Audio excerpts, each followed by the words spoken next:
Well,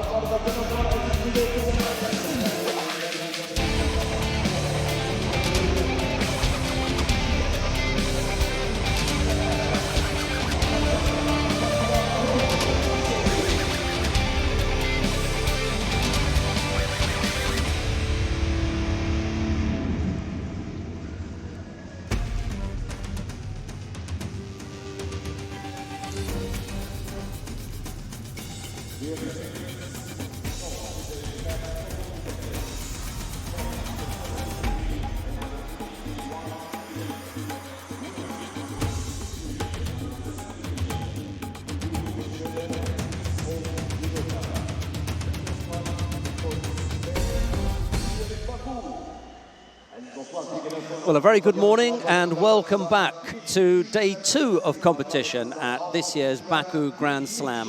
I'm delighted to be sitting alongside former Dutch and Georgian international Esther Stam. Good morning, Esther. Good morning, Sheldon. I'm really happy to be here and excited for this day.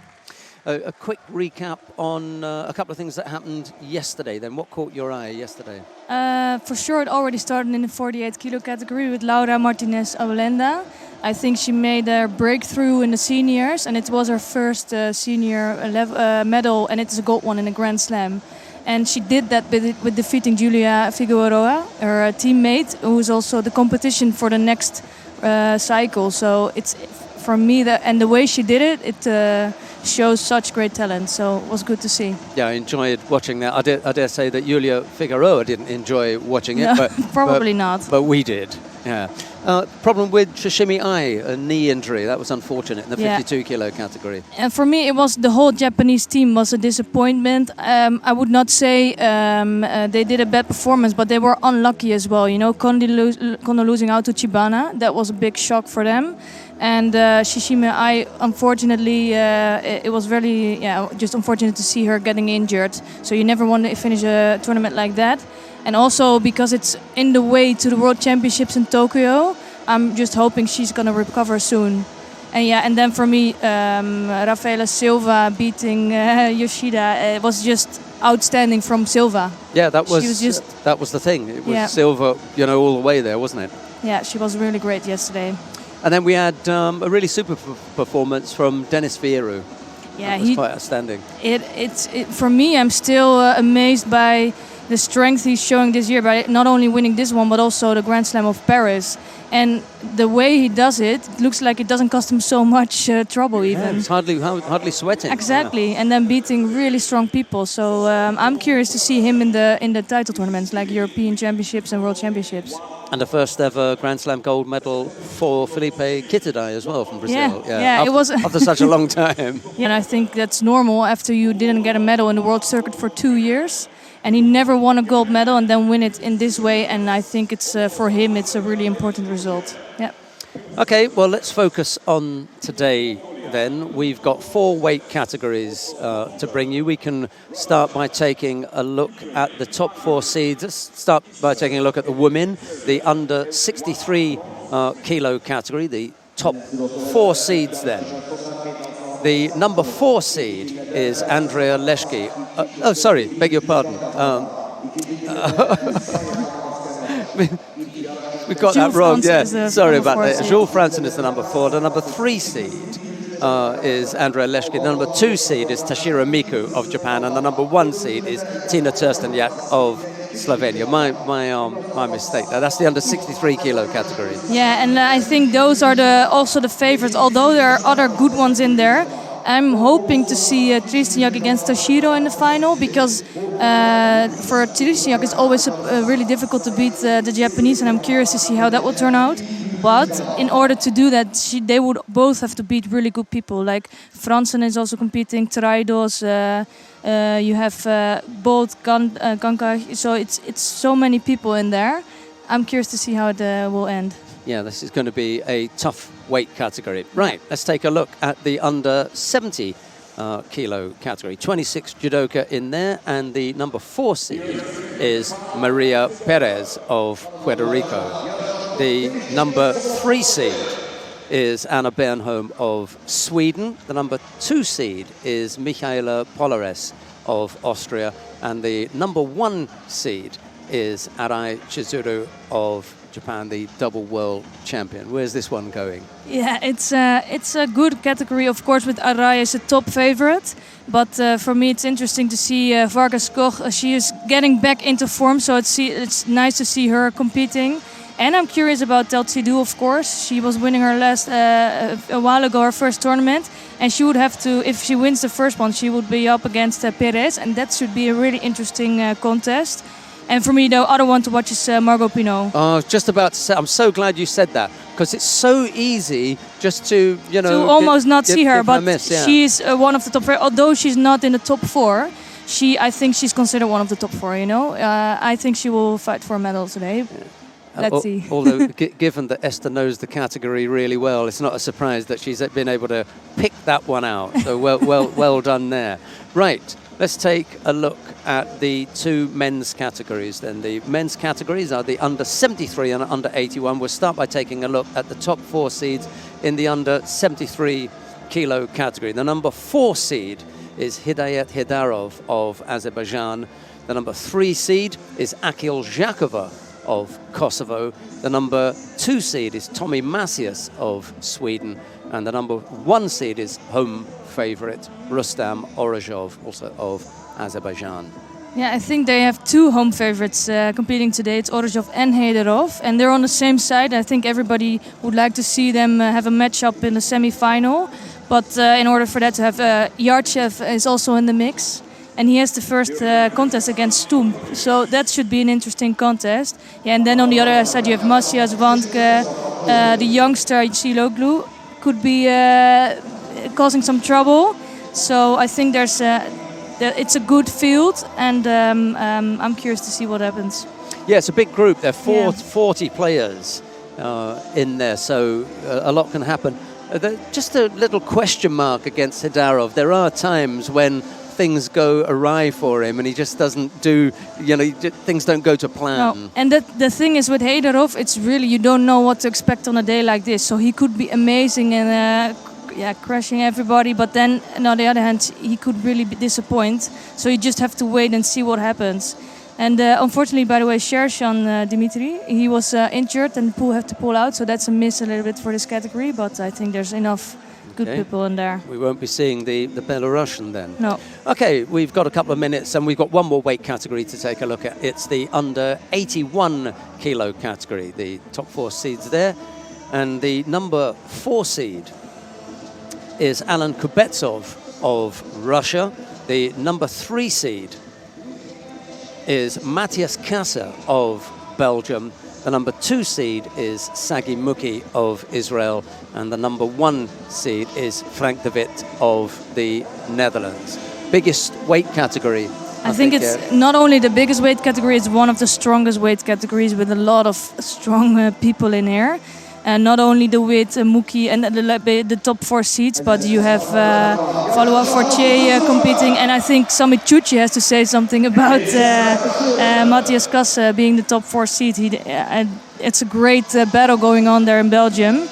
And there's other people in there. And I'm curious to see Tatalashvili as well. He's been out for a long time and he's making his comeback today. So let's see how that turns out. How long has he been at 81 now? It's a while, isn't it? Yeah, it is a while, and I think he was improving a lot in the 81. I think he got a medal in Paris Grand Slam, but then after some things happened and he was out for a long time. So let's see if he can come back to his level right away.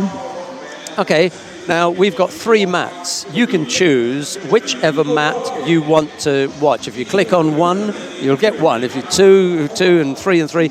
If you want to stay with the commentated channel, you just click on the little icon that looks like a microphone and then you'll get Esther Stam and myself. We're going to start on mat number 3 in the under 81 kilo category. Tato Grigolashvili of Georgia will be up against Vlad Vizan of Romania. It'll be Grigolashvili in the white judo gi, Vizan in blue. Yeah, and straight away I think you're going to have a good contest. I think Grigolashvili is one of the talents for Georgia, and he did a good job in Tbilisi Grand Prix as well. So I'm curious to see him fighting today. Right, well, I shall look forward to seeing what's happening here.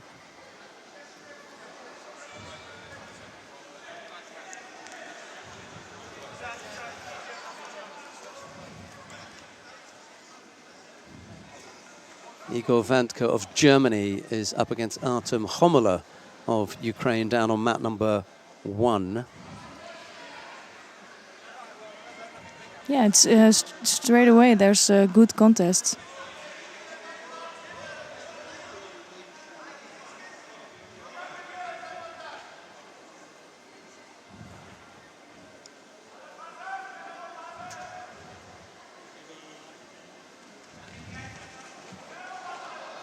And I like it that Grigorashvili is straight away putting on a lot of pressure on Vizan of Romania.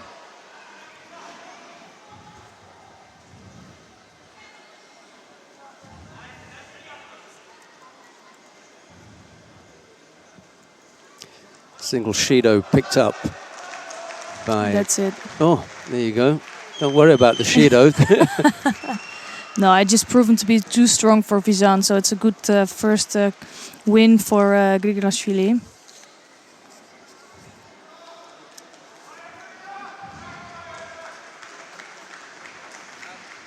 And this for him, I think this is a really good first contest, because with this you get the nerves a little bit out of the way. It doesn't cost so much trouble, it doesn't cost so much energy, and it will prepare him perfectly to have his next contest, and it will be against Frank de Wit, so he really needs that to be good.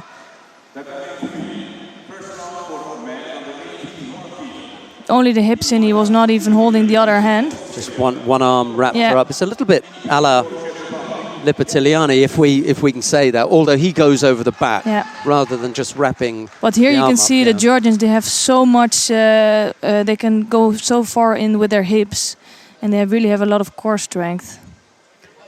On mat 3 now, Owen Coughlin of Australia faces Jaromir Musil of the Czech Republic. Coughlin in the white judogi, Musil in blue.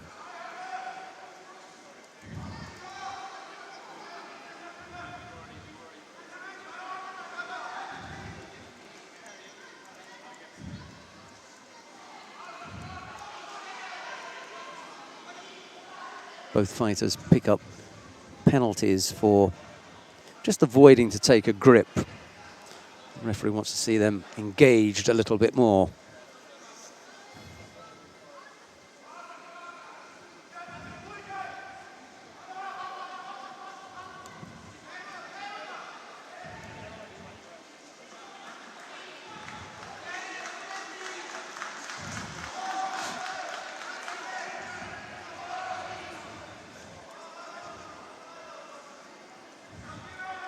Yeah, it's still for the first contests of today, so that's all. It's never easy.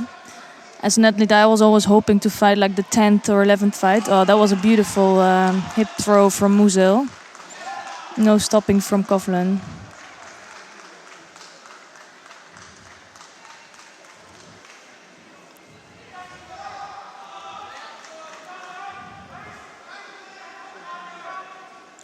So even in same as the last contest, it doesn't take too long.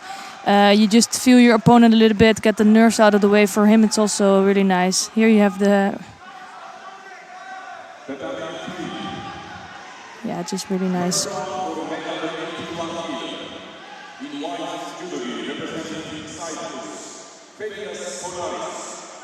Yeah, it's a nice big wrap up of the arm there. Exactly. Again, another hip technique, pushing the hips right through. We've had 2 good examples of hip techniques to get things going. And whilst we're into our 3rd contest down on mat 3, they're still in their first contest, and they've still got 40 odd seconds of the first contest going down on mat number 1. That's Igor Vantka and Artem Homela. It's Vantka who leads by Wazari down there. We've got Fedias Konaris of Cyprus up against Robin Pacek of Sweden. It's Konaris in the white judogi, Pacek in blue. Yeah, this should be the contest for Pacek, because he's really the far more experienced judoka. But you never know.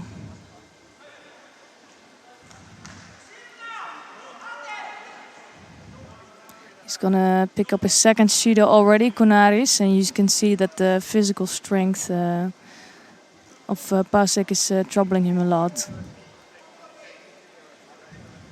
And that can be very frustrating if you're a younger judoka or a talent, but you don't have the strength yet. Then you can just, if somebody's so much stronger and just using that to block you from doing any judo, it can be really frustrating.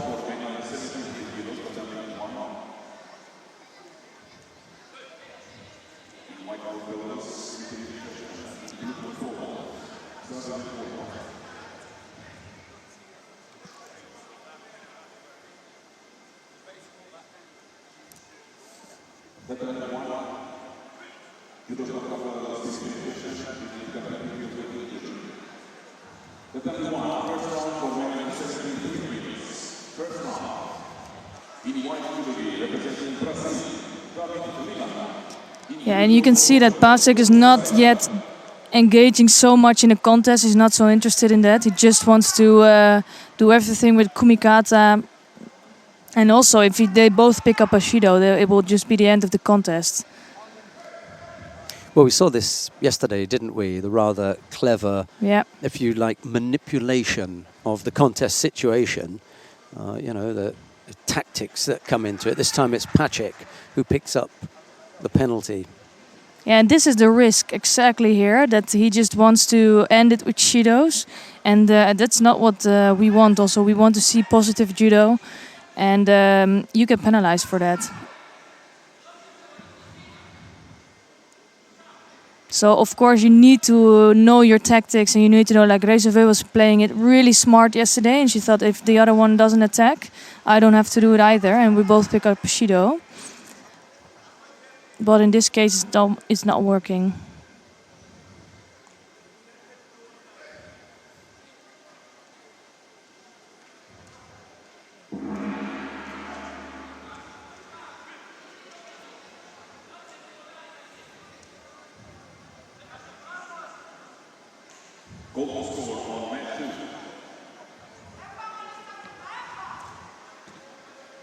So that was the first time that Pasek really attacked here.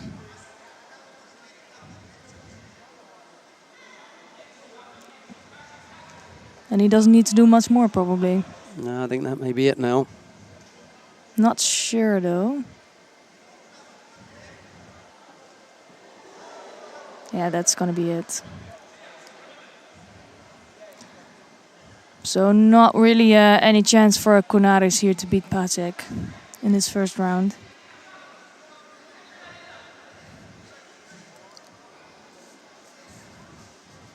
And Pasek is facing Egotitze in the next round, so also not an easy second fight for him.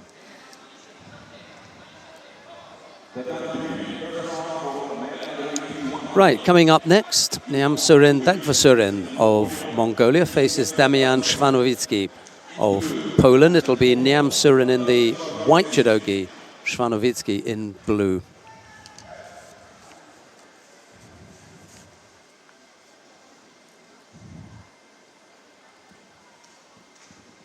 Nice little lineup here, Esther, because we've got Borshashvili and Chuchi next, and Jack Hatton of the United States of America. He's a useful young fighter, Jack Hatton. It's unfortunate that he often has very difficult draws because, you know, always unseeded.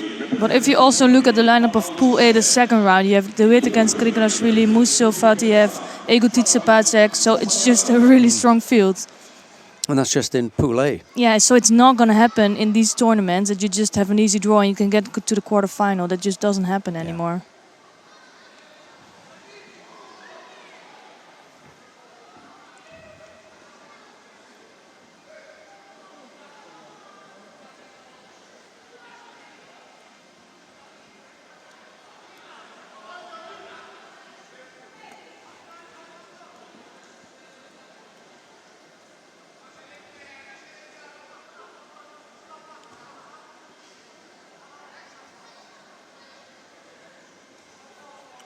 But the contest on this mat is going quite quickly, right?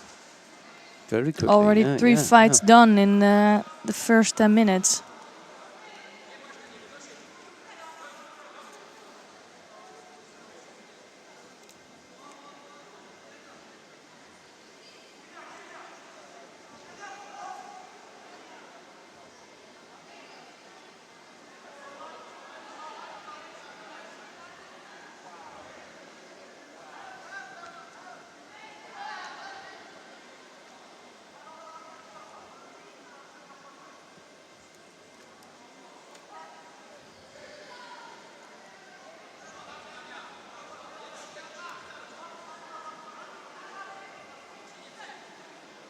So almost half the contest gone and still no scores on the board or no shidos.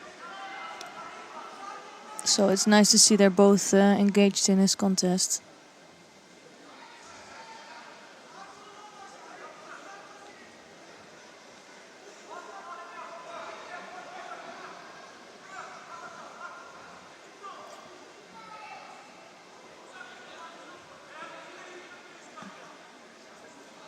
Yamsuren trying to make his way to a Shimewaza. Not succeeding. I think he just didn't have the chance to get it under the chin of Shonoviki.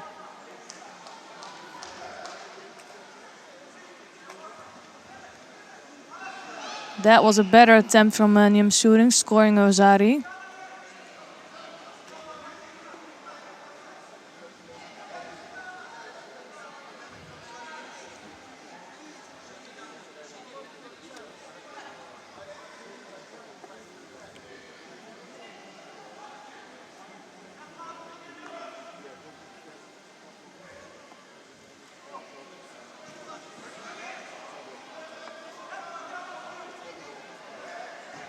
And I think Nyamsuren is just gonna block this contest now a little. He does look a little bit tired.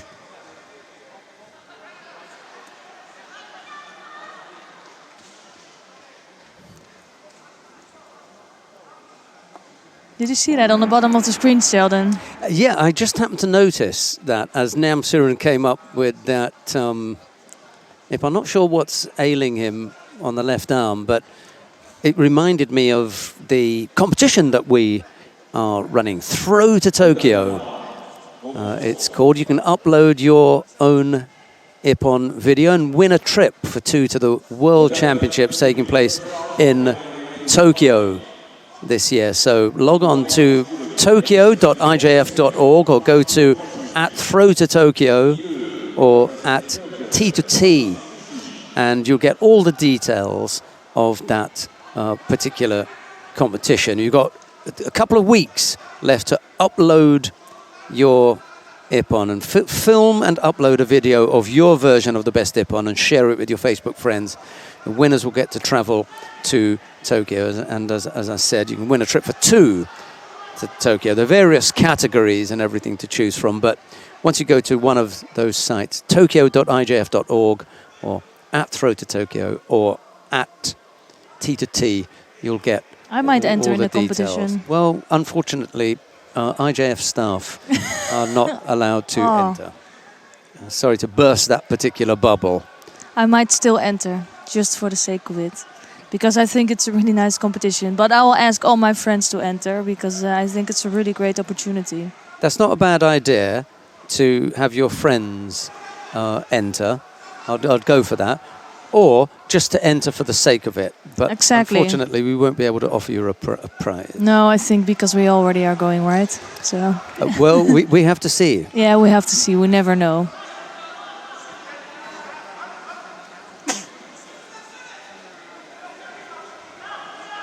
Right, Shamil Borshashvili of Austria is up against Sami Chuchi of Belgium.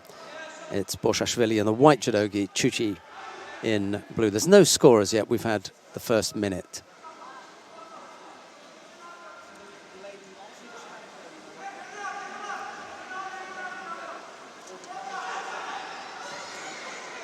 Yeah, Sami Chuchi has a really tough battle with Matthias Kasse going on.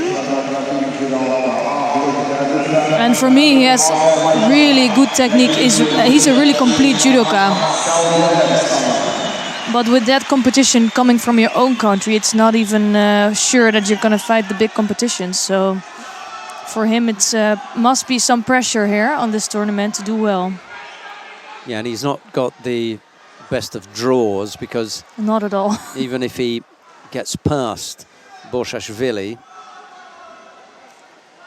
he's then got... If he can manage to get past Borshashvili, he's got Alan Kubetsov, the number 4 seed.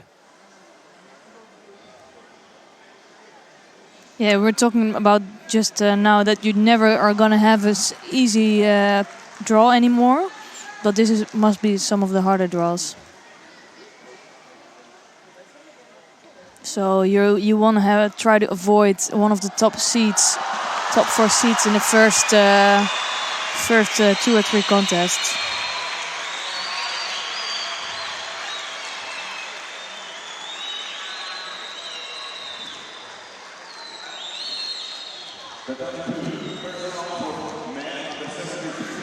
And I remember Chuchi was still competing also in the 73, and he's so tall for the 81 already. I think he made a really good switch here to this weight category. Yeah, he actually looks perfectly at home in the weight category and strong. Yeah, exactly. And I'm sometimes wondering if he would have made the switch earlier, what would have happened if he would have been better at this point maybe, because you get some more experience in already.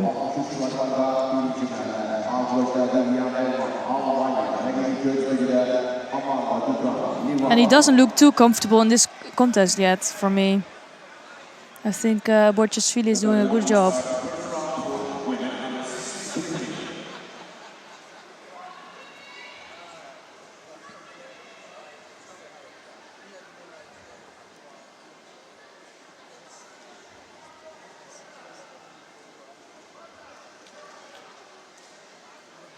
Yeah, Borchashvili proving quite a handful.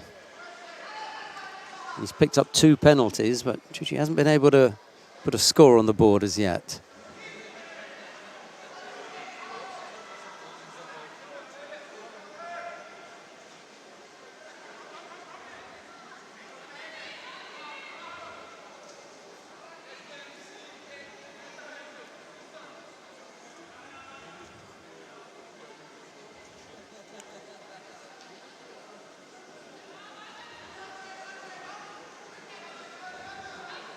Nice pressure from Borchashvili. He saw the result the last time round.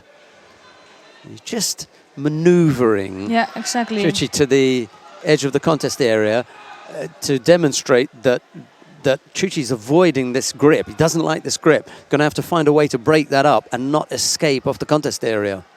He's already picked up 1 penalty for that. He won't want to pick up another.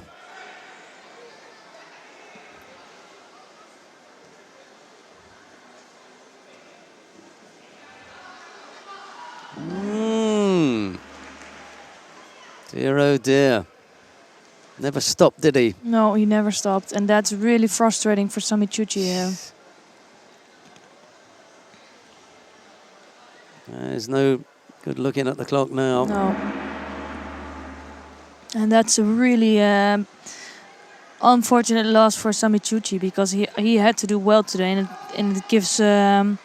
basically now it's in the hand of Maciej Kassa to do well. It may yet be in the hands of the referee, video replay supervisor. Yeah, I would like to see this one again also. I don't think they're going to do anything. Yeah. Borchashvili stuck with it. I didn't like it. However, I do feel that it was valid for scoring purposes because he never stopped. He never stopped pushing that. I don't like it, but that's the rule. Yusuf Bekmurzaev of Belarus faces Jack Hatton of the United States of America. It's Bekmurzaev in the white judogi, Hatton in blue.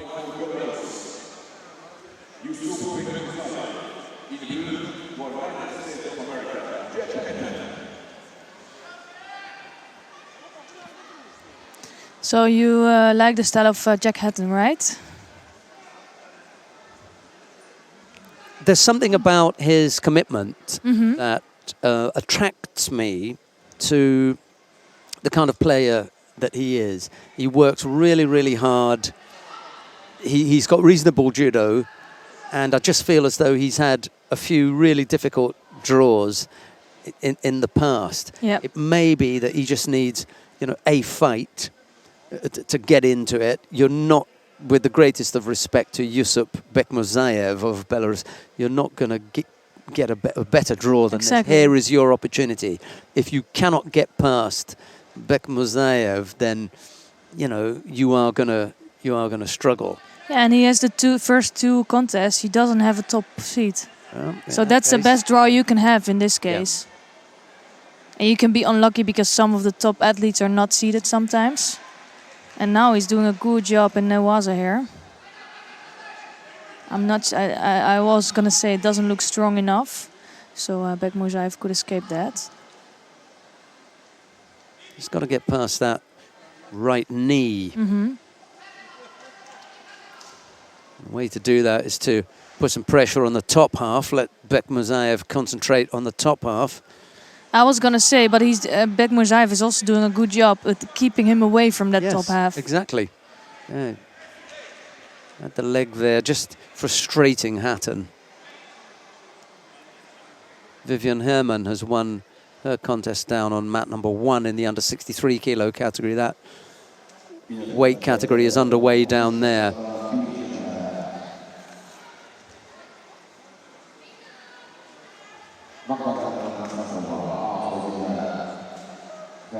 She also has a tough draw with Toshiro coming up for her. Although, for me, there's no hiding place in the under 63 kilo category today. Not with Tersteniak, Franzen, Unterwürzacher, Traidos, Toshiro Miku, Kasakova, Bolganke, Leshki, Piovasana, Sanover. It's just, you can have a good first contest, but the second for sure you're going to have a tough one. We haven't mentioned Karolina Talach from Poland. She's useful. Ozdoba Błach. Yeah, they're just too many. Even Amy Livesey in there. Yeah, exactly. There are just so many of them. Caitlin Quadras. Yeah.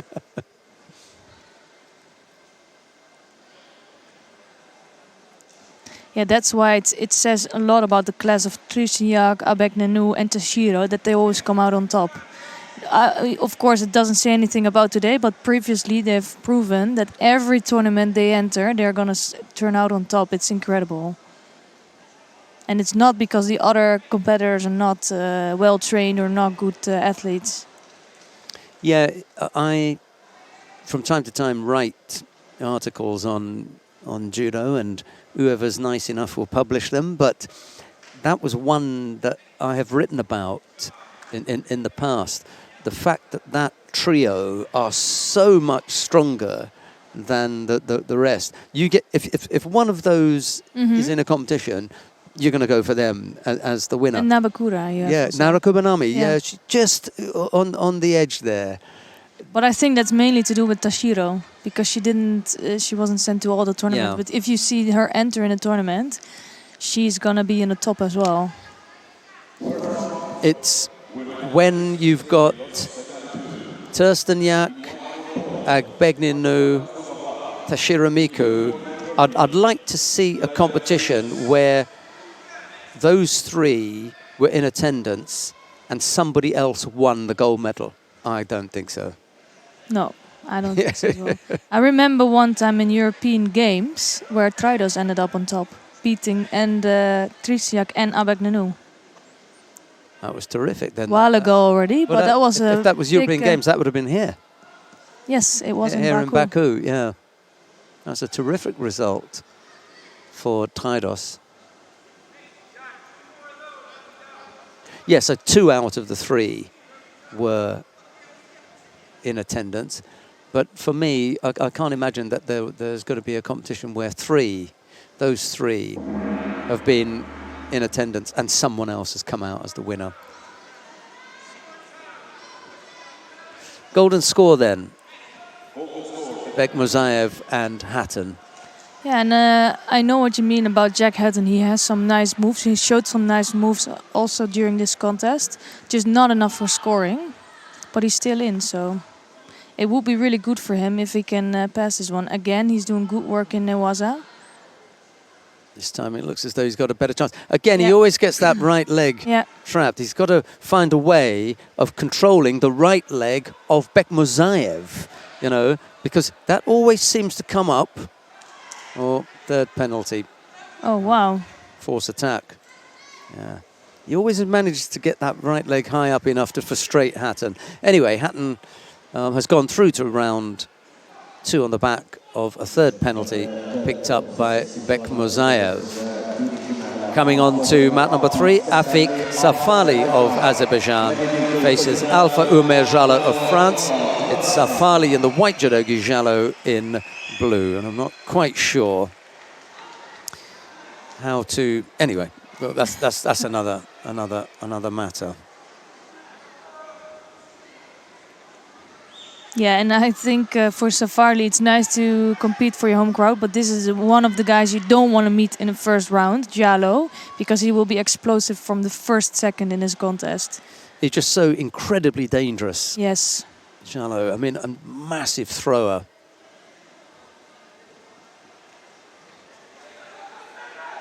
And he's just going for it. He's taking a lot of risks sometimes with his throws also. So that might give some opportunities to Safarli. Kasakova, by the way, in the under 63 kilo category was down by Wazari with about 40 odd seconds left to go and has pulled back a score. She was looking at her way out there, but it's pulled back a score, and it's now Wazari apiece with 20 odd seconds left to go in that contest. Yeah, and I was interested to see Tang fighting also after yesterday with the other Chinese doing really well. Yeah, so that was yesterday. It was Tian, yeah, and today it's Tang. And Tang already has some results in the world circuit, so yeah, let's see. And she's doing well against Krasakova, as it seems.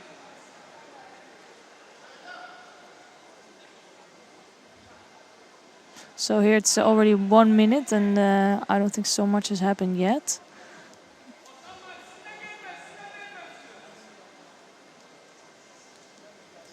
One of 4 players that they've got in the 81 kilo category, isn't it? Azerbaijan, have they entered 4? I'm not sure. I don't think so. I'd be surprised if they hadn't, fighting at home. They've got the option of entering 4, haven't they? There's Murad Fatiev in Pool A. Yeah, there's 4. And Afik Safali on about 3 at the moment. Yeah, they also have Hasil Jafarov and Arash Agaye.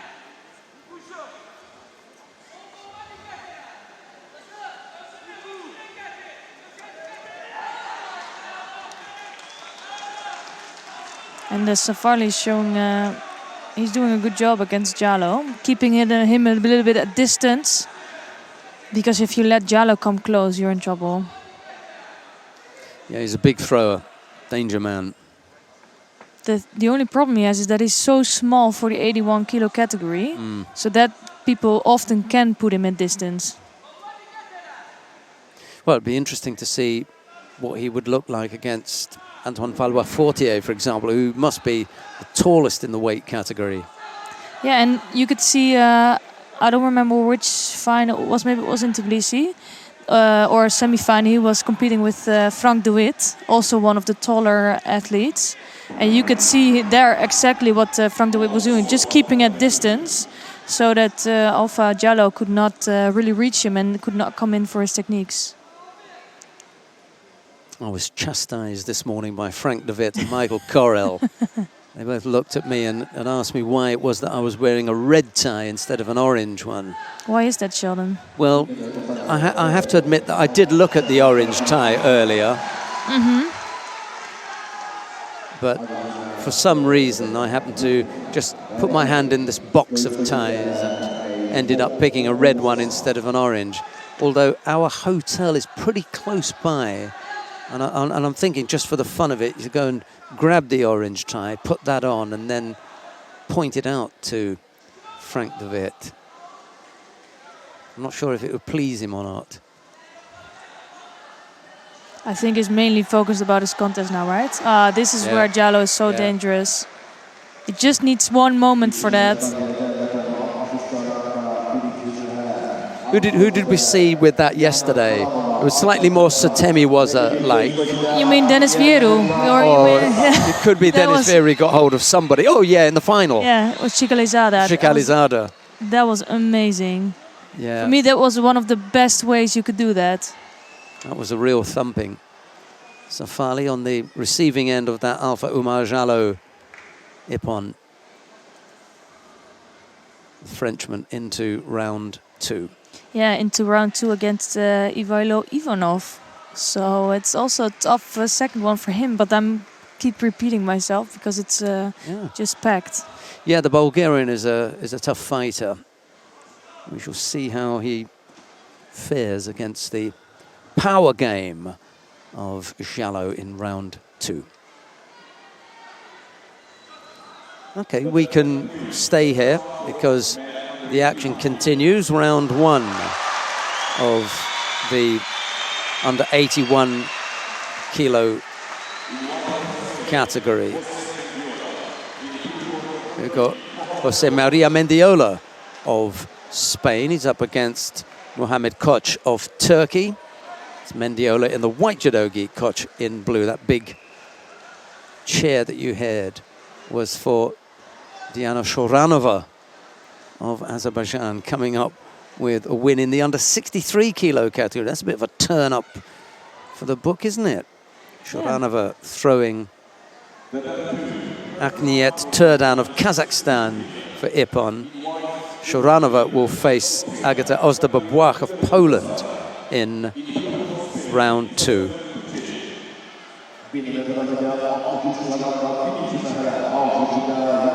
Yeah, also a really nice lineup there in the 63 kilo category.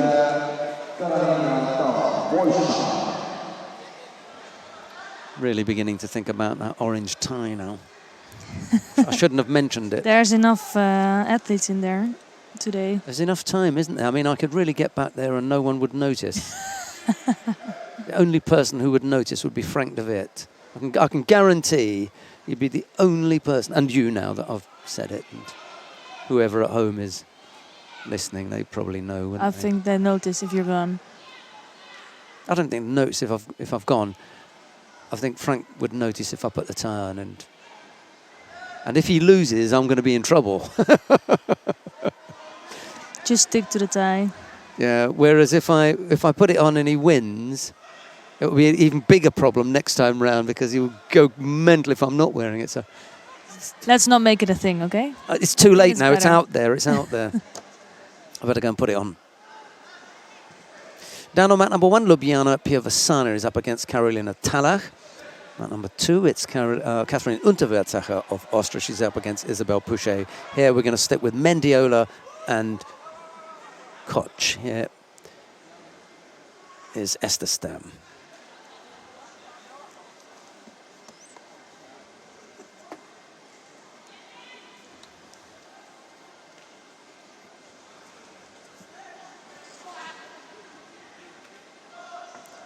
Ooh, that's a problem for Mendiola. But Koch doesn't really seem to be putting so much effort in that Shimiwaza. But really big opportunity there for him.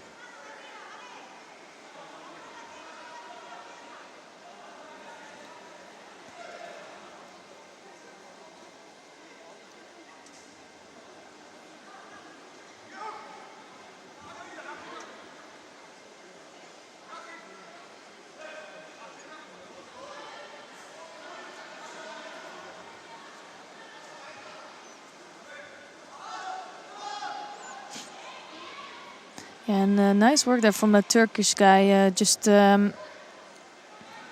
left-sided. You can see the movements are there. Oh wow, beautiful Ashiwaza from Mendiola, just not enough to score Vasari there. You could see the hand of Koch was just out.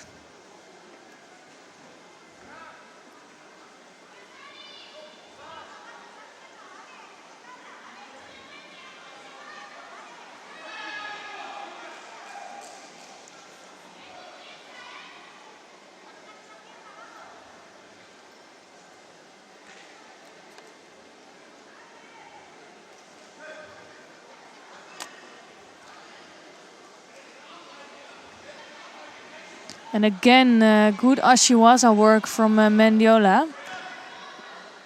He's proving to be dangerous with that, and I think he can bring Koch into trouble.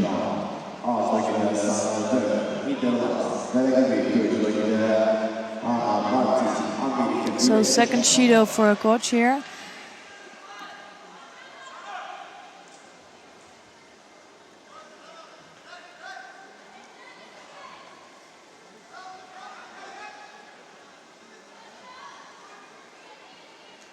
And I feel like coach has good movement with Uchimata, just doesn't have enough strength to carry on with that.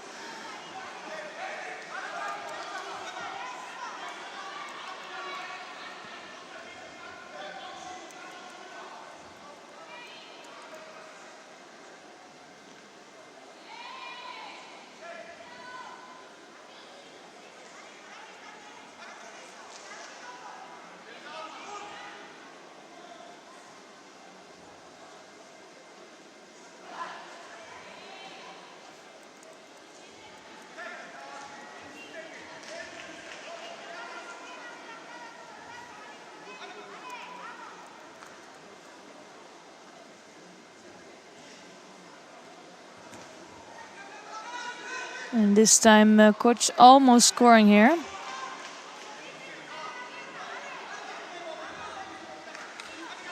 Just lacking a bit of strength, but doing good job here in Baku.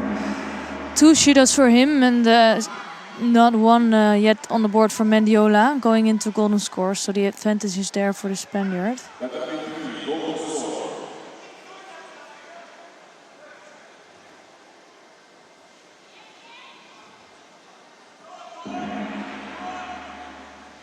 And I just found out that the coach is only 19 years old, so that explains why he doesn't have so much strength yet in his body, but big talent for Turkey, and it's good to see that they send him already to these kind of competitions to get experience in.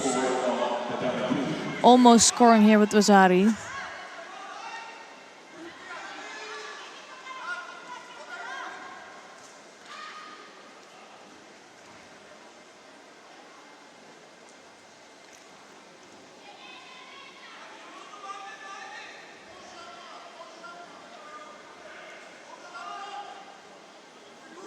So it's a coach that's really trying to do anything to get close to Mendiola and to get his attacks in. Unfortunately, just losing his kumikata a bit too quickly, and he looks like he's drained now. And it should give chances to Mendiola. But it's coach that's really going for it.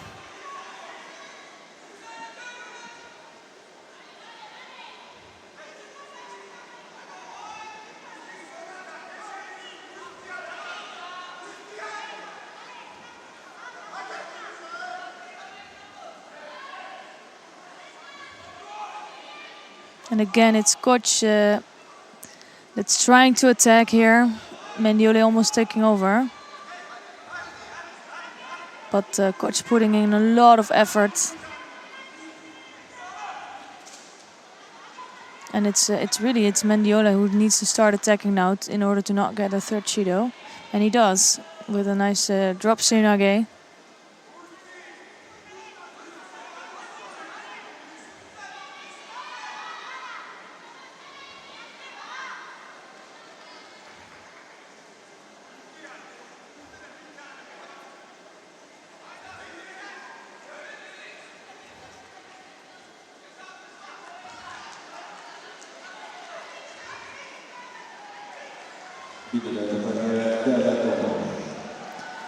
And you see everything is there from coach. It just not he just doesn't have enough core strength yet.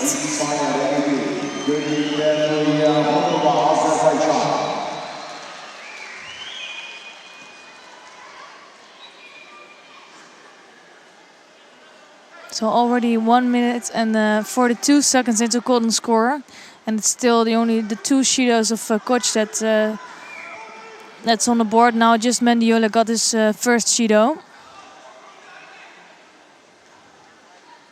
And it's coach who keeps attacking. Just needs to stay upright there. This time a poor effort from Mendiola.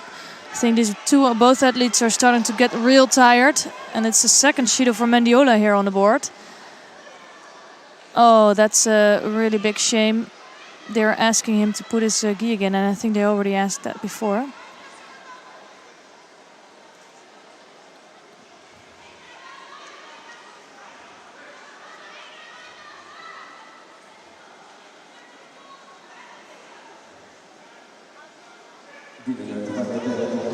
So he gets his third Judo for not tidying up his gi. Just really a case of inexperience here, and it's really unfortunate to see for me because Mohamed Koch was the one who was really trying to get this contest going, and he was the one trying to attack, but it's Mendiola who goes through to the next round.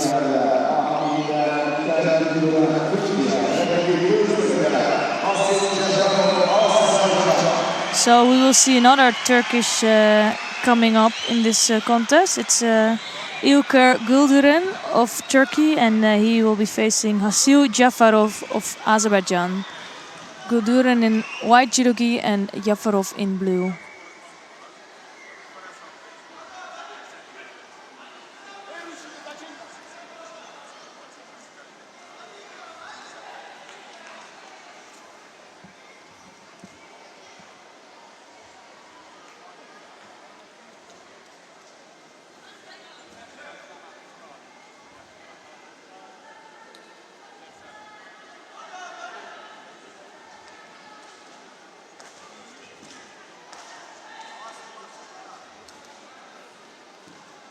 First attacking, that was dangerous from Jafarov. Going in while he had no control at all.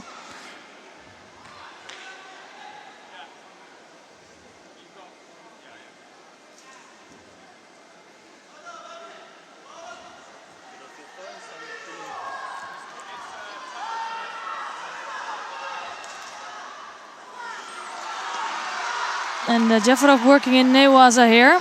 Getting some time, just needs to control that top half.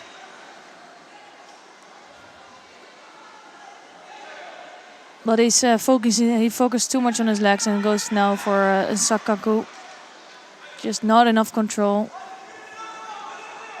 Doesn't look too engaged in his Newaza work.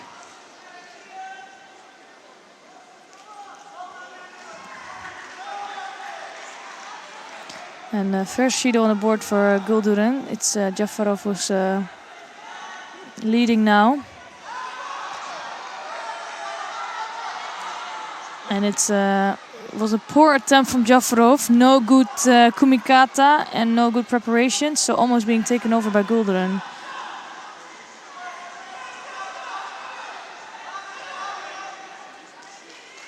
If he can tidy up a bit, get his preparation for the techniques a little bit better, I think he will be able to score in this contest. Well, that's, I think, going to be enough for a score there. Vazari on the board.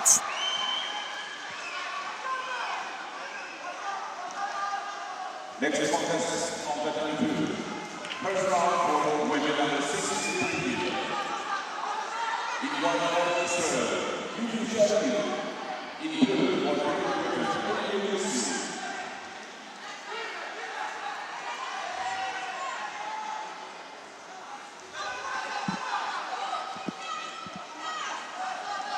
And the thing is, for Jafarov, 2 minutes is still a long way to go, and he used a lot of energy in the first 2 minutes. So I'm curious to see if he can hold on to that score and try to get a new score there. Almost there, just didn't have enough leverage on the arm, but you can see that he's really going for it. Wants to finish this contest before the end.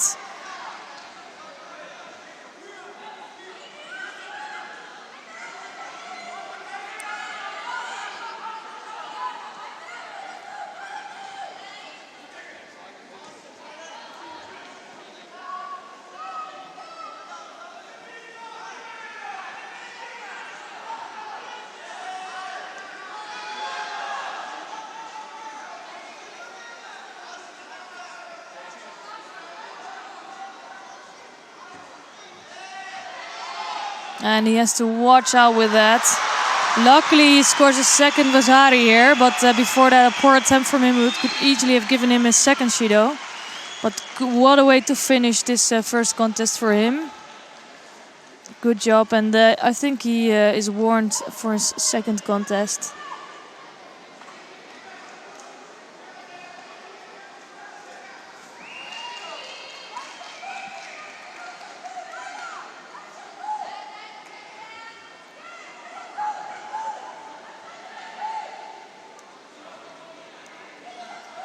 Next contest on the first round for medal 81 kilo.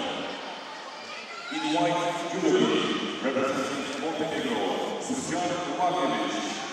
In blue judo, representing Georgia, Luxa. So on the mat now it's Srđan Mirjalović of Montenegro, and he is facing Nukzari Tatalashvili of Georgia. And Mirjalović in white, judogi and Tatalashvili in blue.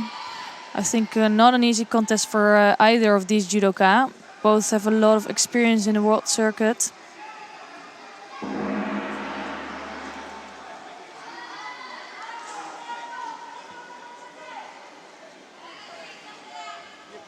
And you can see Mirjalović has a big height advantage here in this contest.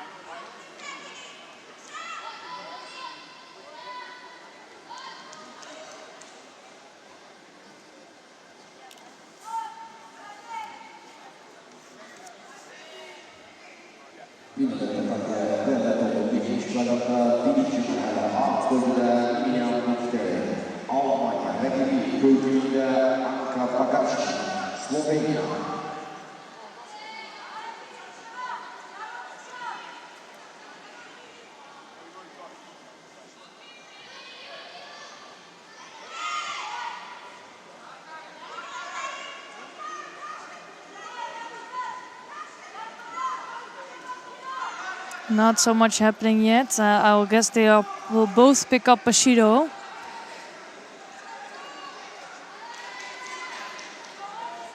And the differences in this contest are so small, so if you can engage a little bit now more in the contest and get the other one on a second Shido, the whole contest can change.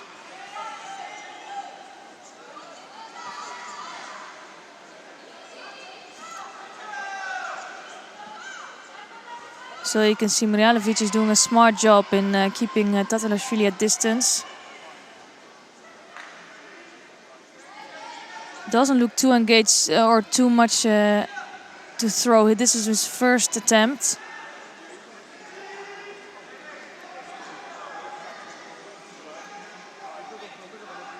But it can be enough to not pick up a second Shido.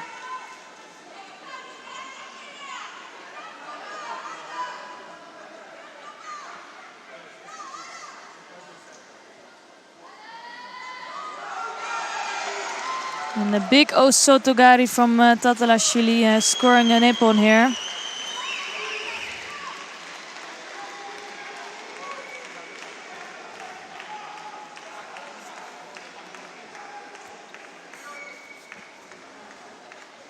And it will unfortunately be the end of Mirjalović's first round in this Grand Slam of Baku.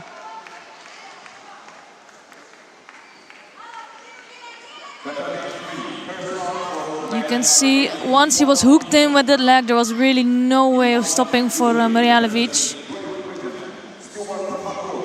His body was not bent forward anymore, so good job from Tatalashvili. So on the mat now it's Stuart McWatt of Great Britain, and he's facing Eduardo Yuri Santos of Brazil. McWatt in white judogi and Santos in blue. And Santos is really coming in aggressively for a good start.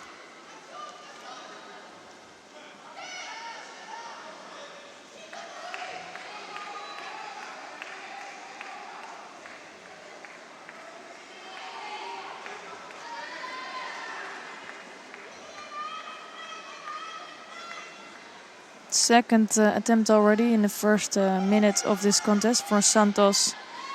Not giving McWatt any chance to attack.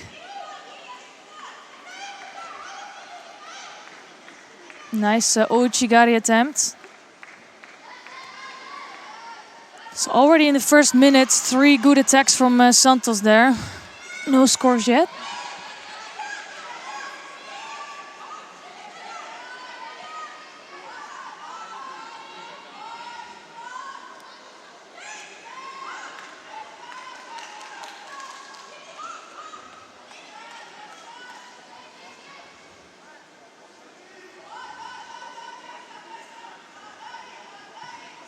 And this is the first attack from Magwat. Sute Miwaza.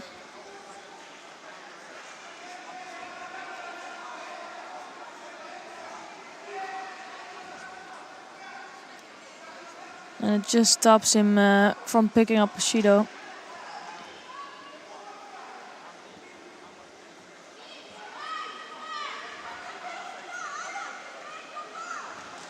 And another nice Ashiwaza work from piece of Ashiwaza from Santos. And you can see Magwat is struggling with that, and I wouldn't be surprised if a score comes out of that soon.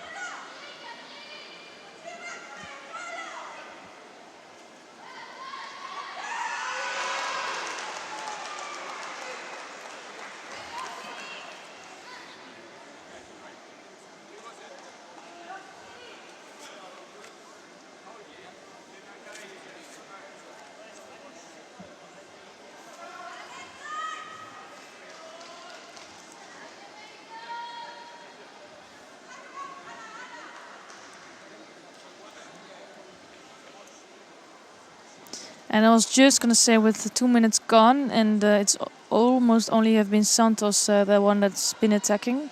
So now it's Magwat who picks up his first Shido.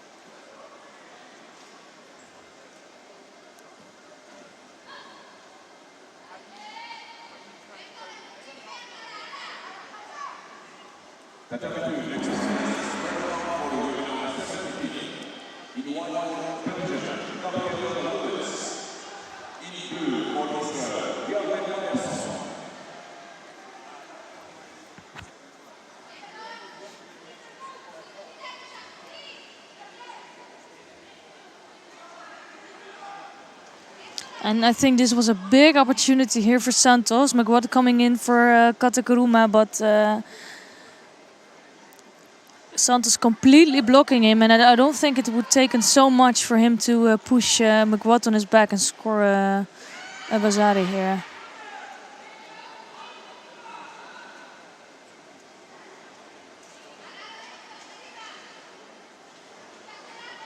Nice combination of techniques here.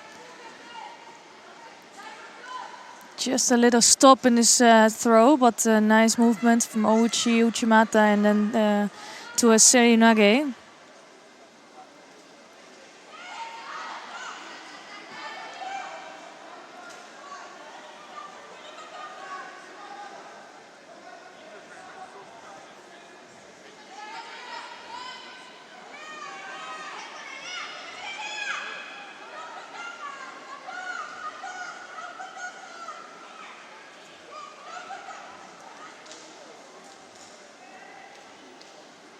So Magwat now on 2 Shidos, and I think it gives a good description of this contest, where Santos is the one that was attacking all the time.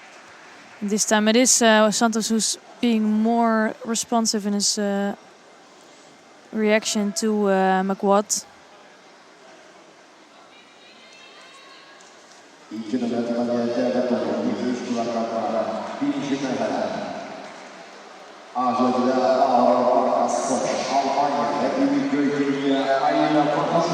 Another Ochigari from Santos. He just keeps going. Looks really controlled in his contest. Doesn't score yet.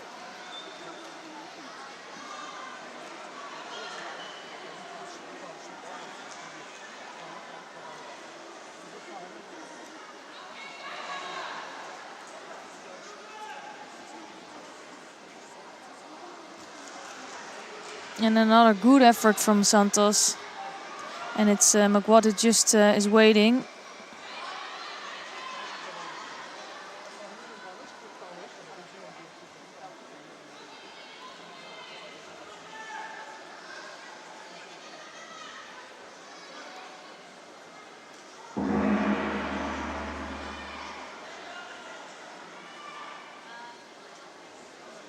So golden score it is in the round 1 of the 81 kilo category.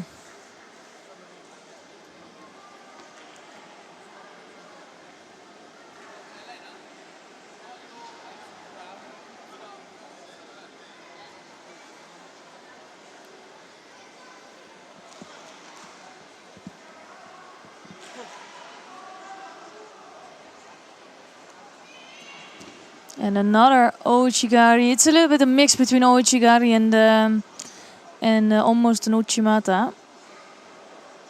The problem is he's pushing him right until in the movement of the leg of McWatt. So McWatt can quite easily escape this technique.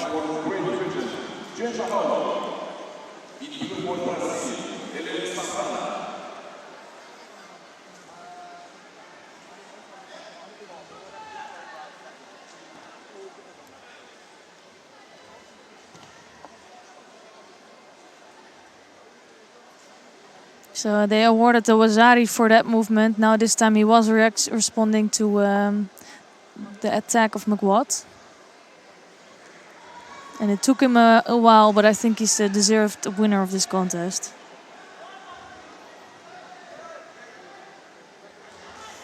Eduardo Santos of Brazil goes into round 2. Stuart McWatt on the back of that little push down. Getting pushed out. Okay, Damian Stepien of Poland is up next.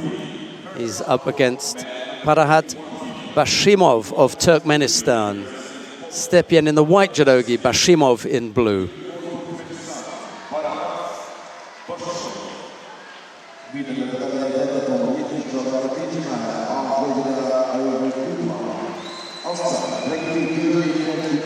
Yeah, we've spoken about a lot of people today, but you know who we failed to mention? It's Alexander Witezak. Yeah, I saw him in the draw there, Yeah. and I knew his name would come up. And you're quite right. The fact that we have kind of totally ignored a former world champion is... yeah, and current bronze medalist. Yeah, World exactly. A little bit amiss on our part. However, I did see the draw, and I was looking at where he would feature. Now, who was it that we were talking about and that was likely to come up against him? Matthias Kassa. So I think that will be a terrific test if he gets that far, both of them. They both have to get past their respective opponents. That will be a third round matchup. If there is a matchup between Matthias Kassa and Alexander Witezak, it will be in round 3 of the under 81 kilo category. Yeah, and I'm curious to see how Witezak is going to do. Because even though he has 2 medals on the World Championship and he showed his class, he didn't always show it in these kind of tournaments. So I'm curious to see that, how his form is.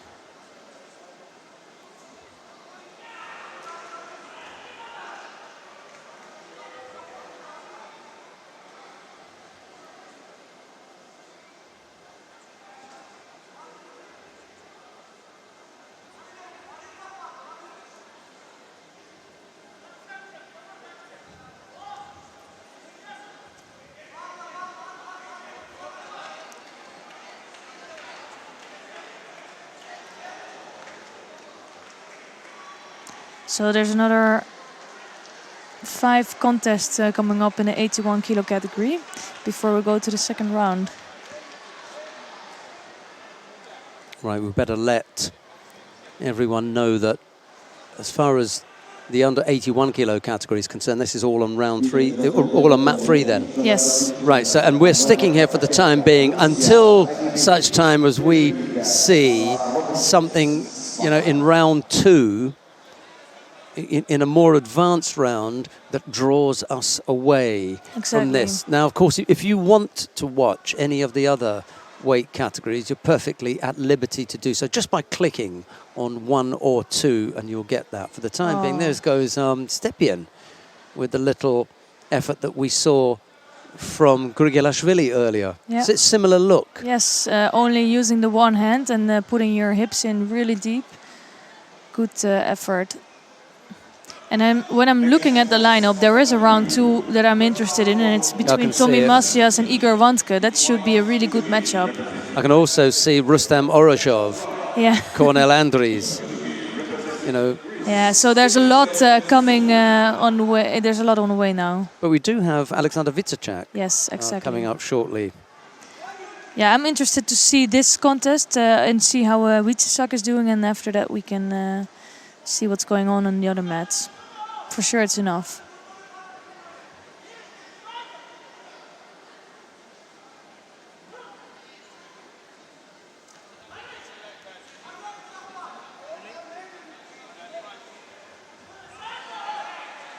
I think we've got the full... No, we haven't. We've still got a few fights left in Pool B and D, actually, of the under 70 kilo category. So I was going to give you a rundown of that, but we've still got plenty to go there. Yeah, that is the good thing. It's only the earlier rounds and we have plenty of time to see the other weight categories today.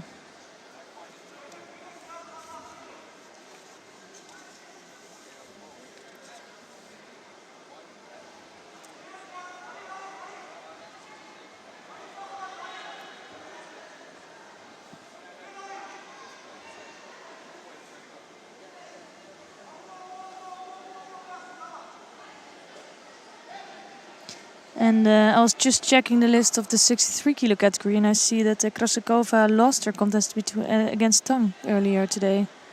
So that is a surprise already there in the 63 kilo category. Chinese throwing in a few fighters to make things difficult.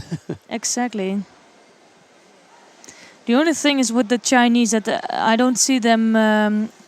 they're building a team, but they're not out there yet, you know. They're trying out some things, and sometimes you see an athlete popping up and having some really good contests or competitions, and then they're out again. You don't see them anymore. So I'm really hoping to see some of the athletes that they will stay around for a few years and really become known on the circuit. And I'm not sure what's the reason for that. Yeah, I can't say either. And in Japan, that happens also sometimes. Some people pop up and go away again. But you know, in Japan, there's just so much quality there. And the competition in the country is so strong that there's just some people there doing really well internationally. But nationally, they have to qualify as well.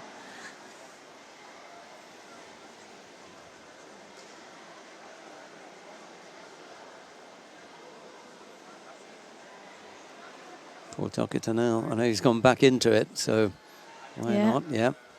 And it's the contest is already over, so it's Stapien that will continue. A slightly unorthodox and unattractive Osai was from Stepien there. However, one of the things that I look at in those unrecognizable Osai is whether the opponent can get off his back. Yeah, you know? They're really controlled, especially in the top half. They need to be controlled on the ground. Yeah, and if he can't, then I like to think, okay, let me just see what happens there, and I'll call Osai Komi, and if it continues, well, then it is. And if you get out, okay, no harm done. But on that no, if there's not enough control, the opponent will be able to get out really quickly.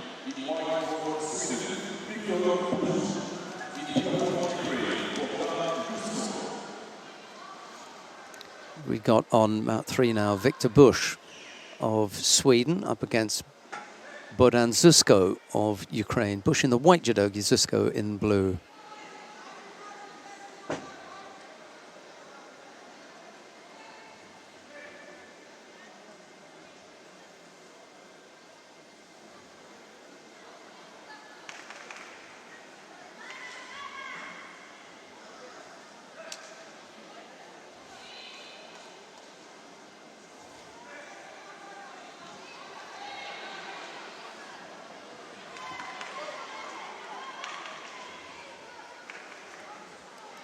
You'll have a choice to make soon, Esther, when Rustam Orozhov faces Cornel Andries and Arash Agai faces Alexander Vidzachak. Yeah, I think we'll have to go with the #1 seed here. Although I'm really interested in to see what's happening on the other mat. I think it's just Orozhov is #1 seed today. He's home favorite. So we're going to take a look at him. True, and it's a round further advanced.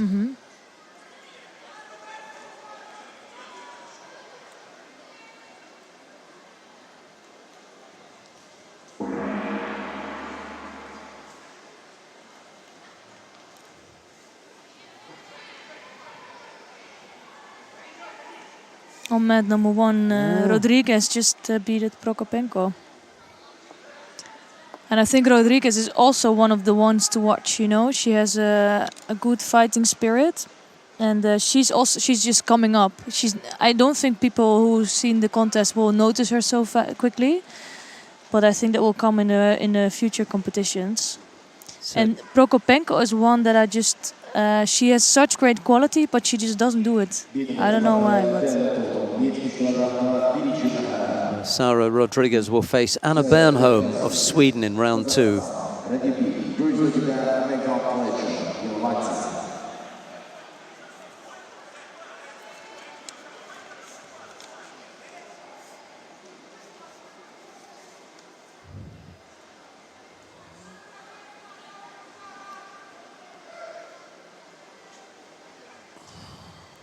So I think it's interesting that Sweden has a lot of good athletes. They don't have so many, but in each category they have good ones. But I think in the 81, they might be searching for them. They have Robin Pacek, who's really experienced, but he's not always doing well in every competition. And I think they might be giving Victor Bush a chance to develop here in the 81.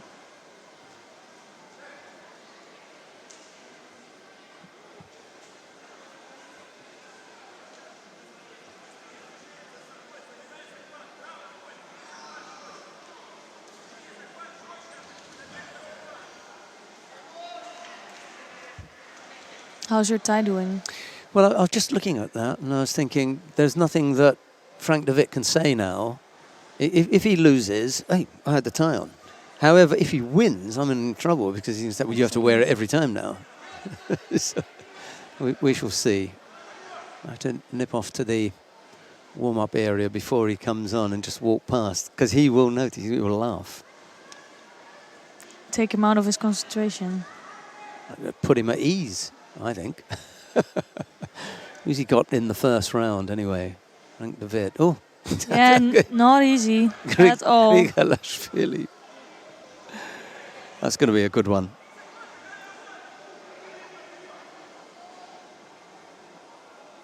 Oh, Bush picks up a penalty for a false attack. Oh. Disaster for the Swede there. First round exit. Well, we've still got plenty of time left on the clock on mat 2 before Rustam Orozhov comes, but there's another Azeri coming onto the mat now.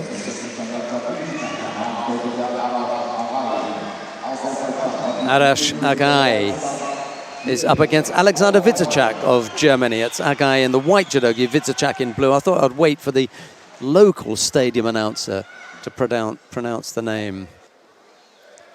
So, Agai it is. See how he gets on against Witzachak.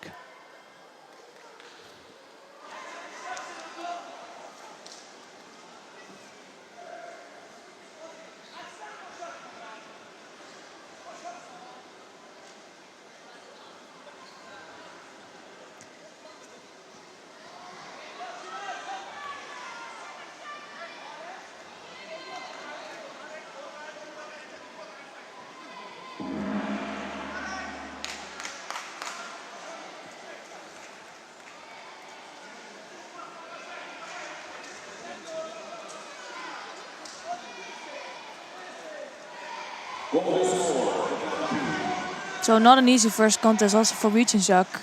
If you're competing against somebody from home, he's maybe a youngster, you don't know him so well. So that's never going to be easy.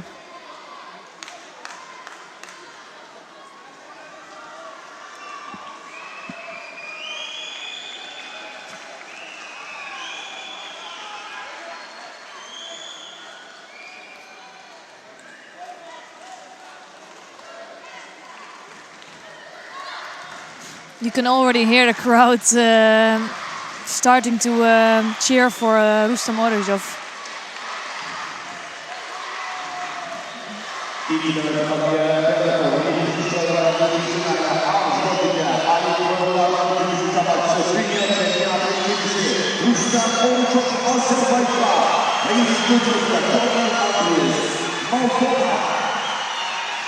So although I'm curious to see what happens here, I think we're gonna switch to mat number 2 to see Rustam Orzhov enter for the first time today. I'll keep an eye on what's happening with Vitecek in the meantime. Here's Esther. And Orzhov is facing Cornel Andries of Moldova.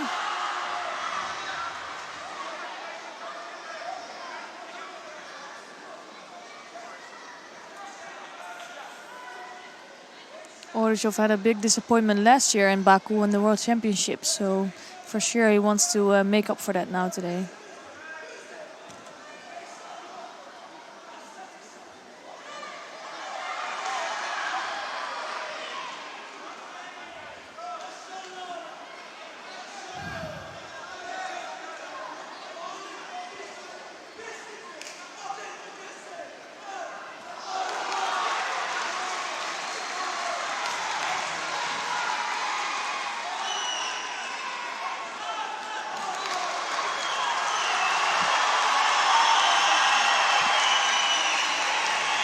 Tell us a little bit about mat number 3, Sheldon. Something happened there. Alexander Vitecek has just been thrown for Ippon. Arash Agay of Azerbaijan catching the German. Originally they gave Wazari, but they had another look and decided to give Ippon. So not a good comeback for Vitecek yet.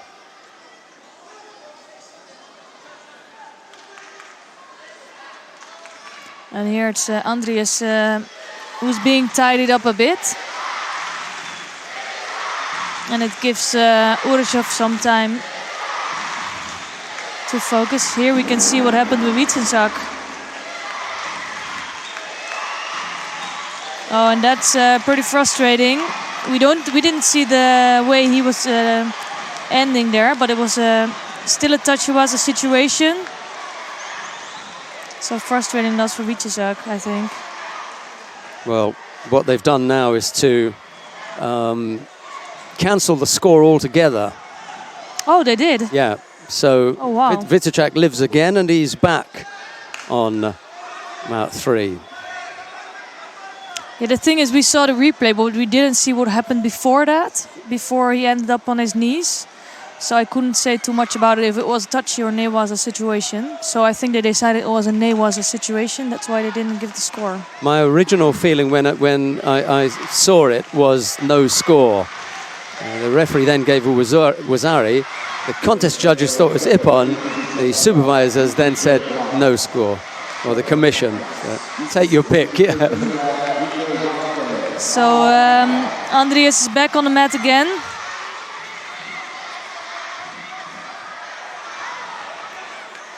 I'm sure Freddie's going to have a look at that, and when we get a chance, we'll be able to slot in the action between Agay and Vitecek as far as whether it was a score or not. There's no rush, we've got time.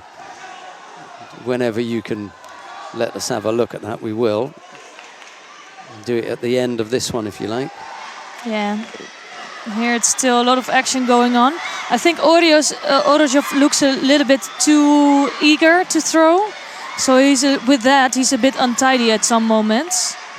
So if he can take some more time to get to his kumikata.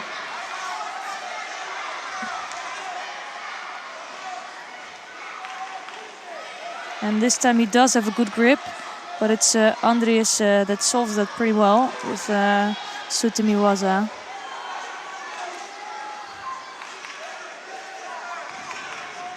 So first Judo on the board for Orzhov. And he is controlling the contest more, just not attacking from his technique. But for me, that was not the best Judo to be given.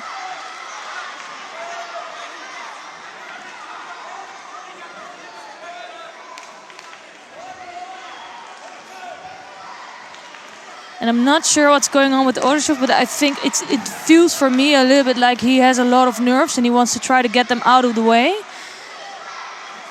So this first contest is always really difficult and he wants to finish it quickly. But I'm hoping he can find some more control over his movements in the next minute and a half.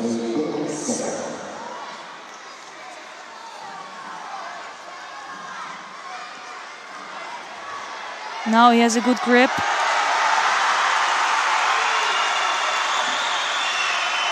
And it's Osaikimiwaza for Orzhov. Not even in his own movement, it was Andris trying to throw him. Just proven to be stronger, but I'm not so impressed with Orzhov yet. And I'm hoping with this first contest that he has his nerves out of the way and that he can just have a better feeling in this second contest. So it might be nice to switch back to mat number 3 to see the end of the contest between Agai and Wietesak that's still going on. Well, we rejoin the contest with both players having picked up 2 penalties apiece. We're 44 seconds into the golden score period. And both picked up 2 Shidos, so interesting contest for sure. That was the just see the end of it. Alexander Wietesak picking up a 3rd penalty. And this time having already been warned about his gi, picks up a 3rd penalty. So, or his gi? Yeah. That's really unfortunate. Yeah, well, you know, we've heard from a few people who've been messaging us and saying that they're unhappy with that situation. And I understand perfectly how, you know, you'll be a bit disappointed when a contest of that kind of quality and poise at that kind of level ends on the back of what appears to be a completely, you know, unnecessary penalty. I'll come to that in a second. Yunus Bekmurzaev of Belarus faces Christian Tonista of Estonia. It's Bekmurzaev in the white judo gi, Tonista in blue. Does that name ring a bell? Bekmurzaev? Why? Didn't we see a Bekmurzaev compete against Jack Hatton of the United States of America? Could have been, but it was not this one. Wait, I'm sure it wasn't this one. But there was a Yusuf Bekmurzaev against Jack Hatton, and he lost. So when I saw Bekmurzaev, I thought, well, this must be round 2. Well, it's round 1. And it's still in the same weight category, so they've got to be twin brothers, haven't they? Something like they've that. They've got to be brothers. Mind you, I wasn't a twin, and I fought in the same weight category as my brother for a while, so it doesn't necessarily follow. So let me just finish off on the gi situation. Well, we know how important control is for throwing. You get better control when the gi is in place. So to offer both fighters the possibility, Bekmurzaev is on the board with Wazari, so to offer both fighters the best possibility and having the greatest opportunity of throwing, we're encouraging the fighters to tidy their gis and tidy them themselves. We don't want to keep having to stop the contest and everything. So the fighters are being encouraged to tidy their own gis. In the event that they don't tidy their own gis, they will be warned once. Yeah, exactly. In the event that they continue to attempt to compete with an untidy gi, then they will be penalized. So just a single Shido, and you get 3 Shidos. So you don't want to end up getting your 3rd Shido for an untidy gi after you've had a warning. It can seem petty, however, in exactly the same way that the leg grab rule was hated by many in the beginning, and we ended up with upright judo. That was what we were told was going to happen. We'd have much more upright fighters. That has happened. We hope very much that the fighters will take on board the fact that, you know, properly done up gis allows for more throwing techniques or gives you a better opportunity to throw. We hope that that will get in. In the meantime, 1 or 2 people are going to fall by the wayside and end up getting penalized, especially former world champion to get third penalty in golden score when the contest was really well balanced. That's going to be unfortunate. Yeah, we talked about it yesterday that we didn't see it happening this tournament. So this morning we already saw it twice. And but it's already a lot less than the last tournament. And for me, it's an easy thing. The judoka get explained. It's explained in the draw. They have the rules, so they should be warned about it. And it's just a small thing. And I think as a judoka, if you're really professional, you should know all the rules and you should be able to apply them in the competition. And what I see quite often, and that's nice. Well taken over, yeah. Bekmazayev. Making up for his Brother's loss, yeah. Through to round 2. We'll pop into the warm-up area and have a word with one of the Bekmazayevs and get the lowdown as to whether or not they're twins or not. But what I've noticed is that quite a number of the fighters were already... can you imagine Ungvari Miklos being penalised for having an untidy gi? It's not going to happen. No, never. Because every time he stands up, he has the habit of tidying up anyway. Ono Shoei and the other Japanese, Hashimoto, Soichi, every time, it's just automatic with them. They're always tidying up their own gis. It's something that a lot of the fighters have got to get used to. And then there's 1 or 2 of them who are actively undoing their own gi. Come on, you can't have that. Yeah, that's just a really bad habit. And I think with these rules, you won't see that anymore. Now you see, because it's still the rule is not introduced for so long. You might be seeing it sometimes, but that's just not going to happen anymore in the future. And also in trainings, people will be advised to tidy up. Don't get that habit. Marcel Tsetsia of Romania is up against Adrian Gandia of Puerto Rico. It's Tsetsia in the white judogi, Gandia in blue. Tsetsia sporting a new, sharp and snazzy haircut.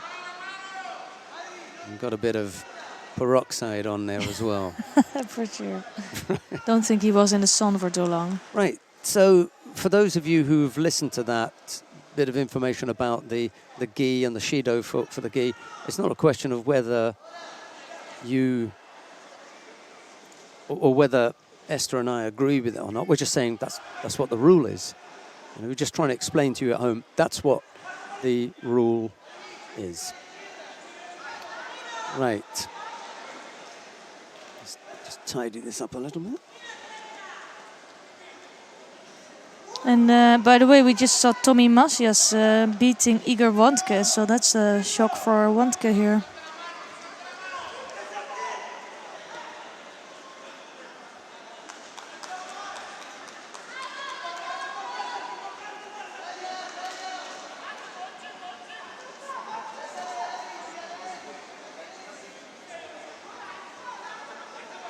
So both judoka pick up another shido for blocking the arm.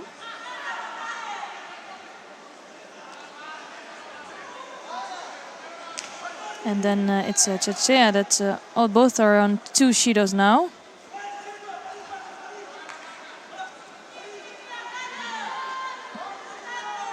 Oh wow, what a nippon. Beautiful piece of Ashiwaza here. Perfect timing, and you don't see that happening so often. And let's see if we can get a replay of that, but it was for sure wonderful Ashiwaza.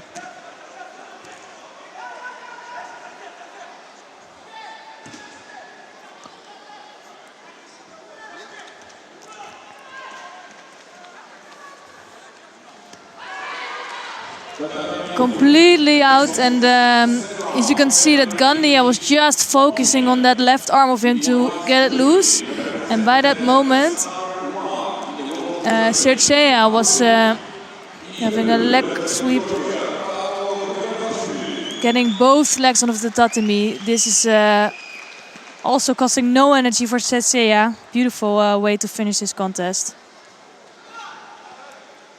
And now we have the number 1 seed of today on the mat. It's Frank De Witt in white judogi and Tato Grigilashvili of Georgia in blue.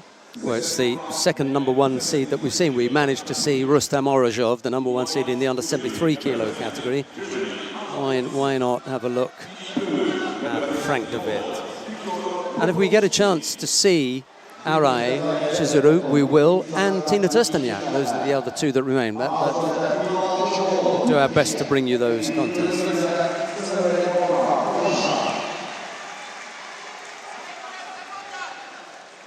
Yeah, they did hard work, and they had a lot of results to get to this number 1 seed spot. Yeah. So they deserve to be shown in the videos. Very well put. Although this is really not an easy match for Frank de Witt here. You can see Hidayet Hedarov in the tunnel. It's almost directly in front of us, waiting to come on. There are a couple of contests still to go before we get to see him. Nice pressure from Witt. Grigalashvili just removing himself from the competition area there to avoid getting tied up. Yeah, we talked a lot about Frank de Witt and his tactics. And he's taking a lot of risk with his big throws. And there's a fine line between being a little bit more tactical and stopping yourself from doing your own way of judo. And I think he's sometimes searching for that a bit.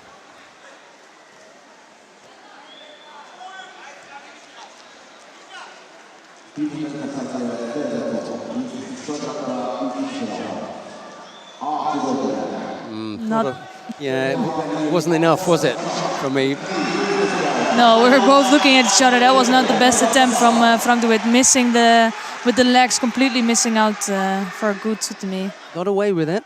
Yeah. It was borderline because you could see what he was thinking, and partway through the attack he realized, oh, this is not good, and just sat down. That was a little bit different. At least he had a stab at that.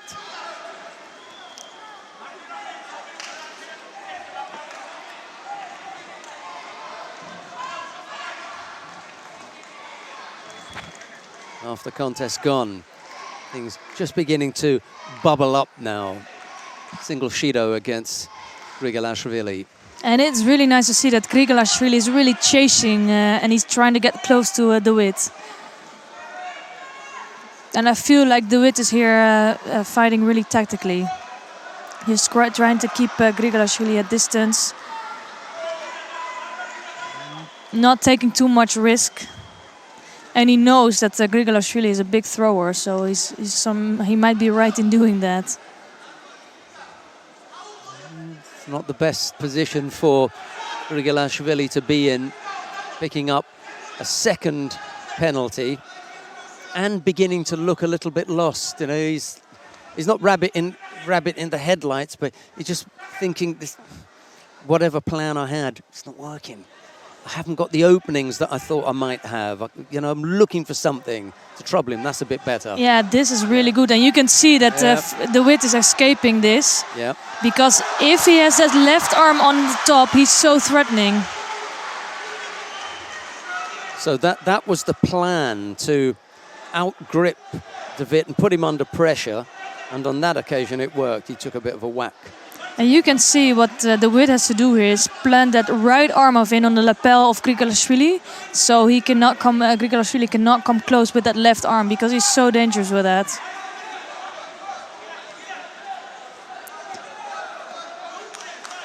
But this is a pure tactical fight from de Witt. You see, he doesn't really want to engage in coming close.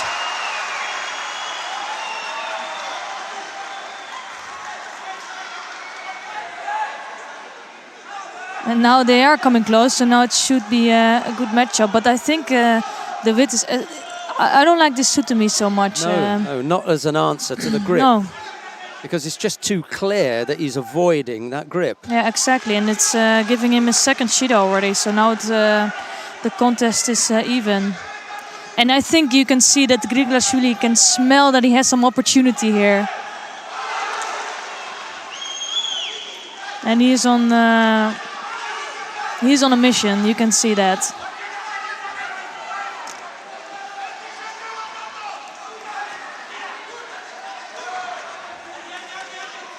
And I think de Witt is struggling a lot. He doesn't know so well how to handle the force of Grigolashvili.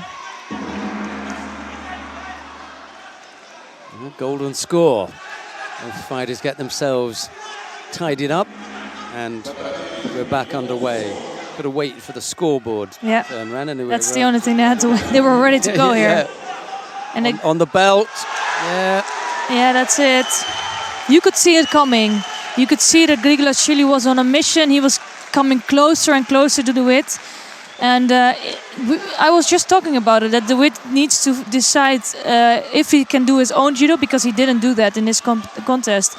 He didn't engage in the contest, he was just fighting tactically. And very often, if he does that, he just he doesn't win.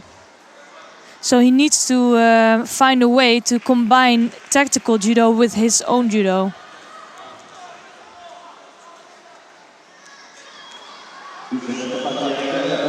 Yeah, just enough for Vasari there.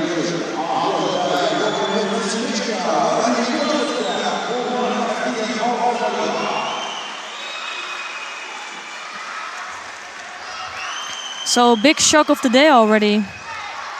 Yeah, number 1 seed goes out. It's got nothing to do with me because I had the tie on, so can't blame me for that one. Jaromir Musil of the Czech Republic is up against Murad Fatiev of Azerbaijan. It's Musil in the white judogi, Fatiev in blue. Round 2 of the under 81 kilo category. Nice movement there from Fatiev. Already on the board with Vasari.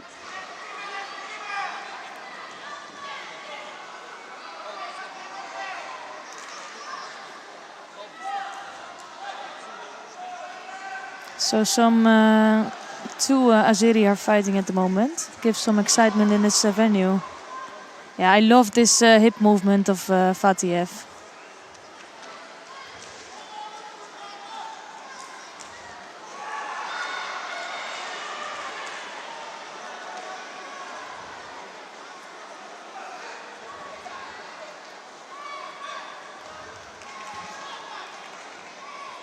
And this time it's Musil escaping Kumikata Fatiev, only doing it in an illegal way, so it's picked up his first judo. And I think he can feel the pressure of Fatiev. Nice thinking there from Fatiev again. Switching direction. The only thing is that he was a bit too quick and too rushed with that, so losing his grip on the way down.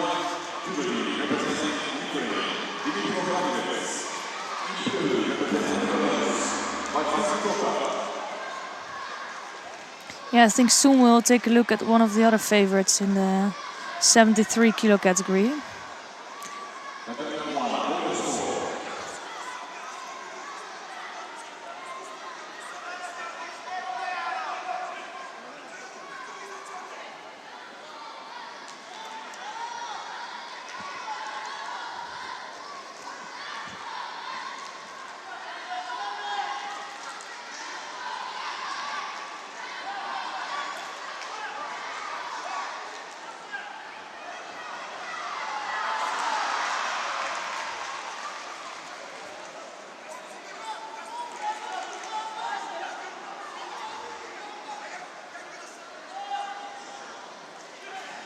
So 2 judos on the board now for Musa, and I think it's all Fatiev in this contest. And this left grip and left standing is so difficult for many judokas.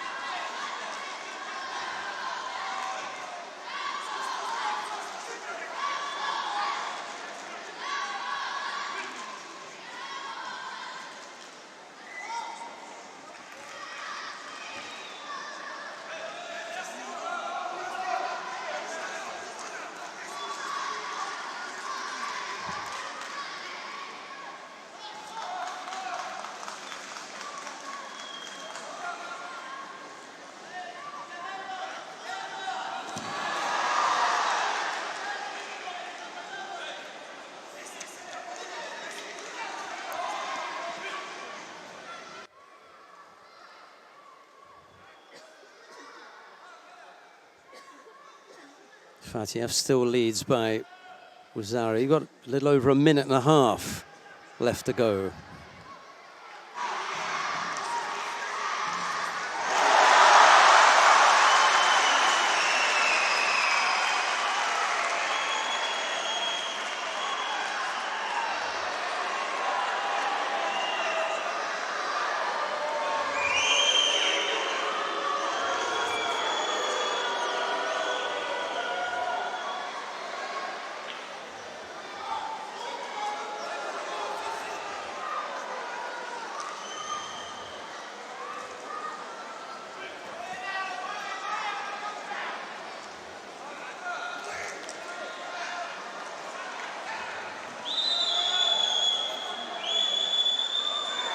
Nice escape. It was a good movement from Muzo.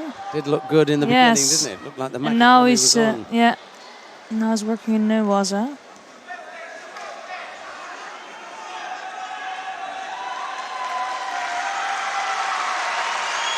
Ooh, that looks good. Just not enough leverage on the arm.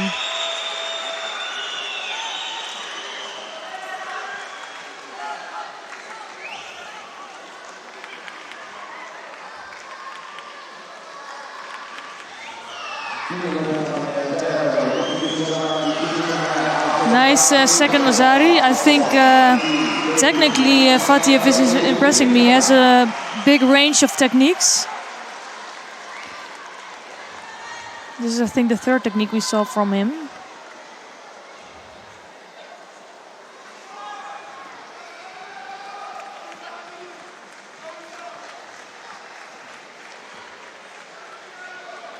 Yeah, and this top half also opened up with the number 1 seed out, so it brings some opportunity for Fatiev as well.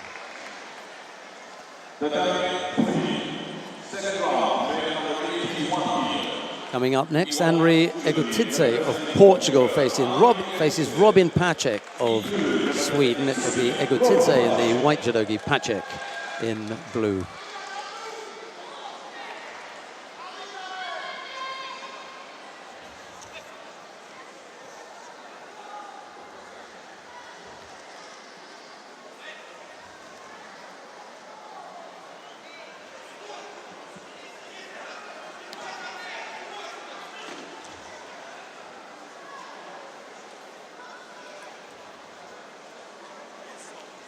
I think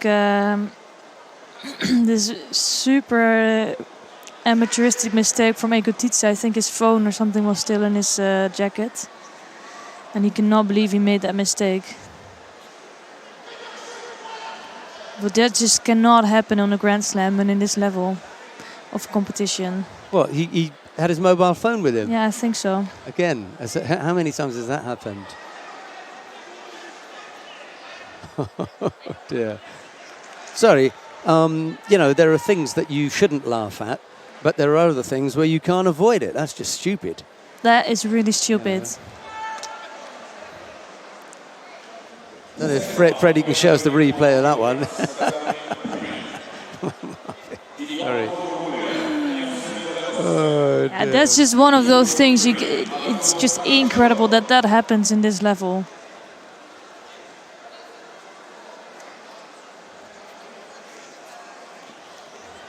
Yeah.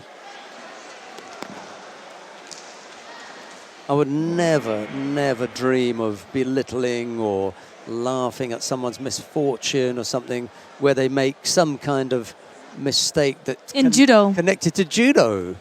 That can happen to anybody, you know. You can have some bad tactics or you can make a mistake, but this is just mistakes that will cost you a lot, and that's completely unnecessary. So, but with that said, I think it's nice to switch to mat number 2, because we hear a lot of cheering from the crowd here in this venue, and it's not for nothing, because it's Hidayat Heidarov entering the arena.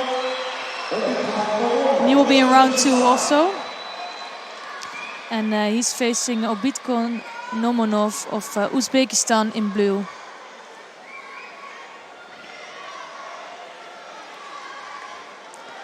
So let's see what kind of day he's having. It could really go either way.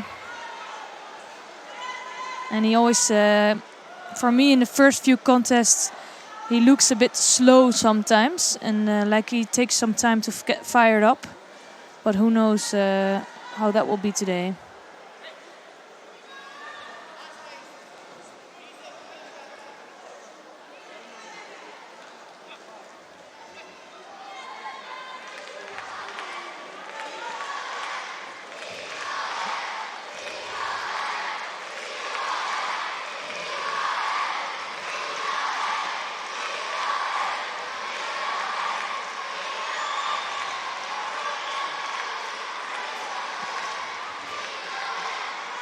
So this is exactly what I'm talking about. Heidarov just taking his time to get to Kumikata. It doesn't seem like he's moving so much. We'll probably be picking up a Shido here. And both judoka actually are picking up a Shido for not getting their kumikata.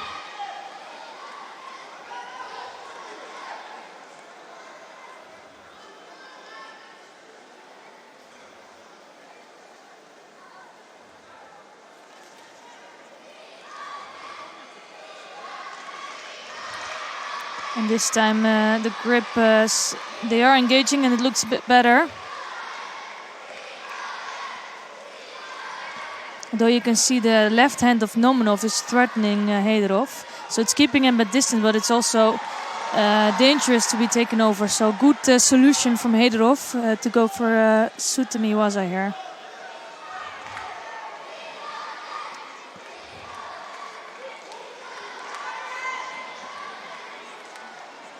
So another Shido for Nomanov, probably for that left hand.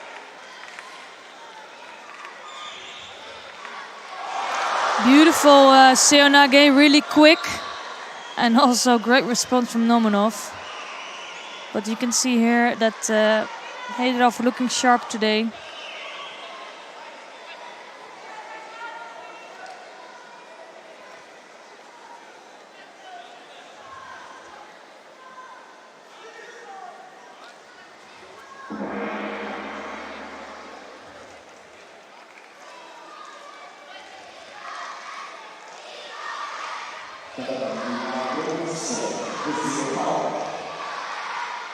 So still more than 2 minutes on the board. Nice work there from Nomanov. He kept he kept pushing there, and he's putting a lot of pressure on Heiderov here.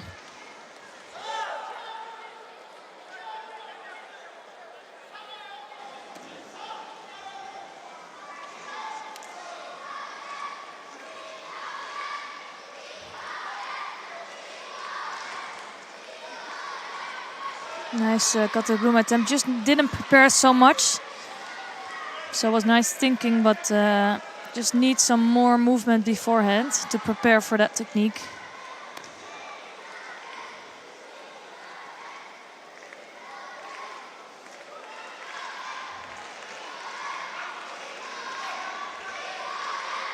And Heiderov really needs to start going.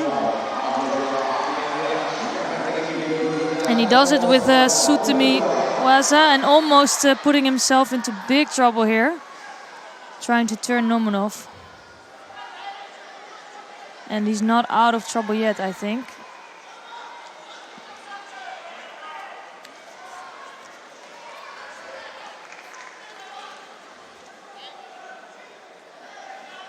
So 1 minute 8 seconds left on the clock.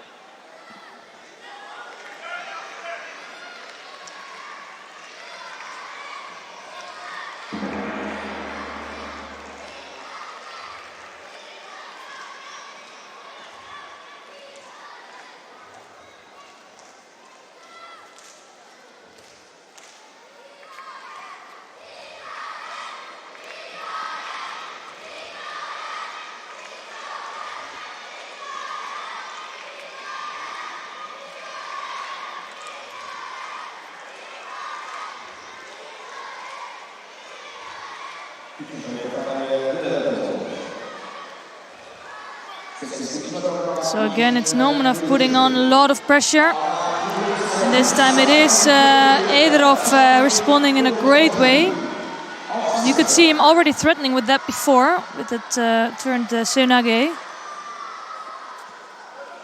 And then waiting for first for Nomanov to come and making use of this technique over the first attack.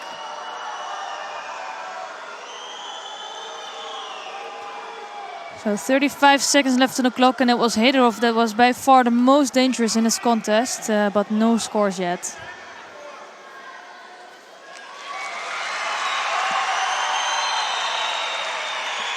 And the attacking of Heiderov is rewarded.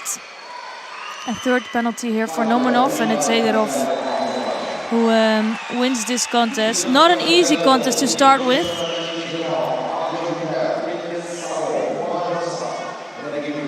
But he was looking good in this contest, and that will give hope for the Azeri in the 73 kilo category. both of the top athletes came through.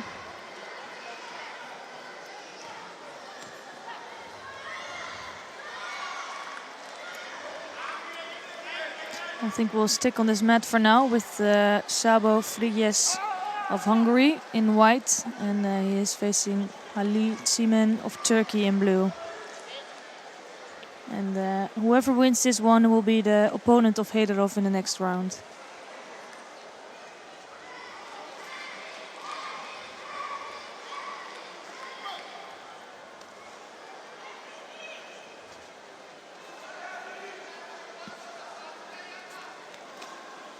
Nice Sutemiwaza from Sabo here.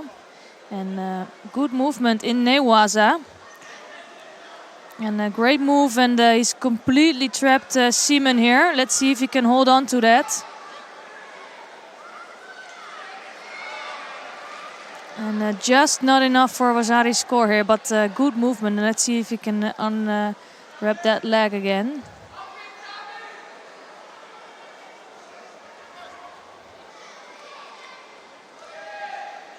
In the beginning it looked quite strong, but after that he could not control Simen.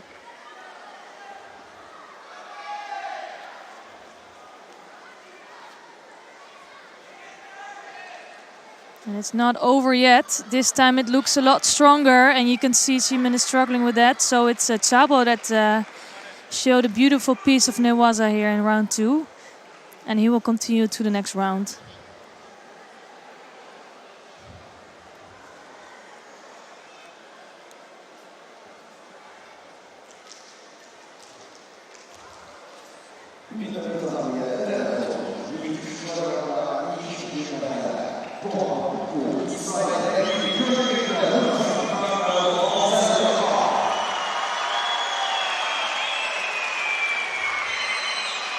So another Azeri entering, but I think we'll stick on this mat because there's a really interesting contest coming up between Denis Yartsev of Russia and Niels Stump of Swiss.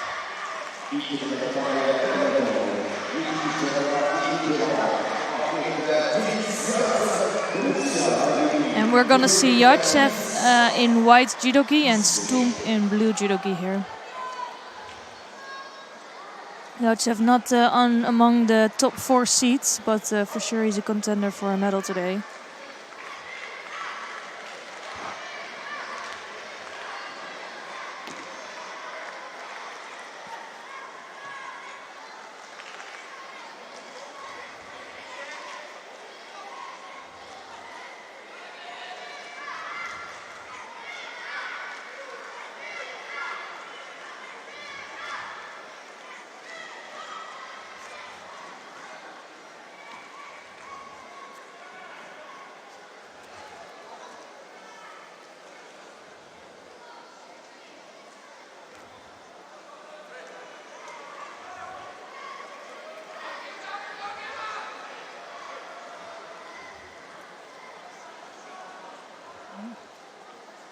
So for me, Stump is making great progression in this world circuit, improving every tournament.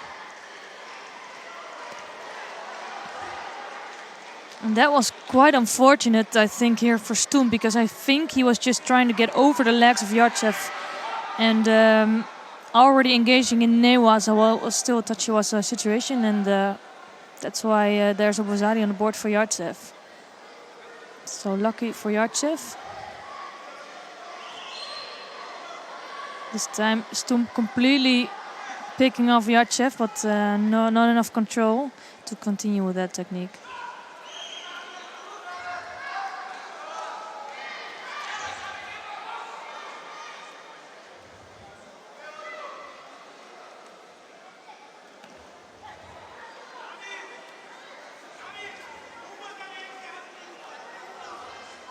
First Shido on the board here for Stump. It's Yartsev that's really making all the attacks.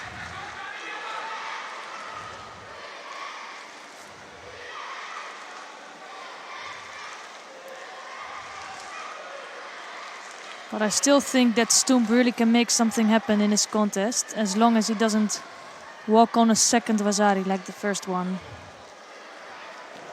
And that's it. Nice takeover from Yartsev. Just still a little bit too strong here.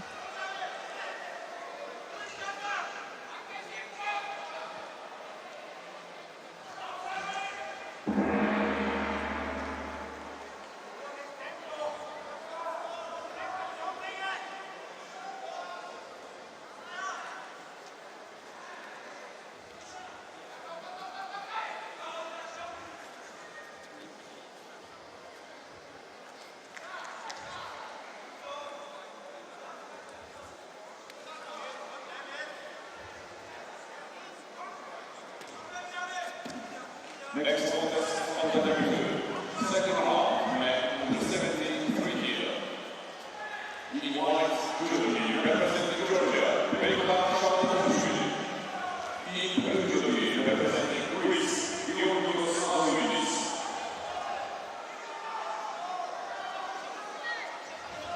So another one that might be able to do something, it's Georgios Azoidis in blue here, and he's up against Beka Shavdatuashvili in white.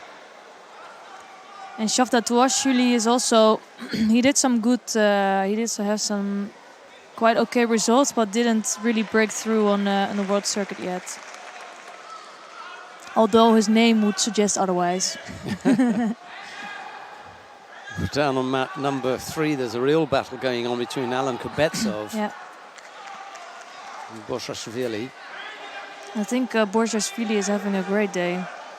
Shamil Borshashvili keeping the Russian, I think he's the number 4 seed, isn't he? Kubetsov? Yeah, he is.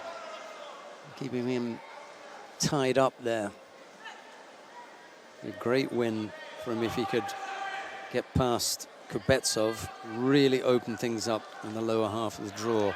Sorry, in that pool B, beg your pardon. Yeah, and that would mean he would already have beaten 2 really good athletes, like Chuchi in the first round, Kubetsov in the second round. That's a really good day.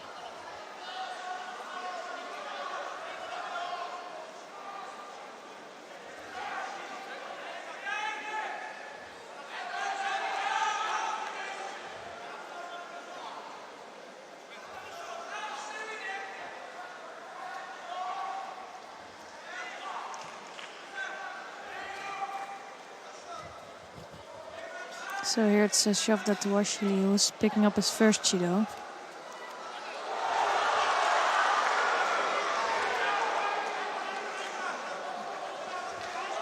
Also a good contest going on mat number 1. So there's enough quality Judo going on. If you want to watch any of that, you can click on the mat.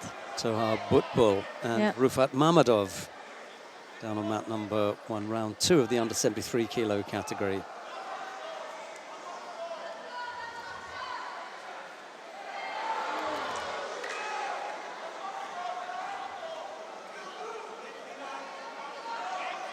And in this contest, it's still a bit quiet. It's the big. We didn't see any big actions yet.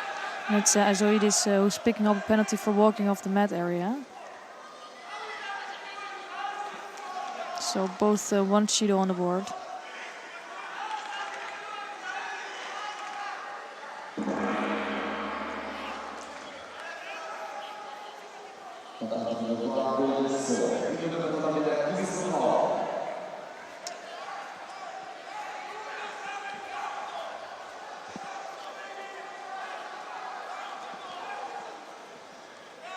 Nice Sutami attempt from Azoidis. Just didn't have so much control on the top half of Shavdatuashvili, and that's why he could escape it.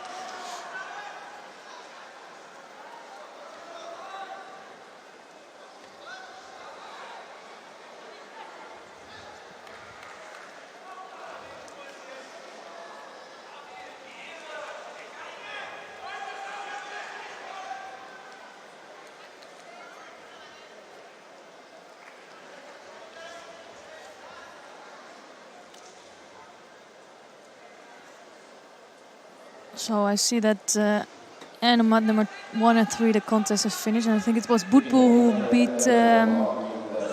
Who did he won the contest on mat number 1, right? Against Mamadov. Yeah, that's what I mean. And which is Kubetsov also winning his contest against Borshashvili. Yeah.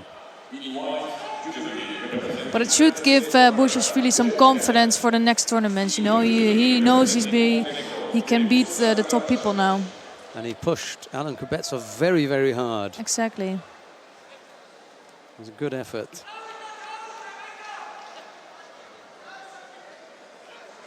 Oh, yeah, that was a nice hip throw there from Azoidis. And you could see that Shavtatuashvili was just waiting too long for something to happen. It was giving Azoidis plenty of time to prepare for that technique. Just lacking a bit of strength or confidence. I don't know what it is. He still tried to escape that, but I think there was too much control from Azoidis. So now with 30 seconds left on the clock, it's going to be hard for him to take that back.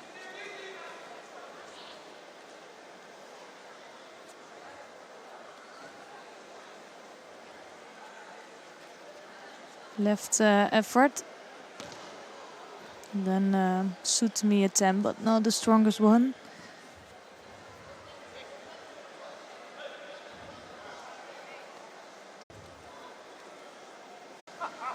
With some good preparation, but not strong enough to get Quadros out of balance.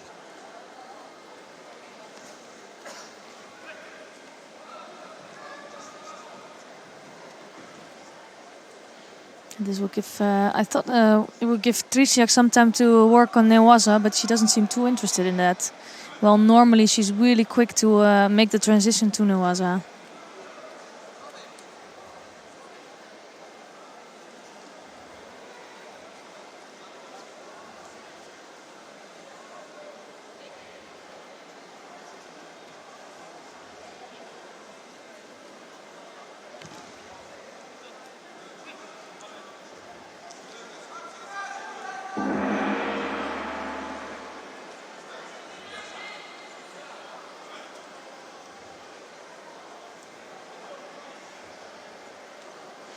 So a second Shido, and that's a bit unfortunate, but just too defensive for overly defensive posture. She got that second Shido.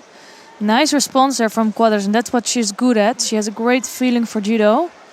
And that's, I think, also the danger for Trisiak, because she tries to attack all the time. But she just doesn't, if she does it a little bit too hasty, she might be in risk of being taken over.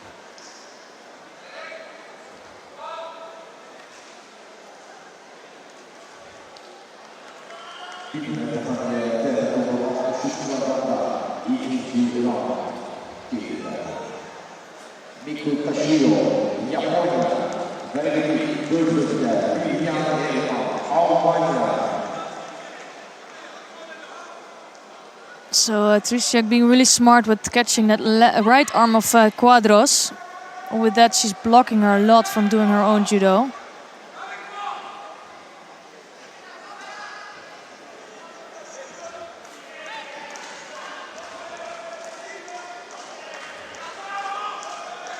And it could be the third sheet already, or they are going to wait a bit for that. I'm happy with that.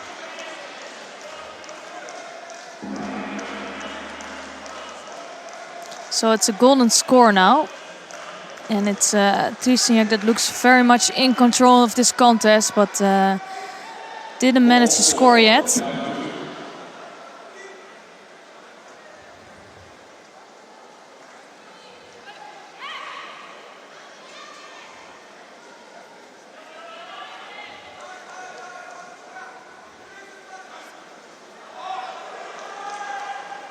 And this time it is Trisiak throwing Quadros for an ippon. Quadros trying to take over, but she really landed first on the back. And since it was Trisiak that really was going for that attack, it will be her that will be awarded the ippon. Nice try from Quadros, but it's Trisiak that will continue to the next round. And it might be nice to take a look at mat number 1 to see what's happening there. Because here we have the number 2 seed on the mat of the 63. It's Tashiro Miku. And she is facing the contest with Vivian Hermann of Germany. And Tashiro in white, Judoki Hermann in blue. Nice piece of Ashiwasa from Toshiro, and I think this is completely under. So it's just a matter of time before Herman will tap out. Really quick work from Toshiro, because after a little bit more than a minute, she managed to get 2 Shidos on the board for Herman and score a Nippon. And I think we're going to stick on this mat to take a look at the Chinese Tang Jing in the next round. But it's Toshiro that's making quick work of Herman in this second round. And she's in the quarterfinals.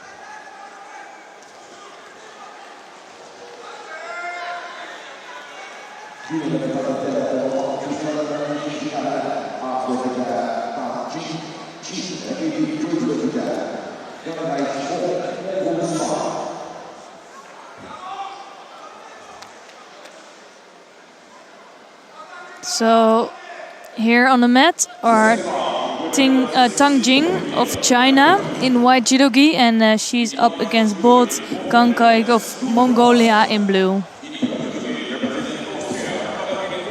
On paper, it should be Bolt that would win this contest, but we saw yesterday with the other Chinese that it doesn't say so much. And Tang beating Krasikova in the first contest.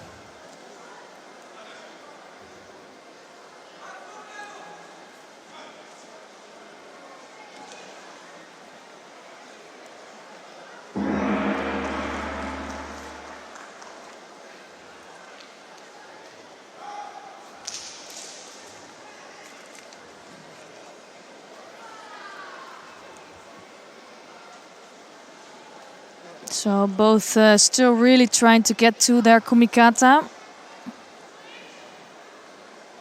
And not much has happened in the first minute, so they will both pick up a warning for that. So both have a Shido on the board now.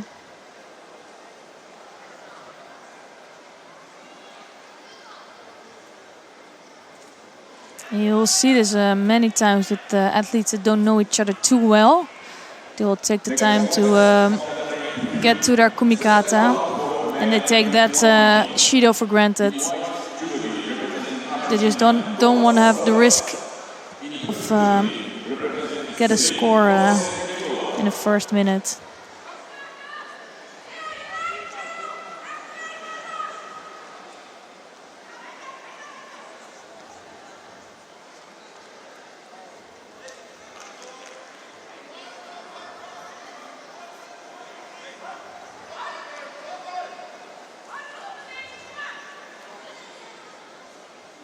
So Tang Jing taking Bolt backwards, but probably with some hand on the chin, so that's why the referee stops this contest. So almost half the contest gone already, and not so much has happened yet.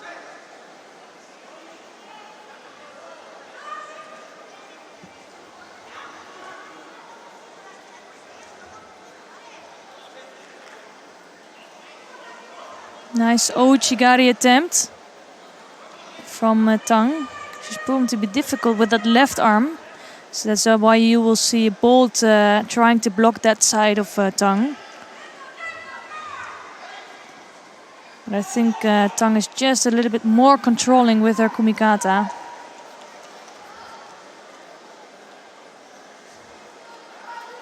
This time trying to go for Makikomi technique. And this is why Bolt is picking up her second Shido. Tang just being that little bit more active.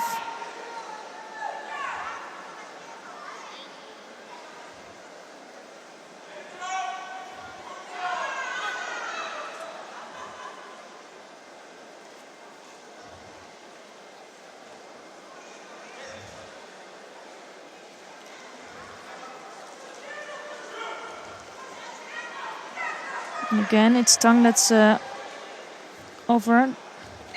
Almost scoring here against Bolt. And Bolt is struggling with, especially with the kumikata of Tang.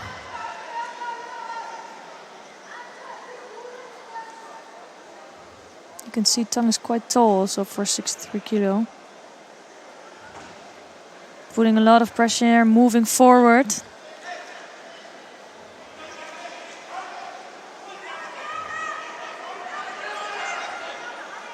And that was quite unnecessary, I think, for Tang to do. Trying to change the direction with Sutami, but not be just a really poor attempt, and that's why she picks up her second Judo.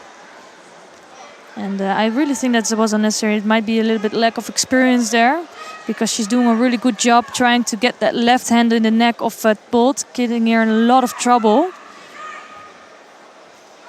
And she was controlling, but now with that last mistake, it's all evened out again.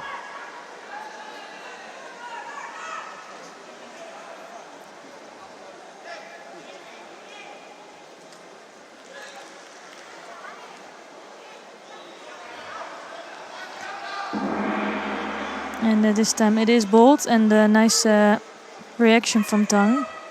But still open this contest.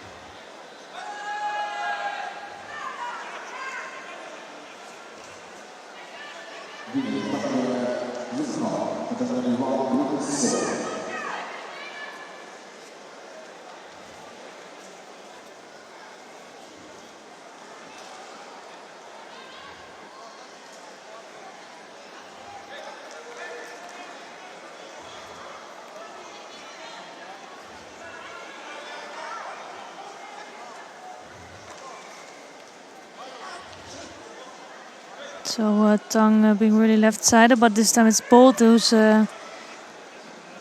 getting some more control of this contest.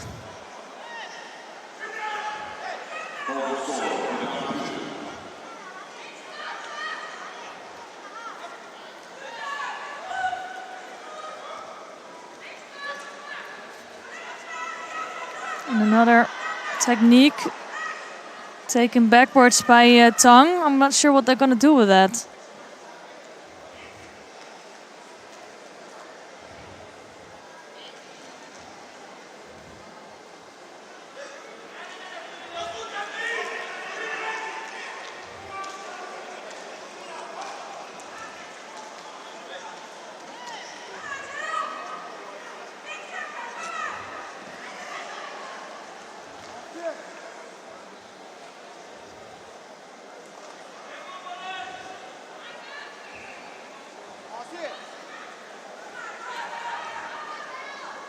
So this time Tang almost scoring, getting really close.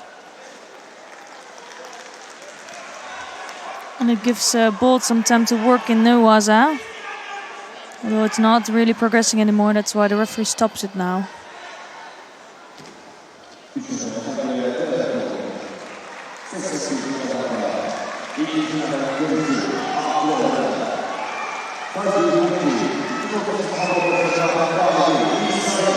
So another interesting contest is going to start on mat number 3, but we'll stick here for now to see the end of this contest. And after that we can see if we can move to mat number 3.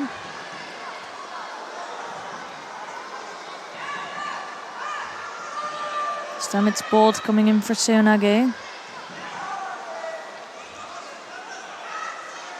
Already 1 minute 52 seconds into golden score, so you can see both judoka are starting to get tired.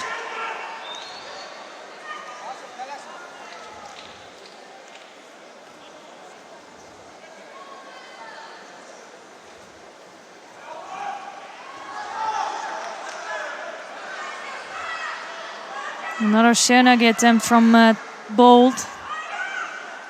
Just a little bit more active here in this contest in the last minute or so.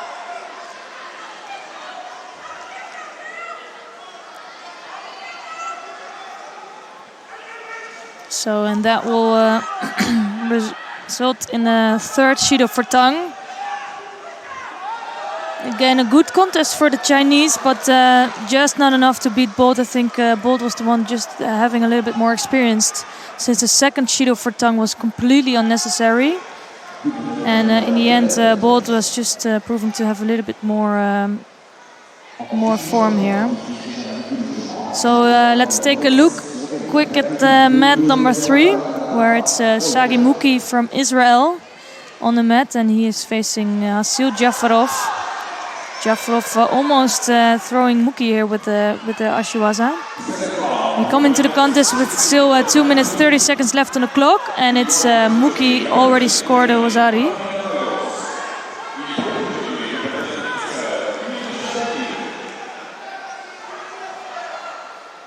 Oh, beautiful response to the left hip throw of Jafarov. So nice Wazari scored. Thank you, Freddie, for showing that. And this will be it. This will be the second Wazari. So it's Muki that will continue through the next round.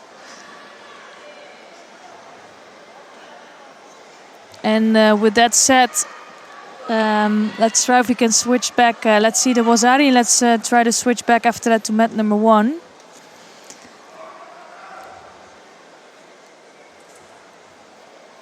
Because here it's one of the other Slovenians in the 63 kilo category. It's Andrea Leski, the number 3 seed today, and she's facing Karolina Talach of Poland. And at the moment going over for Wazari here against Talach. Talach's doing a great job beating Piovesana here before. And I think they have a good battle going on in Slovenia with Trisiak, the Olympic champion and former world champion. And really one of the top athletes in the 63 already for a long time. But then there is Andrea Leski, one of the talents. And she's also a number 3 seed today. And again, almost going over here against Talach. So for her to make a chance of qualifying for the next good tournaments, it's important to stay close to Trisiak. And that's going to be really hard because as soon as Trisiak enters a competition, she almost always finishes on the medal on the podium. So.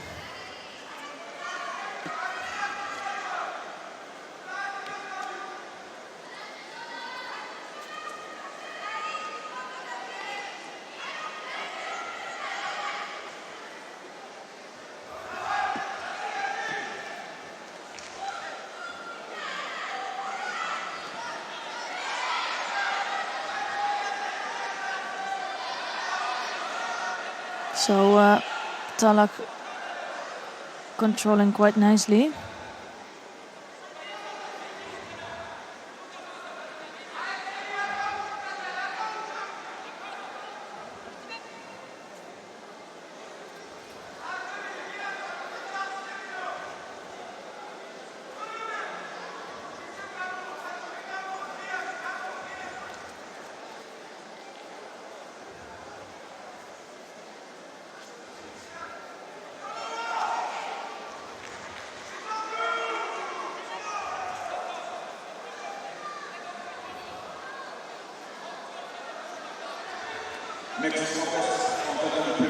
So although we're watching this contest, if you want to continue watching this, please click on the mat. But there's a world champion entering the arena today, and it's Arai Chizuru. So let's switch to mat number 2 to see what is she doing today. And she's facing Gabriela Willems in blue judogi.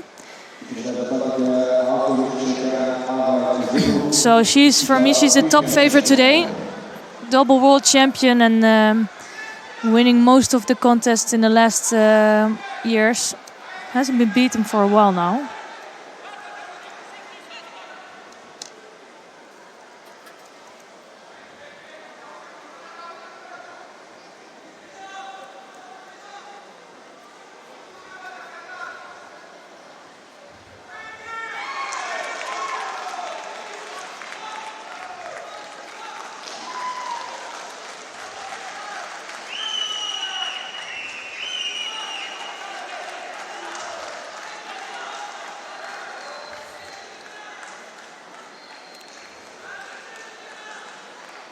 So Arai always taking some time to get to her grips, looking very controlled.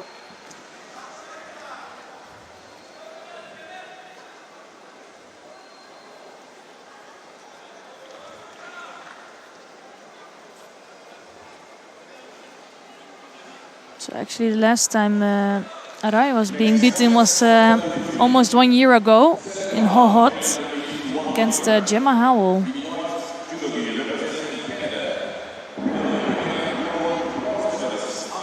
And that could be potentially a next matchup, so that's interesting to see if that might happen.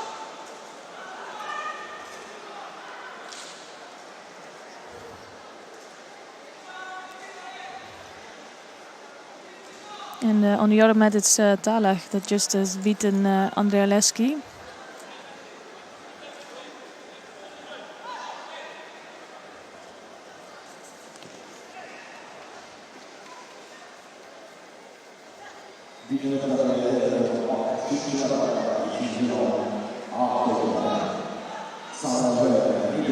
So it's Arai taking up time but giving no chance to Willems to really get to any judo.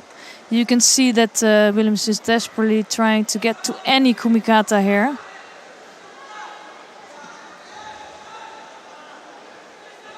And keeping away that arm from Arai. And with that, they're gonna both probably pick up a Shido, which will mean the end of Gabriella Willems.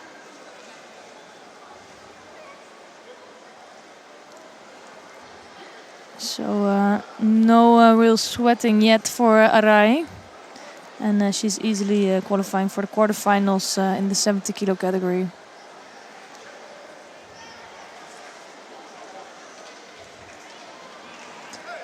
And to see who her opponent will be, we will see the next contest in the 70 kilo category. And it's going to be Laura Vargas-Koch of Germany in white judogi. And she is facing Gemma Howell of Great Britain in blue.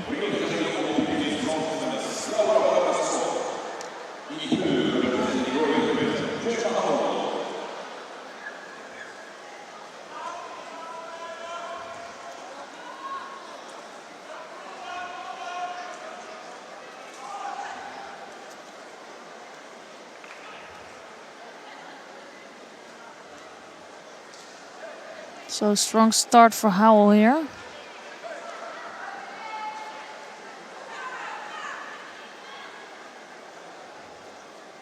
And it's Koch that's trying to stand up from this Newasa situation. I think she can feel that it's a difficult situation for her.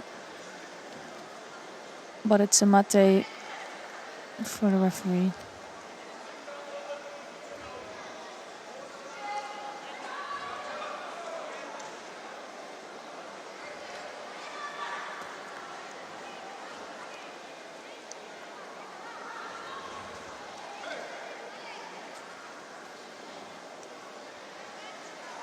So this is also the difficulty of finding somebody like Gemma Howell, because she's really pushing forward. You can see that all the time, walking forward and giving no chance for Vargas-Koch to really get engaged in this contest. And she's now picking up her first Shido.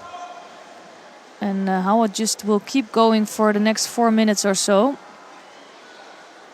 Almost putting herself in the danger here. And just grabbing that leg of Vargas-Koch to avoid this osaikimi.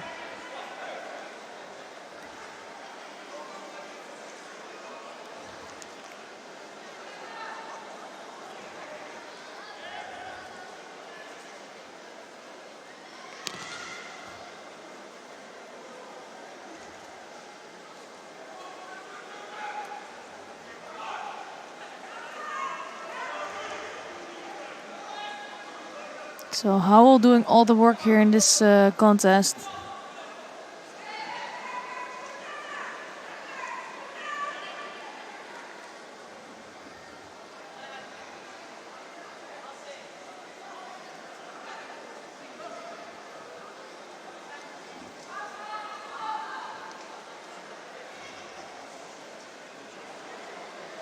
And a nice Seonage attempt here. And again, she is the one that's coming all the time. Just taking a lot of energy, but she's the one that is in good shape. She's able to hold on to that pace for 4 minutes. And this is also struggling troubling Vargas Koch, because she's the one that always needs a little bit more time. She's not the quickest judoka. And now taken backwards, good reaction from Howell. So for Vargas Koch, these are the most difficult judokas to compete against. The ones that stay busy and that don't give her time to get to her Ouchigari and Uchimata. Now Howell's taking some time to work in Newaza. Almost freeing up her leg. Don't think she has enough control on the top half as well. So she tries to go for arm bar here, which is a good choice.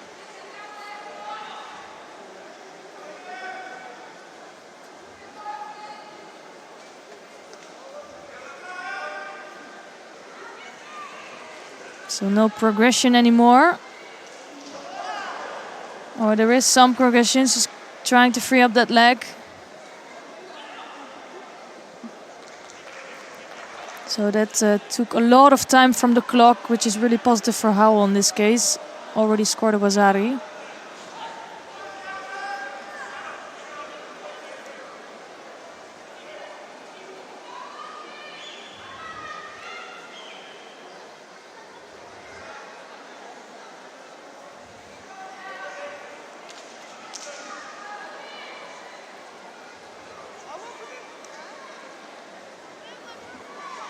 This time it is Vargas Koch who has a better grip. And Howell looks really defensive here. And it's Vargas Koch that starts to look a little bit panicked. Because she just doesn't really she cannot get her own kumikata. Not sure what Howell's pointing out here.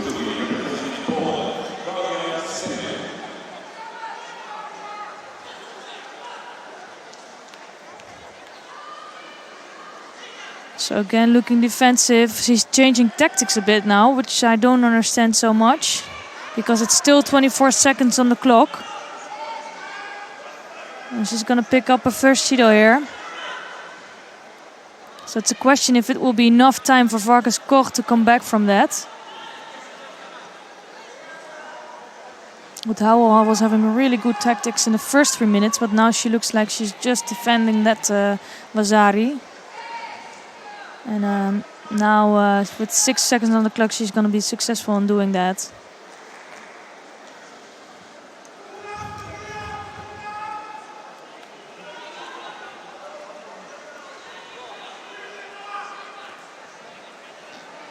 So it's going to be an interesting matchup in the next round with Arai and Howell, since it was Howell the last one that beat Arai.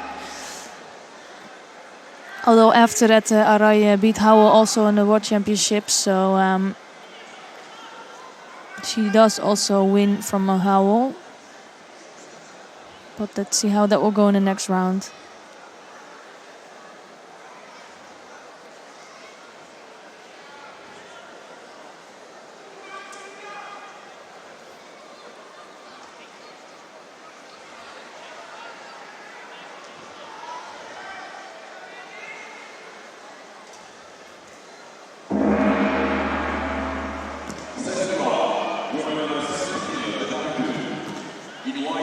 So then another interesting matchup between these two athletes. It's Maria Perez of Puerto Rico in white judogi. And she's facing Elizabeth Teltsidou of Greece in blue. Teltsidou really having a good season this year.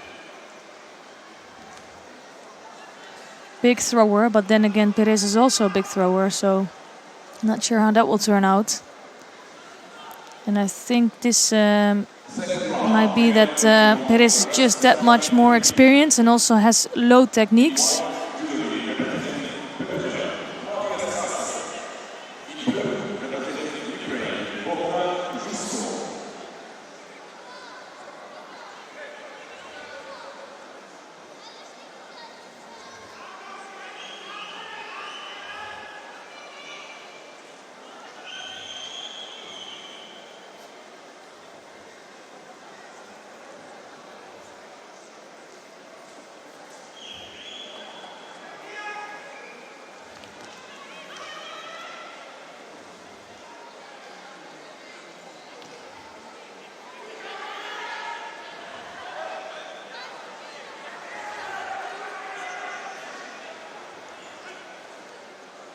So both judoka will pick up Bushido here. And I think it's because they're both also feeling the threat of one another.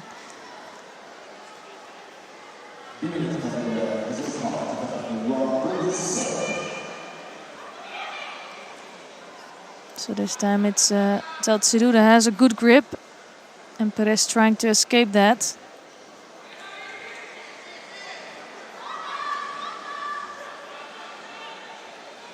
And mistake there for Tsatsidu because she was trying to move in Newasa, but they were still in Tachiwashi situation, and it was a continuous movement.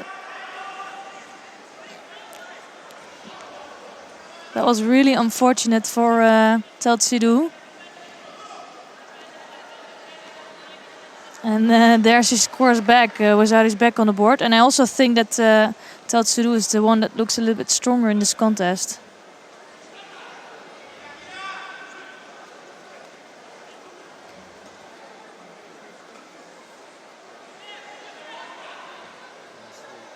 Sorry, problems for Perez here.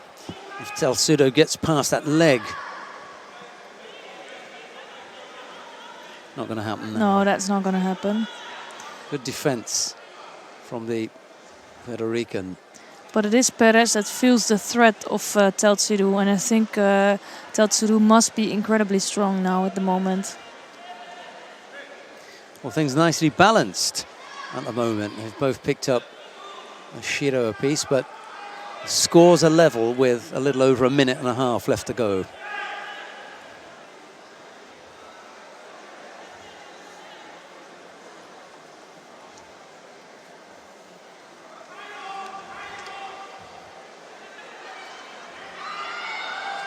And now Perez comes up with a second score. Yeah, that's what I told in the beginning of the contest. That's the danger of Perez.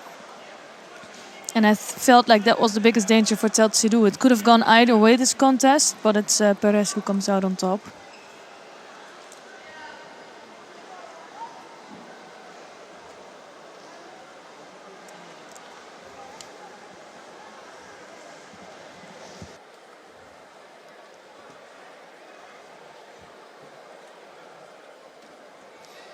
Right, coming up next, Maria Bernabeu of Spain faces Alexandra Samadzic of Bosnia-Herzegovina. It will be Bernabeu in the white judogi, Samadzic in blue.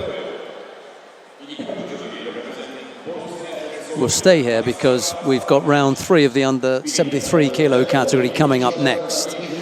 That'll be right at the top of the pool. It'll be Rustam Orozhov, the number 1 seed, coming up next.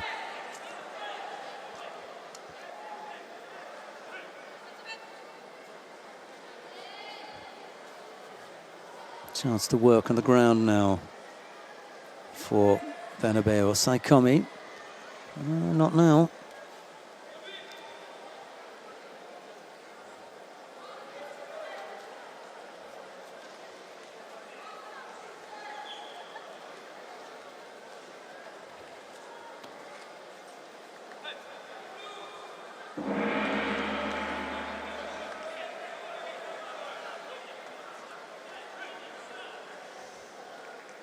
Maria Bernabeu catching Alexandra Samadzic on the ground there.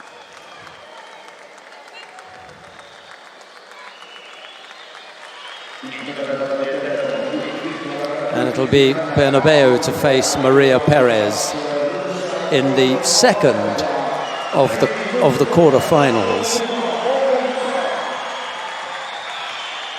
Right, coming up next, round 3 of the under 73 kilo category. Rustam Orozhov of Azerbaijan faces Bulgan Batbold of Mongolia. It's Orozhov in the white judogi, Bulgan in blue.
Well, that brought the crowd to life here. Makikomi from Orozhov. Huszary on the board and now working on the ground.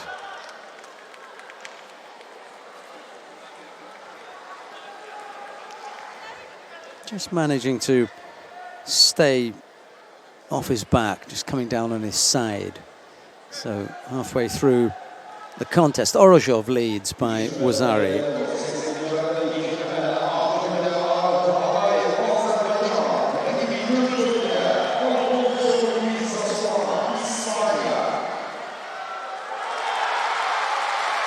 Well, that'll do.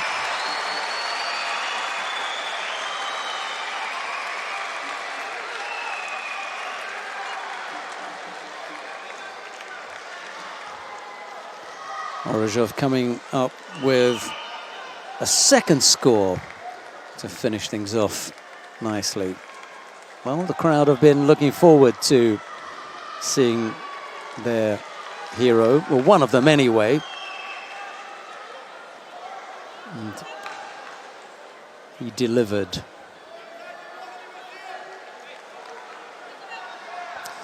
Up next, Anthony Zing of Germany faces Vadzim Shoka of Belarus. It's Zing in the white judogi, Shoka in blue.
Both fighters very watchful with regard to settling on grips.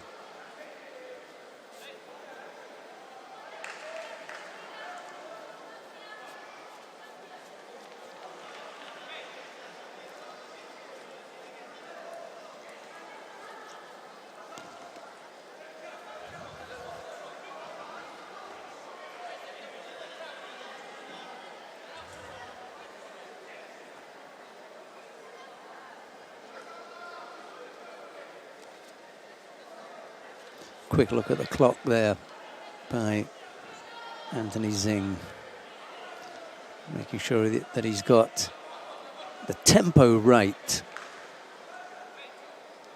Just want to try and step things up a little now.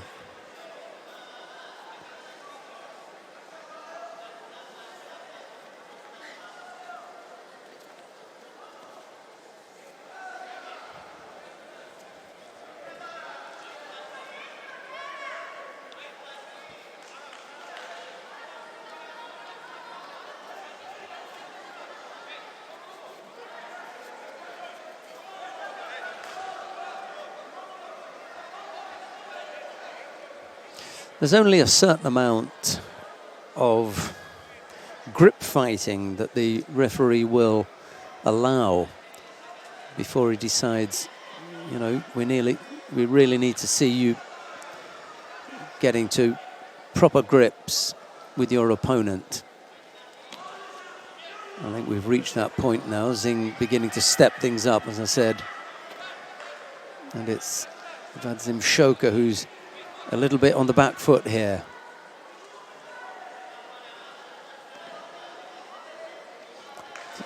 He's never really going to threaten him with one hand falling away.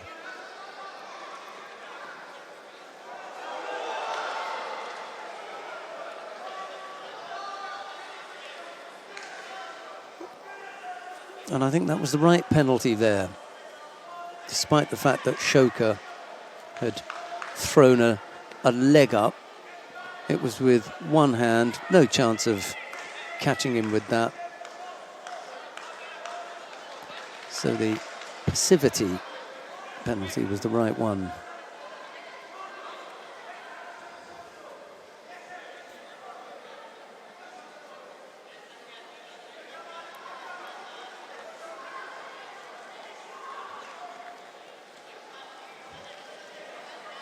Zing again stepping up with the attacks. Another Uchimata effort. Can't follow it up with something else though. Just had Shoka momentarily off balance. Couldn't come up with another attack.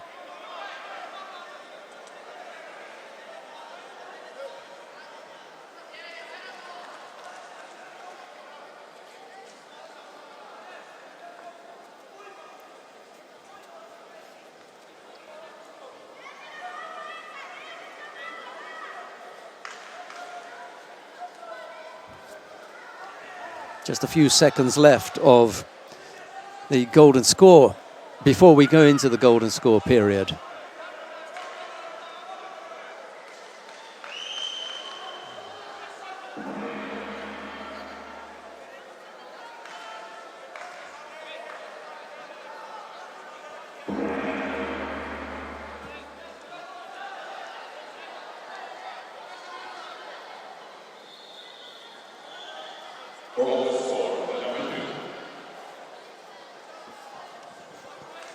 So we're into the golden score period, and it's Shoka who attacks first, right-sided, with that Tayatoshi that Zing just pushes away.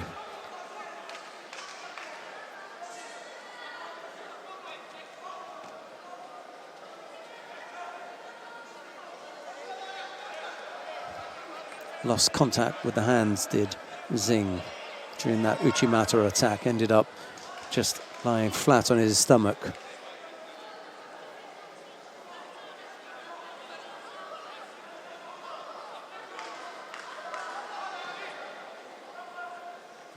He's been in there so many times now, Anthony Zing, and you might be thinking that a combination where he has Shoka trying to defend against the Uchimata, if you could come up with a combination, I think he'd catch him.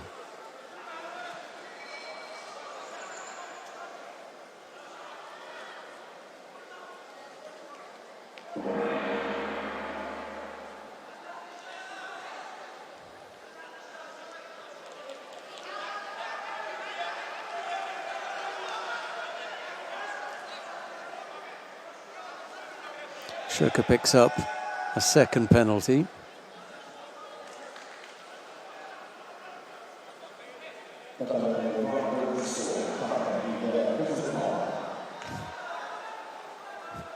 Coach was definitely not impressed with that penalty.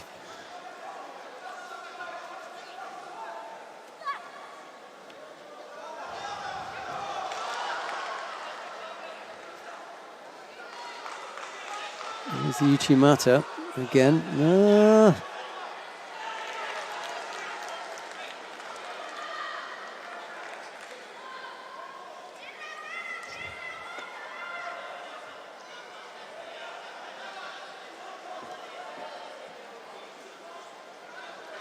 We're going to have another look at that.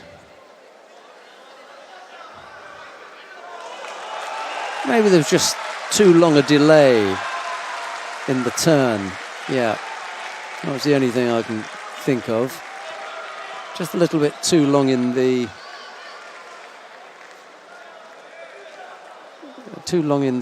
execution of the turnover.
Two penalties picked up by Shoka. It's Zing who's probably got the better of the contest at the moment and looks the more likely to score. Third penalty picked up there, this time for a false attack. That's unfortunate.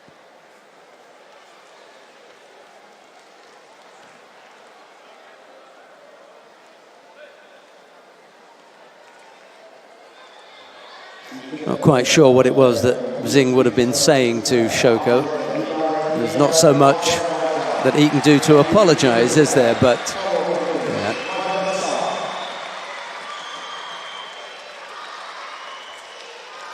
Anyway, it brings us neatly to the much-awaited meeting between Hidayat Hidarov of Azerbaijan. He's up against Jabo Friges of Hungary.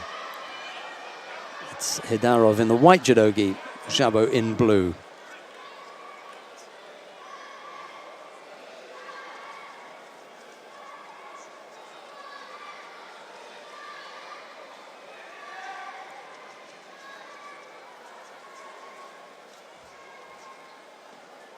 I say much awaited, but what I really mean is awaited by the crowd here in Baku. Keen to see any of their fighters on the mat. Very supportive, as you'd expect.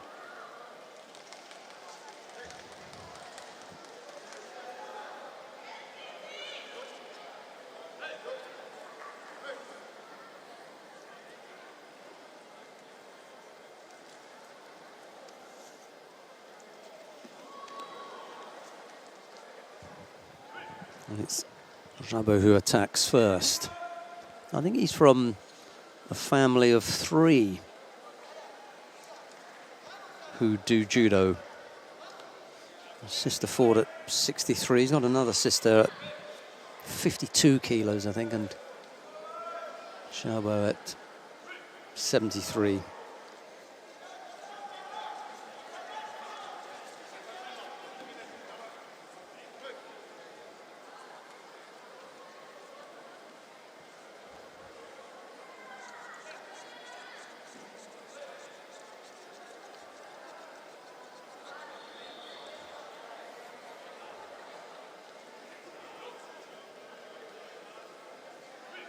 Slightly subdued start by Hidarov. He can be quite explosive at times.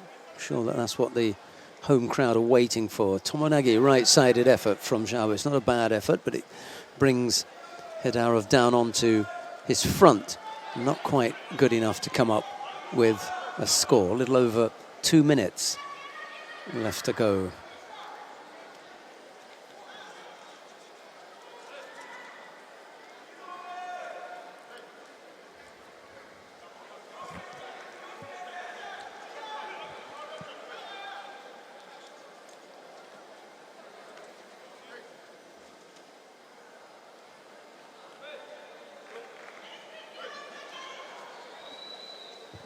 Hidarov has picked up a second penalty. Real problems here for the Azeri. Can't afford another penalty. I wonder what kind of pressure Jabo can put on the Azeri.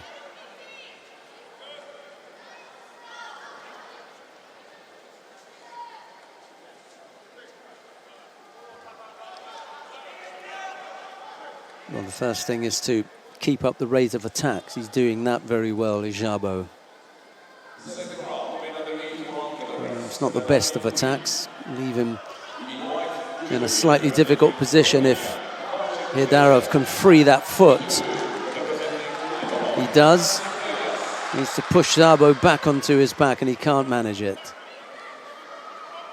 Minute 22 left to go. Still no score. Nadarov has 2 penalties, Szabo just a 1.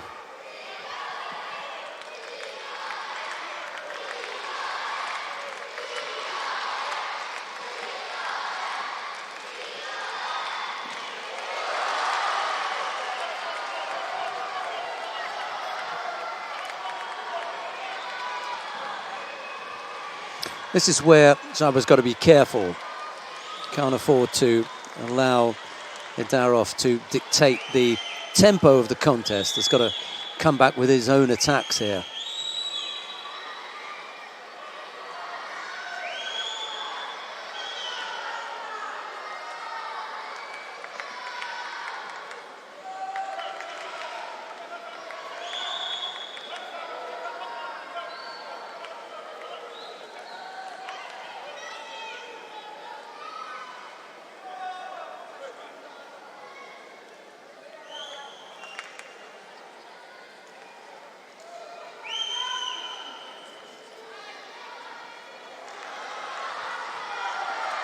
Nadarov looking to go right-sided first of all with that Seide Tsurikomigoshi, and then trying to link it on the way out with some Sutemiwaza. And now it's Szabo who attempts the... He's had to tap out. Managed to put the Shimiwaza on. And much to the delight of the home crowd, Nadarov gets Szabo to submit.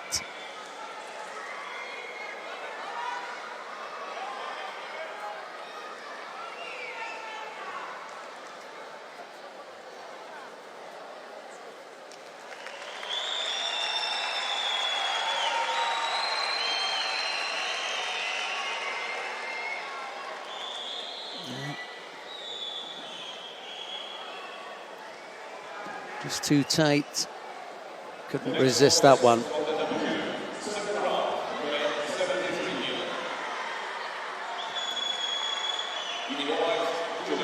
Coming on to mat number 2 next, Denis Iyartsev of Russia. He's up against Georgios Azoidis of Greece. It's Iyartsev in the white judogi, Azoidis in blue.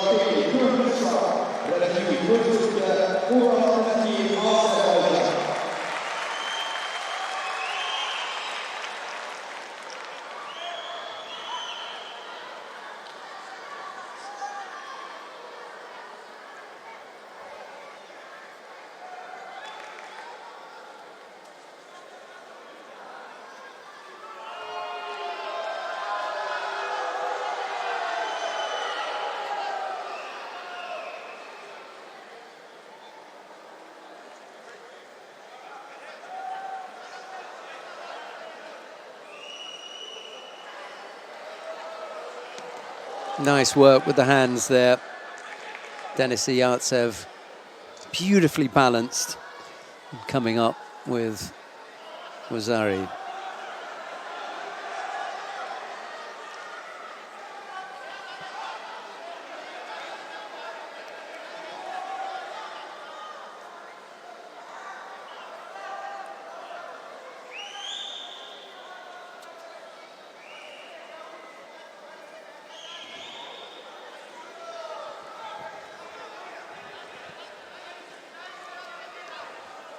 Well, it's up to Azoidis now to try and make something happen. Still plenty of time left on the clock, but really down to Azoidis.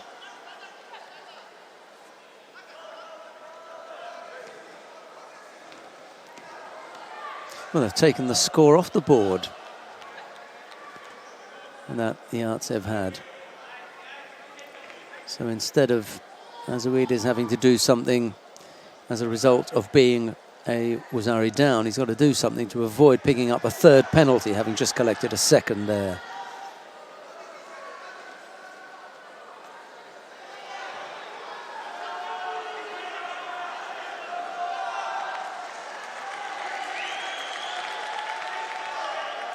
Not comfortable, is he, Azoides?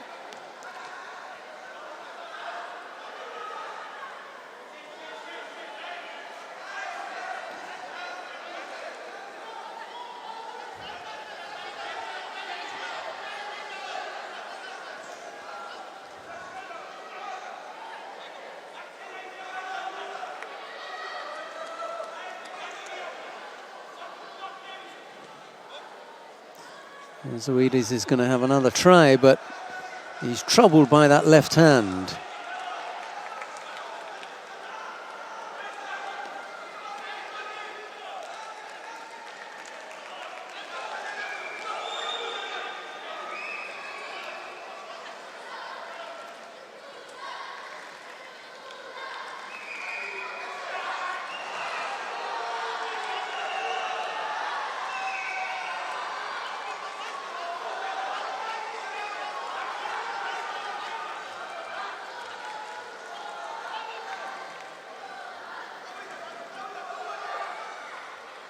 No, I don't think he can continue. Oh no, he was indicating to the referee something, but anyway, I thought for a moment he was going to say he couldn't continue.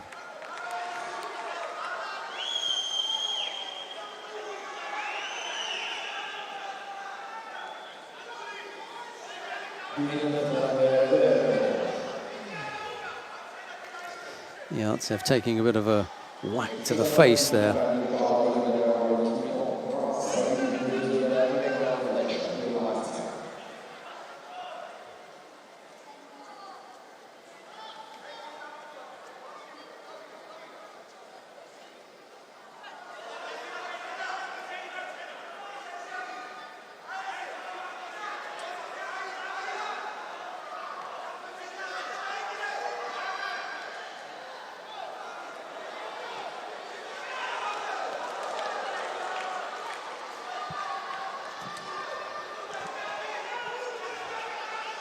Yeah, Wazari is the better score. They're not quite flat on his back, down onto his side. Anyway, it's Yartsev who leads with 40-odd seconds left to go.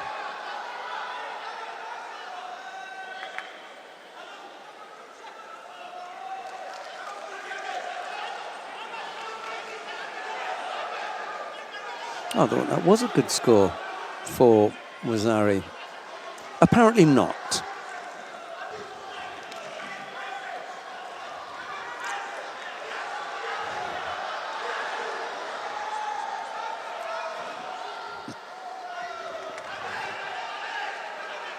Half a minute left to go.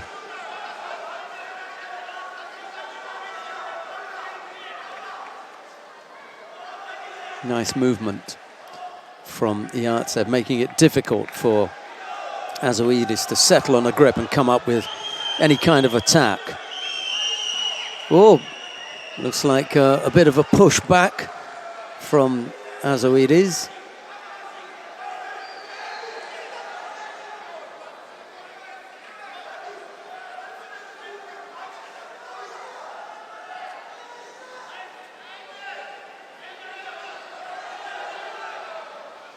The referee just getting instructions about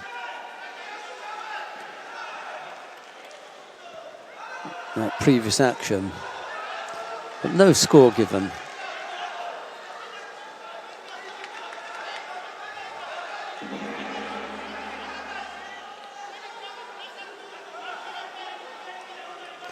Azoides proving quite a handful here, and Yartsev is now drawn into golden score.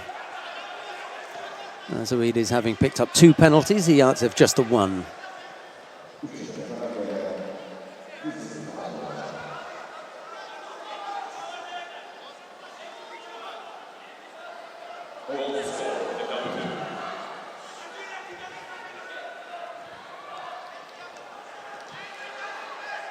Not quite.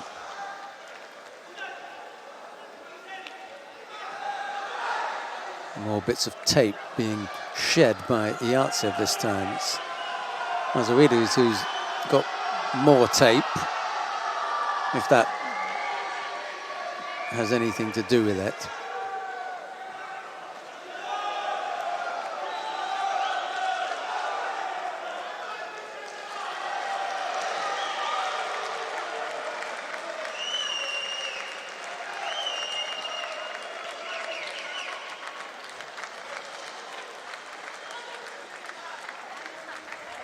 Strong defense there from Yartsev.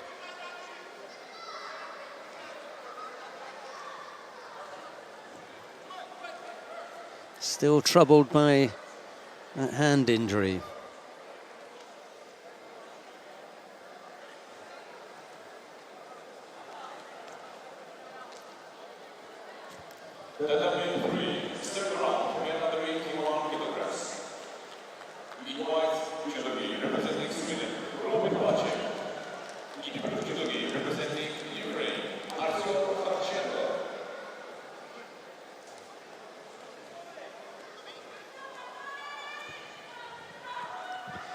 Still in some degree of discomfort, really, Azoides. I'm surprised he's managed to go this far.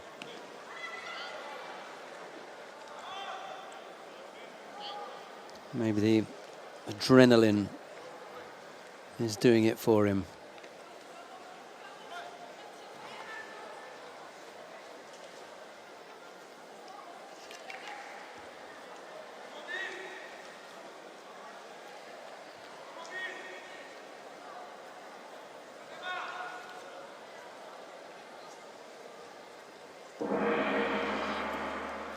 Well, there have been a few contests, actually, that have ended up with a third penalty that have been quite disappointing. One or two, actually, have been quite the opposite. They've been almost riveting, despite the fact that penalties have been dished out.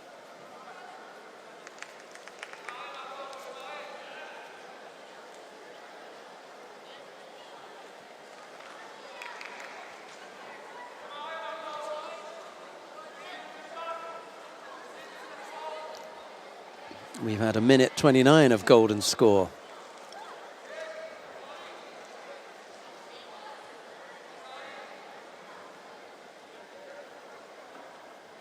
I'm just going to take a moment to tidy things up on the tatami, and then we'll be back underway. At the same time, Yartsev is having a bit of treatment off the tatami. Not quite sure how long that's going to be. Hopefully he'll be back on in a moment, and then we can get back underway. Anyway, the state of the contest is Yartsev has picked up a single Shido. Azoides has 2, and we've already had a minute 29 of golden score.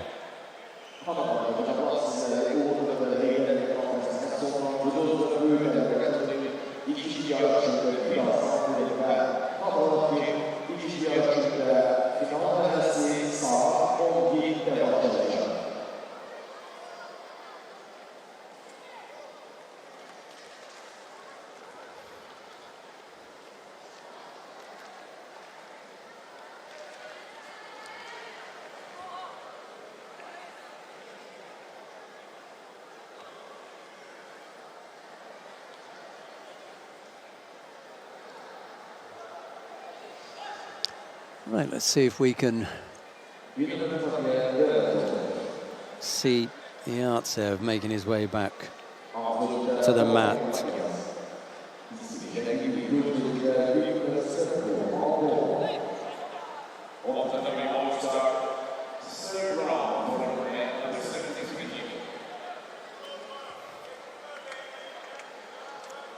Yeah, he's just finished having his head bandaged up. Sorry that it took so long for us to get back to the contest. And having waited that long, if we'd known that, then we wouldn't have waited around. But oh, well. Anyway, we just waited to see the third Shido dished out to Georgios Azoides of Greece. Okay, we've got the first of the quarterfinals coming up now. In the under 63 kilo category, Tina Tursteniak goes up against Agata Ozdobobłach of Poland. It's Tursteniak in the white judogi, Ozdobobłach in blue.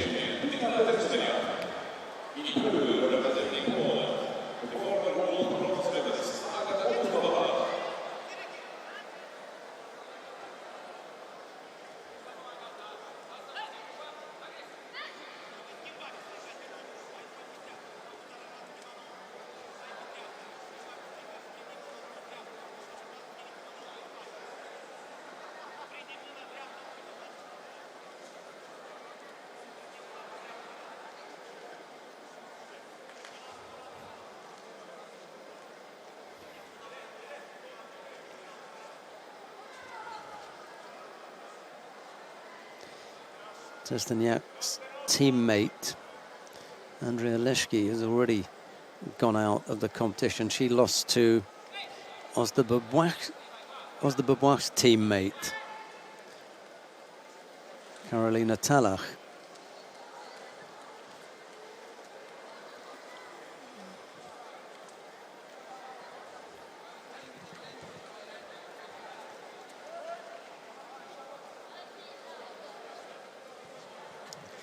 Would be quite a shocker if Ozdobobwach was able to pull this one off.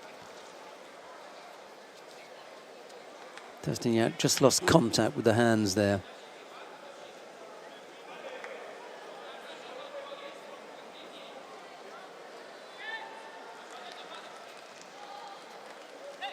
And it's the Polish fighter who picks up a penalty for passivity.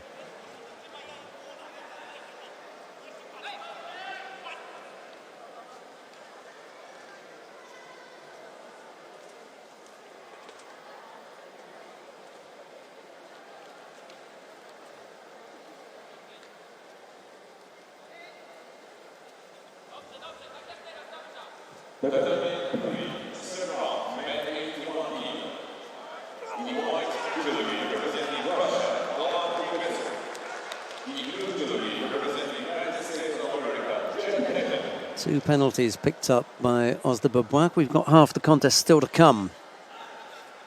Can't see this one going the distance then. Trsteniak thinking about Ojigari, then comes left-sided for that low seonage. Ozdobobwach blocks that one fairly easily.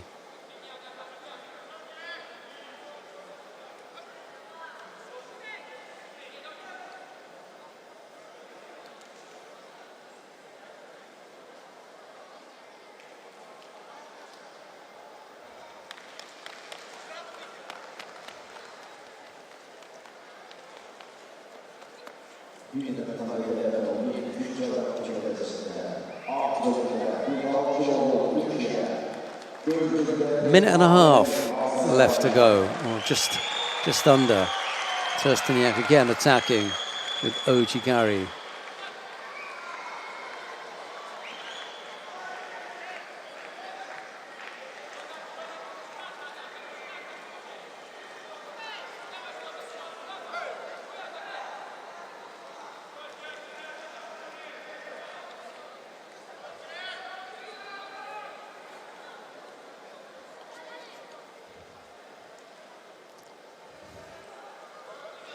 Inside the last minute now. Trsteniak going back to the Sode effort, but without any luck.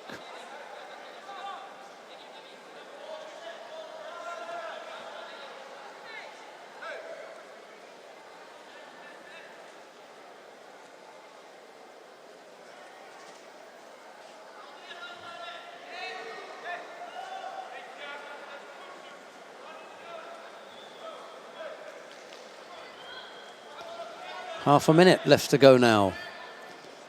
No doubt Trsteniak would like to finish this off before it got to the golden score period.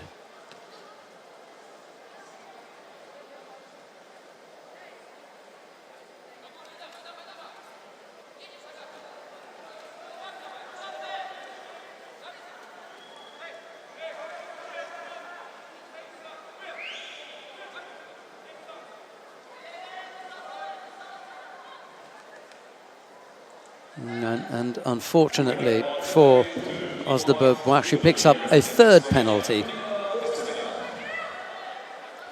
And it's Tina Trsteniak who makes her way into the first of the semi-finals.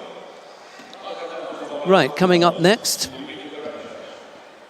we've got the second of the quarterfinals. Sjoel Fransen of the Netherlands faces Martina Treidos of Germany. It'll be Fransen in the white judogi, Treidos in blue.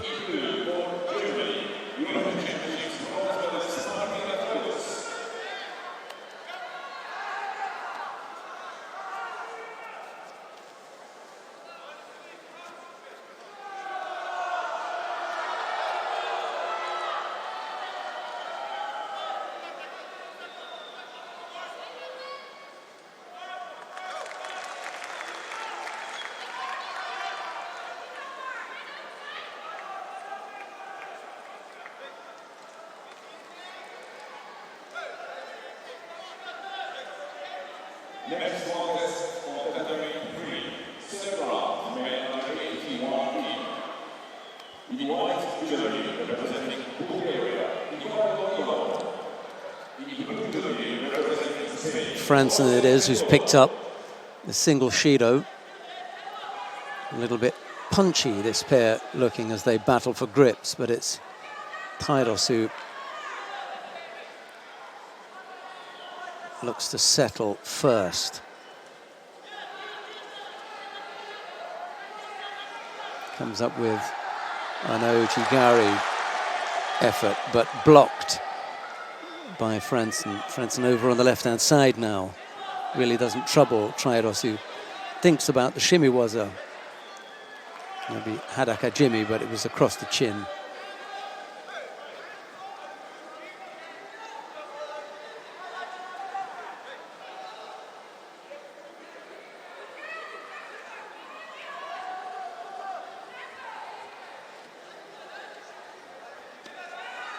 Ojigari from Franson, just bringing Tairos down onto her front. No score.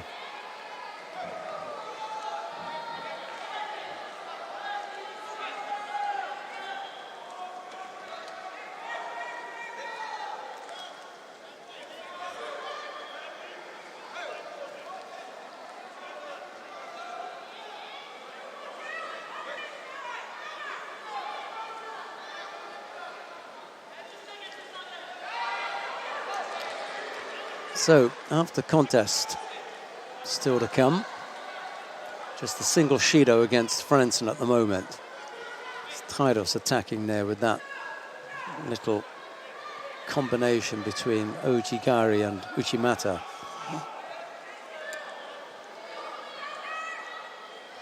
She thought about the Sumigeshi, but that didn't come off, and now just needs to keep the legs trapped to defend against that, which she does.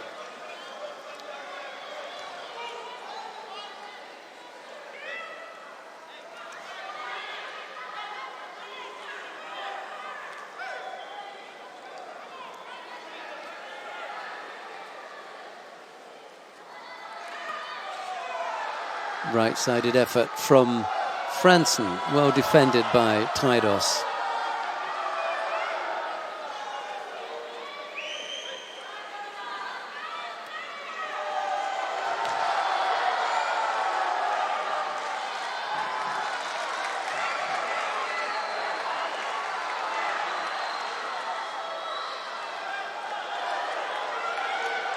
Nice little Ashiwaza. Yep, she's going to score there. That's good work from Tairos. Just as the minute mark came up, she catches Jules Franson. Tairos leads with 40-odd seconds left to go.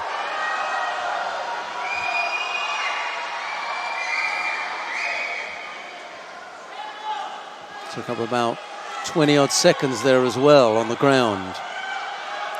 So exciting quarterfinal going on here in the 63 kilo category.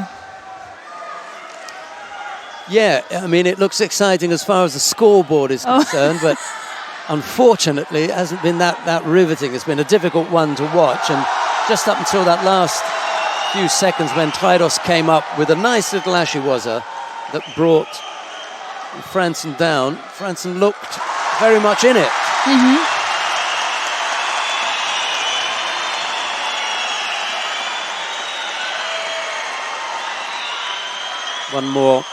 One last roll of the dice here for the Dutch fighter. Got to go now. But it's Tairos who looks to attack.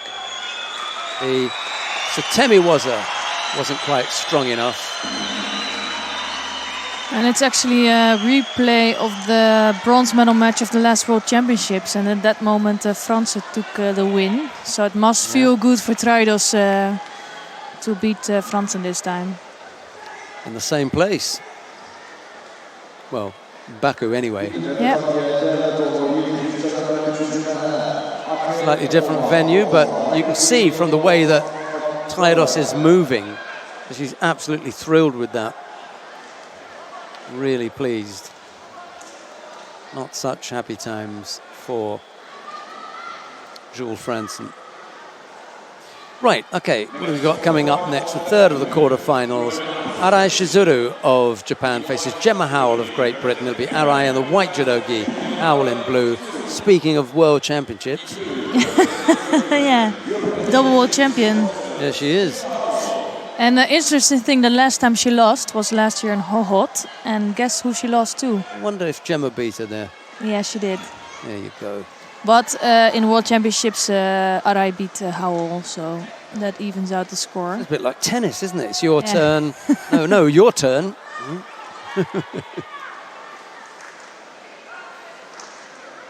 Both. Any other surprises today in the last hour or so?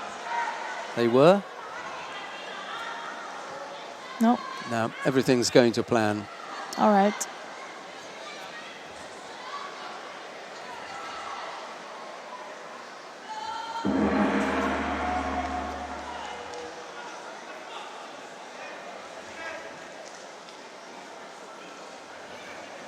I just like to see that Arai always looks so controlled, so calm, just getting her kumikata, left hand on the lapel, right hand trying to get the sleeve, and then trying to work for that uchimata. You know what's coming, and she is gonna take the time, but there's always, the pressure is always on. You're right, she really does always give that impression of being completely relaxed.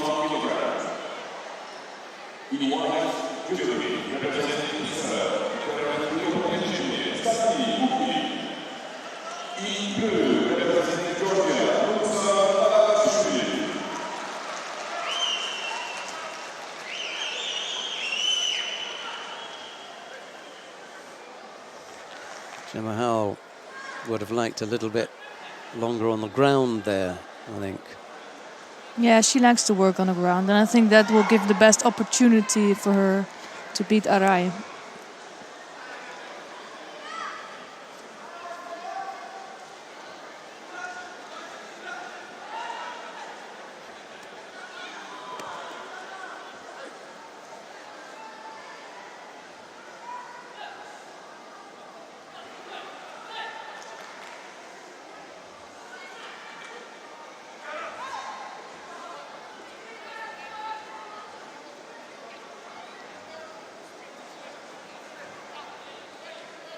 Thought about going around the waist there, did Gemma Howell.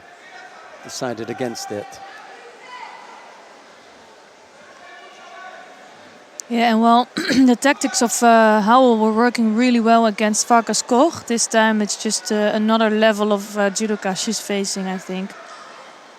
So Howell's really good with just staying active and not letting her opponent get into the game. But since Arai is just so controlled and knows so well what she wants, she just doesn't let it be. Yeah, she doesn't stop.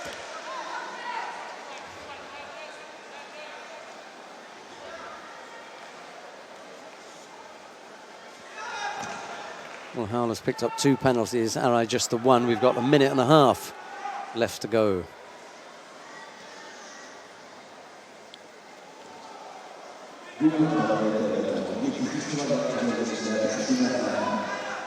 This time you could see that Howell had the better grip, and immediately Arai looked like she was in more trouble. You know, she doesn't like that at all. So what I would do if I was Howell is just even to try to get that hand on the top of Arai.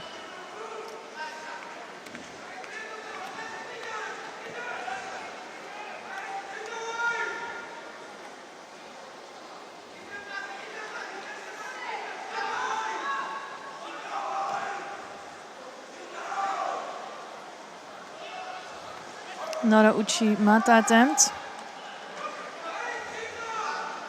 And it's not so dangerous. I think Howell can stop it easily. But she's in a bigger danger of getting a Shido for being passive.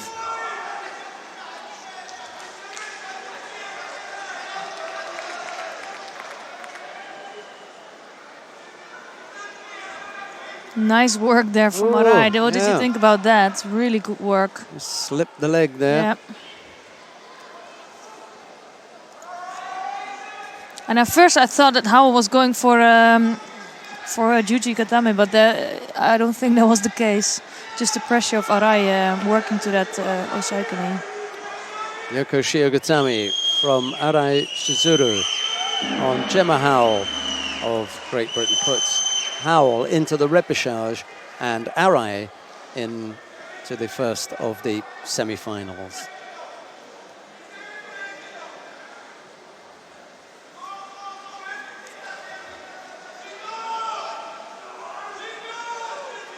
We can in white, Judo representing Japan.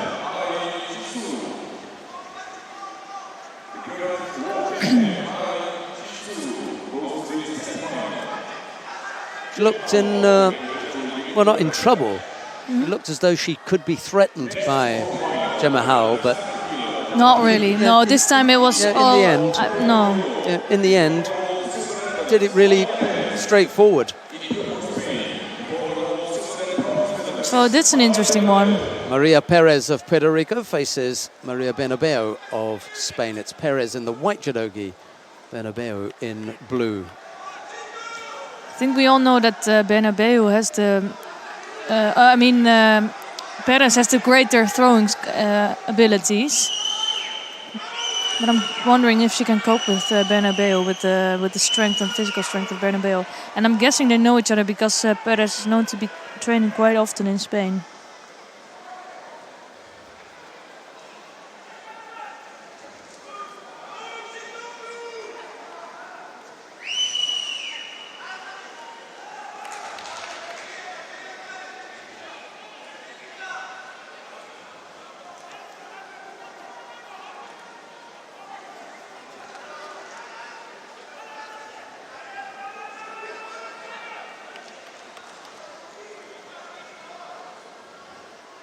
So I think Perez is doing a smart job here and trying to control the sleeves of Bernabeu. And she can duck underneath for a Seonaga really quickly, or a Sode. So I think she's trying to focus on that. And also trying to react to the attacks of Bernabeu. And Perez picks up a penalty for passivity. Yeah, she's just waiting a little bit too long and trying to react to the attacks of Bernabeu. But with that, she's not attacking herself, so...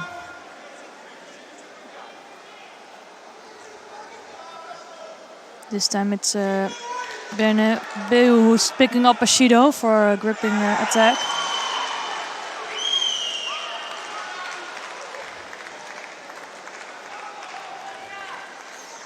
Sagimuki has just thrown Nugzari Tatarashvili for Rosari down on mat 3 in their round 3 contest in golden score. Yeah, there's a high entrance number, right? So that was a good move, by the way, from Perez.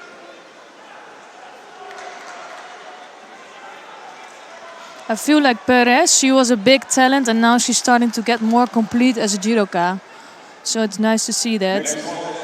And making less tactical mistakes. So she's really starting to be like a really experienced judoka now. Oh, and this time it's Bernabeu who turns Perez around.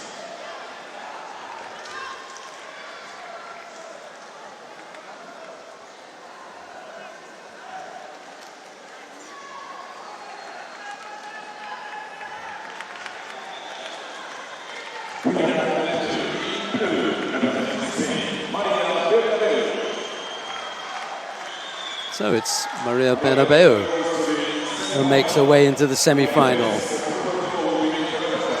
Right, coming up next, the quarter-final in the under 73 kilo category. The first quarter-final, Rustam Orozhov of Azerbaijan faces Anthony Zing of Germany. It's Orozhov in the white judogi, Zing in blue. Just in time. Good timing, right? Well done.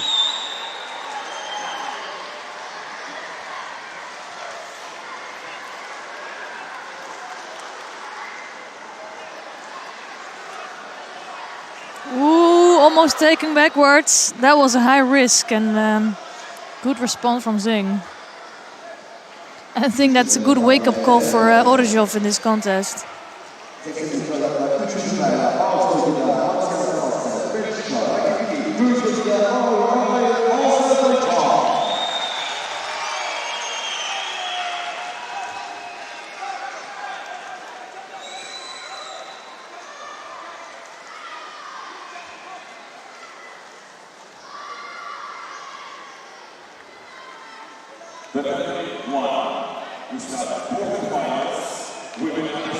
Nice Uchimata there from Zing.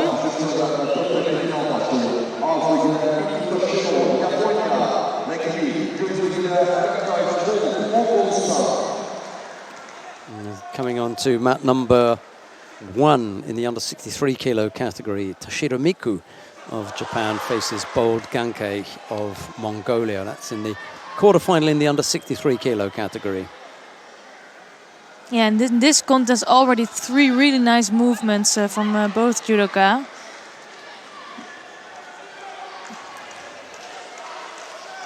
So quite open. I'm really happy to see they don't defend, are like in defensive mode. They're really trying to attack. Let's see positive judo.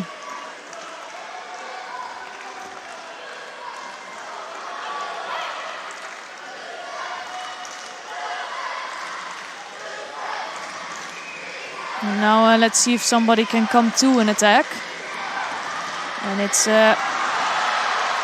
Oreshov that comes quite close to scoring. It's just the grips that stops him from throwing Zing on his back.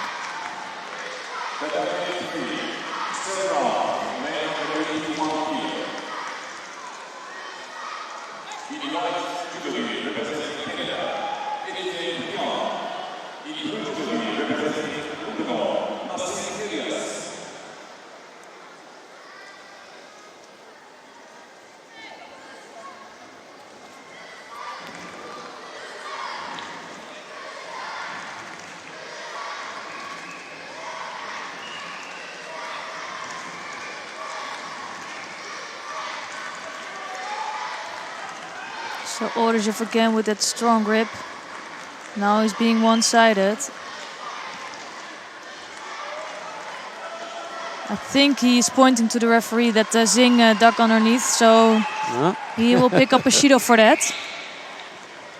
The only thing is what I think he's really confident in that, because if the referee missed out on that, he might have easily gotten a Shido because he just kept holding on to that side. But he was just absolutely sure that Zing dug underneath, so Shido for him.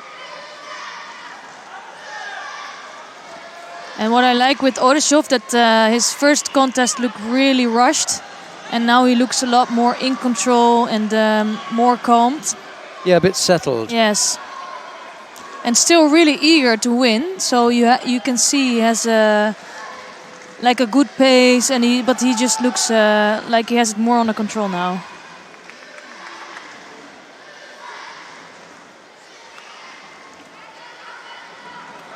Oh, nice. Almost, not quite. Whoa, I think he turned onto his front there. Yeah, I think so too, and I think Zing thinks that too. Yeah. So they're gonna check that on the screen again. But this is also the danger of Oreshov, because I think Zing was his attack was really good, but then in the end Oreshov can take over. And they did decide that was onto the landing was on the front rather than on the sides. There was no score. Ochigari, left-sided from Oreshov, has Zing just stepping backwards for a moment.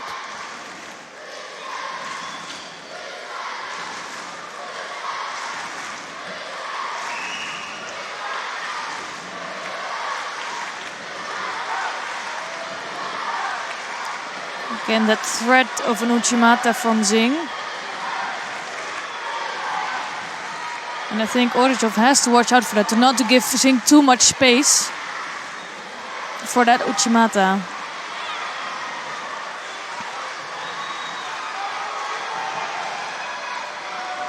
Yeah, that looked poor. Yeah, that looked poor. There really wasn't anything there.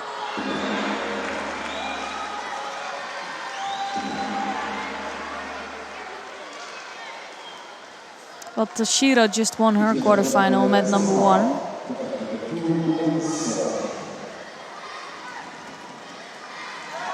Toshiro Miku into the quarterfinal.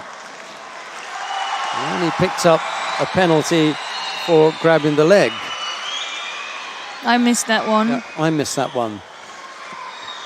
So did Zing. Yeah. Zing looked surprised. He will check that out later on. However, he did dodge the bullet with the false attack. So things have leveled up because he should have had a second penalty, sorry. But the other, that false attack wasn't called. I was surprised.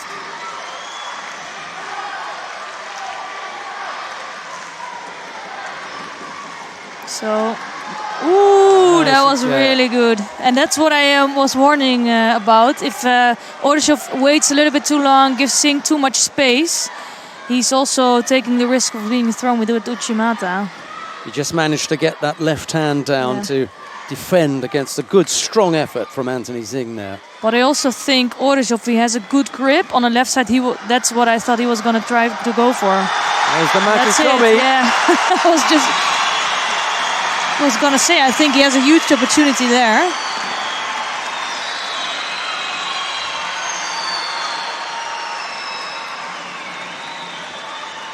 But really good performance from Zing as well, and I'm happy to see him back in the rapid chart because he's fighting really well today.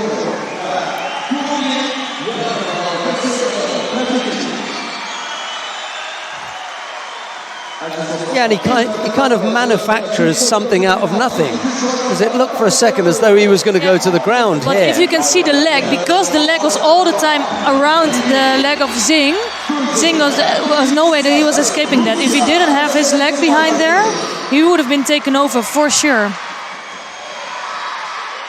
And here also I think is a big advantage is his height in this weight category. On the mat now, the second of the Azeri heroes, if you like. Hidayat Hidarov of Azerbaijan up against Denis Yartsev of Russia. Hidarov in the white judogi, Yartsev in blue.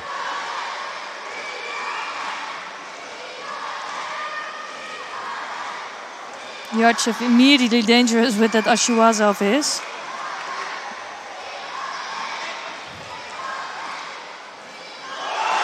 And beautifully thrown. And I would have not have thought he would let that go. Just didn't manage to keep his head down and his body down on that side. He should have finished this contest right here. Now it's going to be a tough contest after all. But he could have finished it. Completely controlled him in the waza. You might want to try and work hard on controlling the top half of the body. Yeah. At least you'll indicate to the referee that there's some reason to allow them to work in the waza. Yeah, that's good That's job. a bit better. He's doing well. That's it. Top half. He still has the arm. Yep. Yartsev fought really, really hard to get out of that one. That cost either of these judokas cost him a lot of energy. The thing is with Yartsev, he will stay so dangerous during this 2.5 minutes.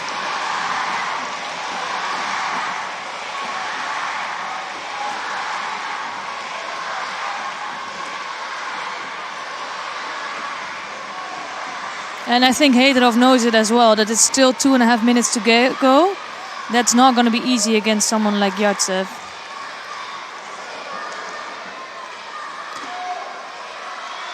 Yeah, Hidarov's best bet is to try and finish it off, actually. Yeah, I think so too. He should really try to go for that. You don't want to be hanging around too long with Yartsev. No.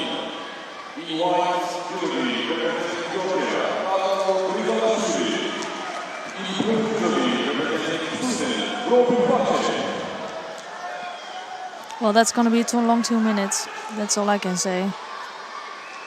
Yeah, and Hidarov can't afford to be too untidy in the attacks. Oh. Well, it's already starting to look a bit untidy, you know? Exactly. Yeah.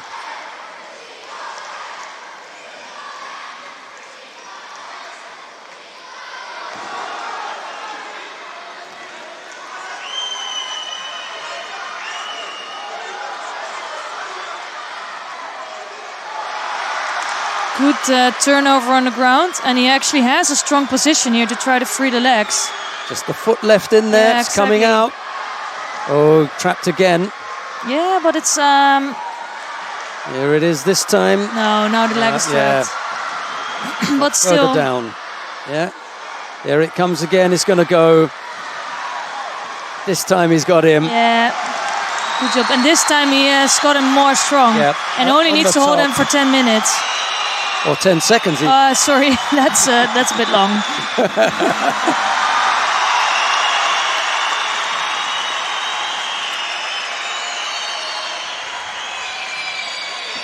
So good win, and he was looking very strong, a little bit untidy while he was leading. But what a way to finish this contest. So we got a special semi-final coming up with his two teammates. Well, we spoke about that this morning. Or, you mentioned that. That was something to look out for. And they have both shown, a little bit of shakiness at times, but they're there in the semi-final. Yeah, and I think that's just purely the nerves. I think they're in good shape. You can see that with the movements they are making and with the scores they are making. It's just, together now they will have the pressure of winning the semi-final. Let's go quickly down to mat number 3 and see what's happening in the quarter-final between Tato Grigolashvili of Georgia. He's up against Robin Pacek of Sweden. It's Grigolashvili in the white judogi, Pacek in blue. We've got half the contest still to come. Grigolashvili leads by Wazari. He's picked up a single Shido. Pacek has picked up 2. Quarter-final in the under 81 kilo category. Yeah, and I think Grigolashvili is doing a good business here for the Georgians and to qualify the top spot in the Georgian team, because that's still quite open. You have Luka Mazuratsu, who's doing amazing, and I think he now has the top spot. But of course you have a few other contenders like Regviashvili and Tatalashvili. So for Grigolashvili it will be really important to get a medal today.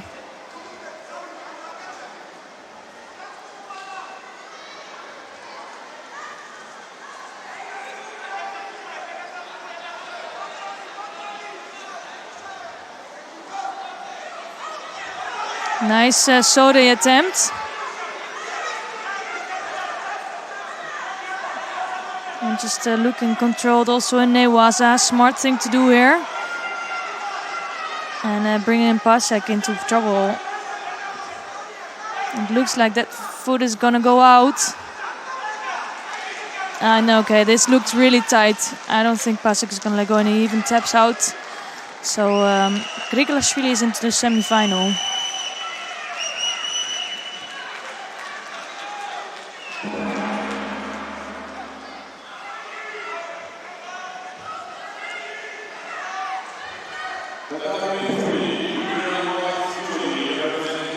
So we have 3 more quarterfinals coming up in this weight category.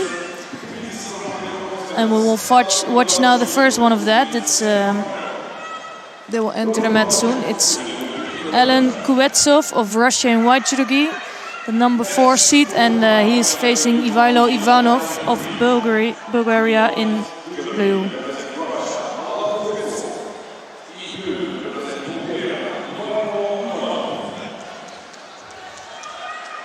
And really, with the number 1 seed out of it, it opened up this side of the draw.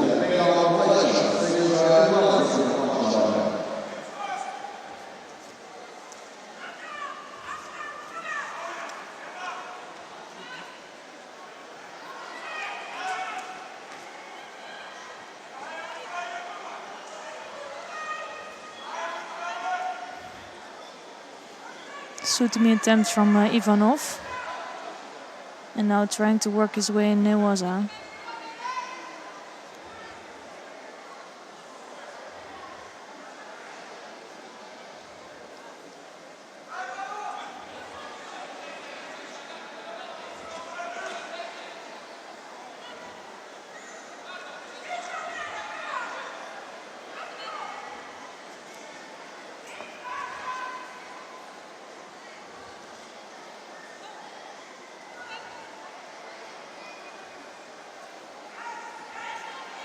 Both taking some time to get to their kumikata.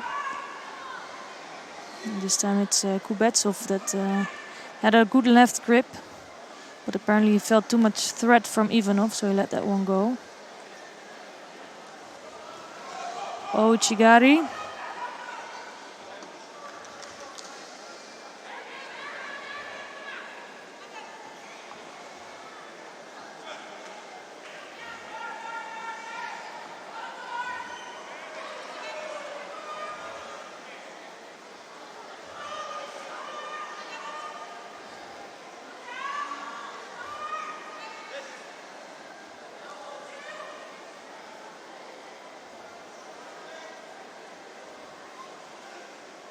You can almost see that Kubetsov can feel the threat of Ivanov.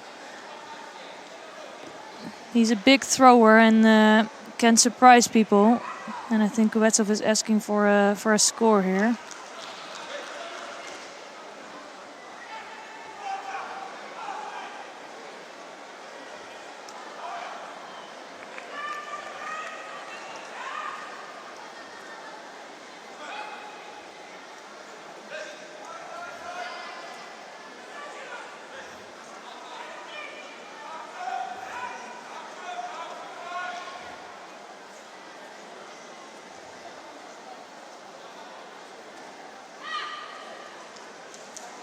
So Kubetsov with that left hand on the lapel, controlling Ivanov a bit, but doesn't really get to his own attacks. For me, it's been Ivanov that looks a little bit more threatening in this contest.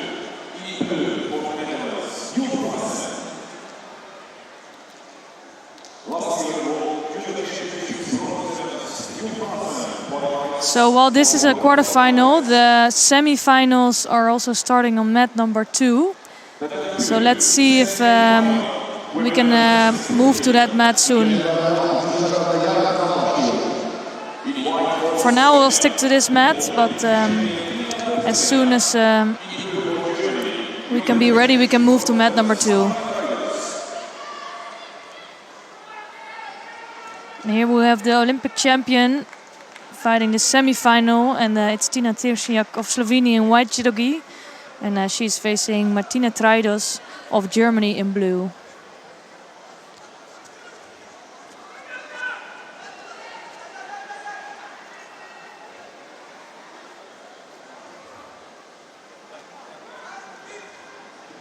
And they've met each other quite a few times. Most encounters been won by Terziak. But as we were speaking about before, Traidos did beat her before in Baku, albeit already a few years ago.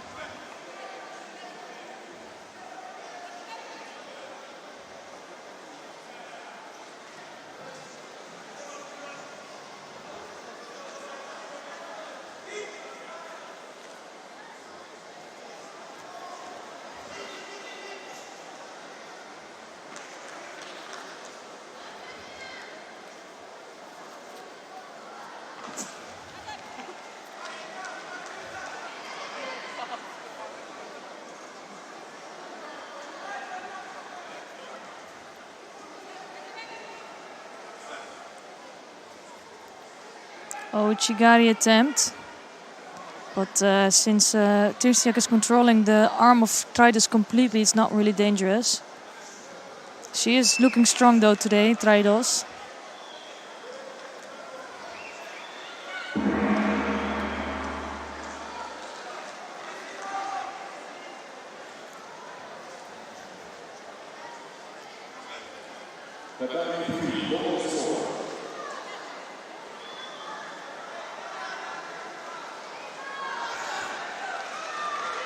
And she's really well with controlling Terziak and not giving her any space to come to her attacks, because that's when she's in danger of getting shidos for not attacking. And as soon as Terziak has a little hill like this one, she will come under with a seonage.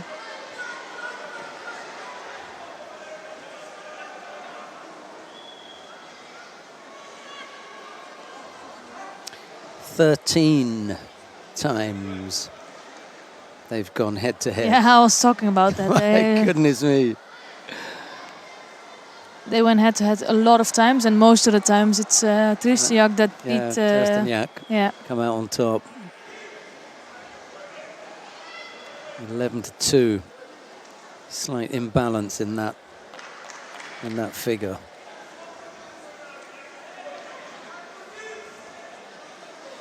Yeah, 11 times, that is a lot. When was the first time they met? It must have been a few years ago already. Yeah, that was in 2012. So they've been battling away at this for the last 7 years.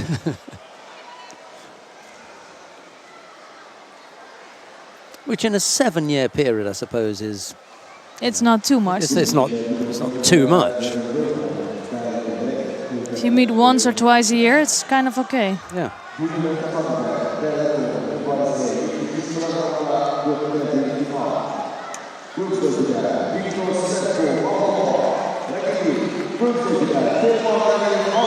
The really good thing for, well, actually, it's a really bad thing for Traidos, is that on the 2 occasions that she has beaten Trsteniak, they've both been in finals. It was the final of the European Championships here. Mm-hmm. You mentioned that earlier on in Baku in 2015, and then the final of the Grand Slam in Tokyo in the same year. So that was her year for doing it. Second penalty for Traidos, a first for Trsteniak. But in the rest of the matchups, it's been Trsteniak. Yeah, and again here it's Traidos that has the 2 Shidos. So things are looking a bit better for Tina Trsteniak. Though I think Traidos is fighting really well today. The thing is with Traidos, if she's physically really fit, she will do well. And she just needs it because she's a real physical judoka. She's really left-handed. You know what she's gonna do. Just go for that one left-sided technique. And if she's not so fit, she's not gonna win so well. Well, Trsteniak, she's always fit, and she's always getting to the final stages.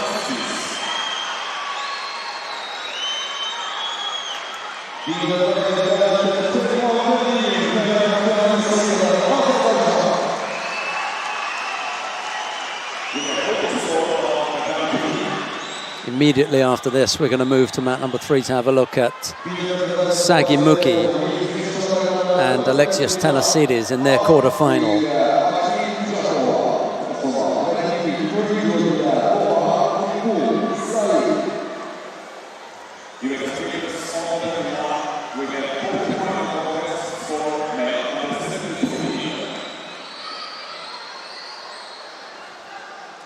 So already 45 seconds into golden score.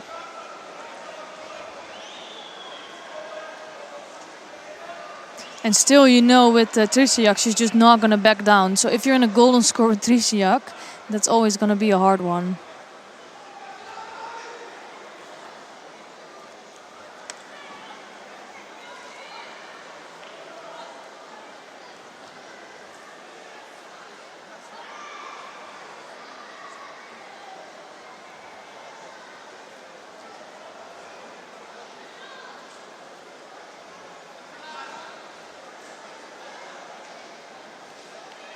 Just wants to get a head up there every time that the arm goes around the back.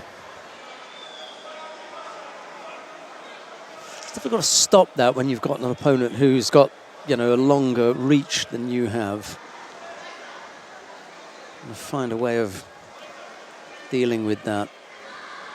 Trsteniak's way is just to try and break it off. Yeah, exactly. There's nothing, you know, scientific about it. Just brute force, break it off.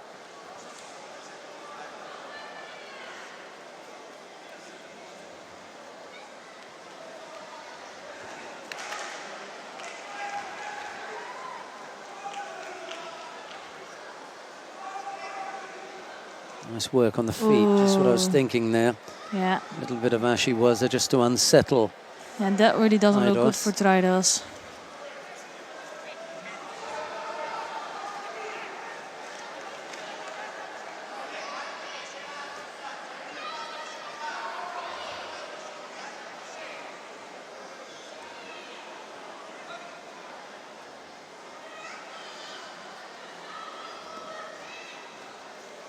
This is where Trides is just so strong. She keeps moving Trides, or where Tristiak is so strong, she keeps moving Trides around, coming in for that techniques, and now you start to see the difference between Tristiak and Trides. Just enough to get Trides a third penalty. And it must be so frustrating to fight Tristiak like this, because you know beforehand this is going to happen, this is her game, but it's just impossible to stop it. Right, Freddie, let's see if we can go down to mat number 3 and take a look and see what's happening with Sagimuki of Israel. He's up against Alexios Thanasidis of Greece. We joined the contest with a little over a minute left to go. Sagimuki has picked up the single Wazari. No score for Thanasidis. Both fighters have picked up a penalty apiece. So it's Thanasidis with a bit of work to do and a minute in which to do it.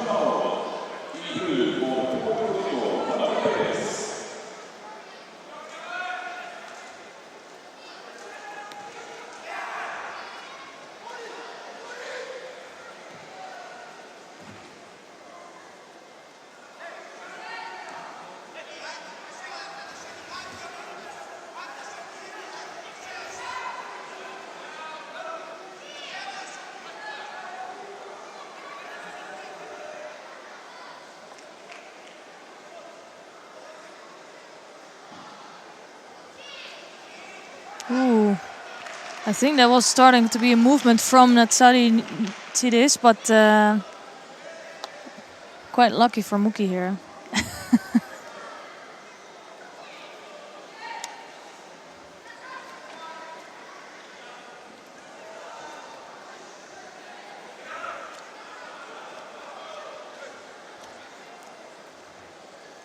Yeah, not the best Wazari to score, but it does the job.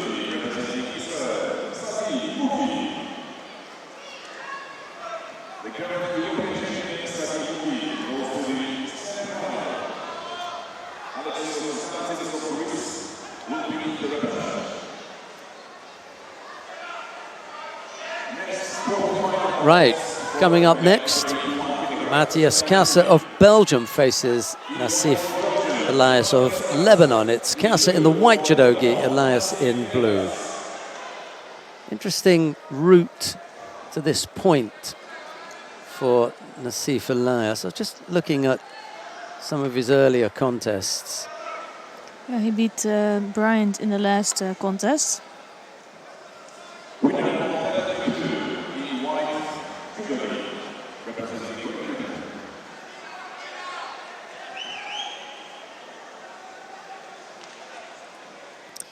Yeah, he fought Marcel Setsia in round 1, in the preliminary round. I'm not sure if he had a bye. Yeah, he had a bye in the first round. Right, so he had a bye in the first round, and he fought Marcel Setsia. Setsia picked up 3 penalties. He then fought Etienne Briand of Canada, who picked up 3 penalties. So on the back of 6 Shidos, he's made his way into the quarterfinal. Yeah, so probably were not the most attractive fights, but yet he's here in the quarterfinals. So. Only now he's facing number 3 seed today.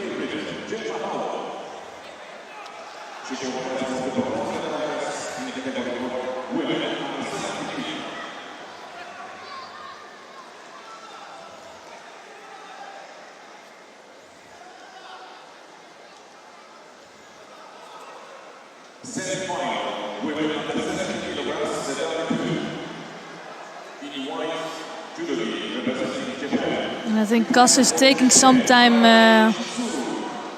to get into this contest. Already 1.5 minutes into this contest.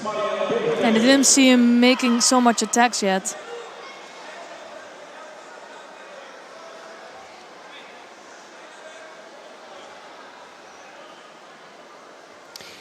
And if we want to continue watching Matthias Kassa and Nassif Elias, or if you want to continue watching that, just click on 3 and you'll watch that. But we're going to go and see the semi-final on mat number 2 between Arai Chizuru of Japan. She's up against Maria Benobeo of Spain. It's Arai in the white judogi, Benobeo in blue.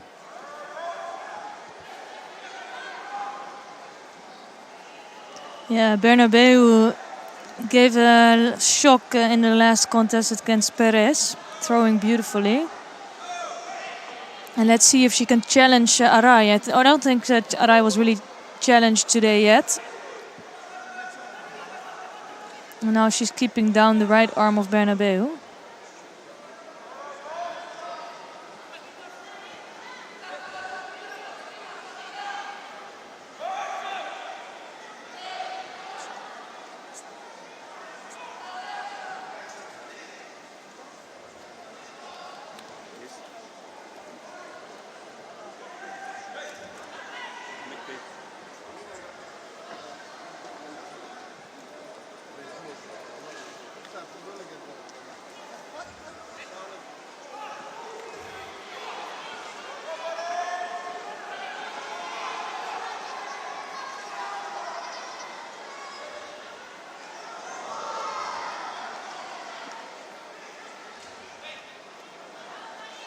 Always being really polite, Arai. I think she just continued a bit after Mate and apologizing to that for that to Bernabeu. And you can see that she's so calm, and also she knows her tactics, because normally she's always fighting on the lapel, and this time she's keeping that right arm of Bernabeu low and keeping on the back. You can see that here on the left, and keeping Bernabeu at distance, but she knows also with her left hip she can really lift Bernabeu. That's probably what she's gonna do. The only thing what is gonna happen is that she might get a Judo, one for not attacking, also for the left hand just blocking Bernabeu a bit.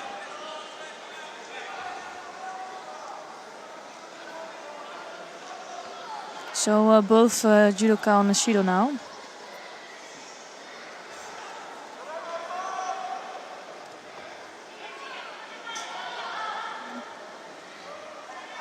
But for me, it's not that Bernabeu is so much more attacking, and for me, it's Arai that's putting in the good attacks. Bernabeu always looks very active with moving on her feet really quickly, but she doesn't really come in for the big attacks yet.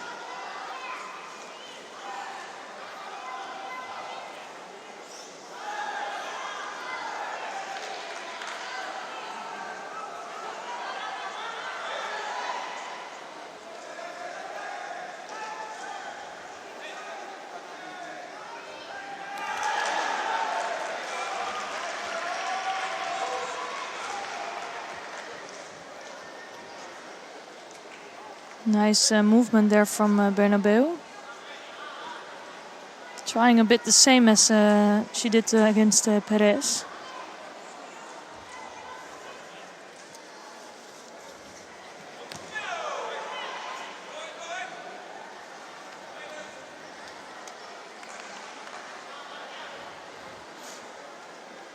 On the other mat, Kasse just scored Vasari in the last 10 seconds of his contest. So with that, he's winning against Elias. And continue into the semi-final.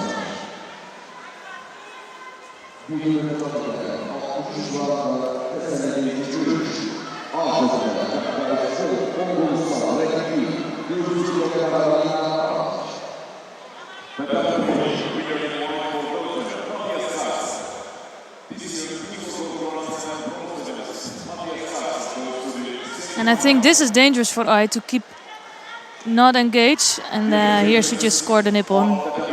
Just stronger, better control. And I think she shows her class here in this competition.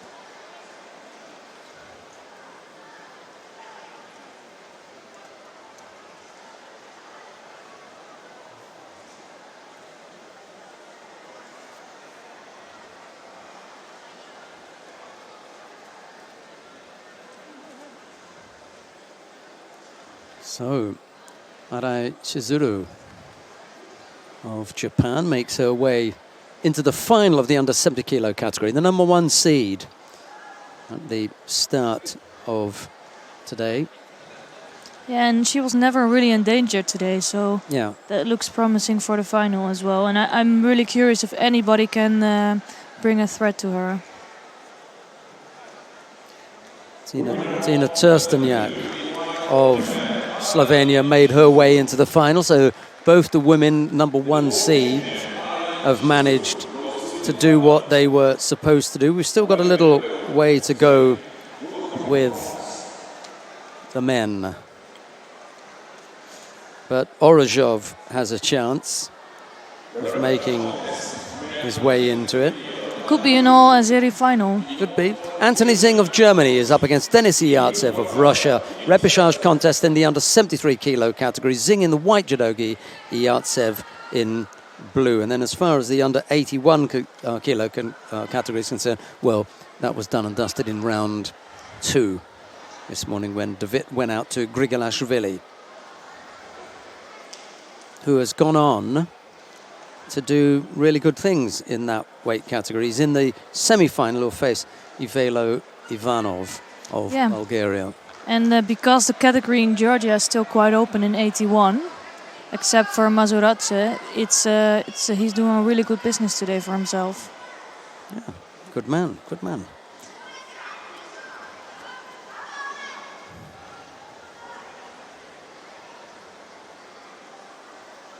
So some semi-finals coming up after this as well.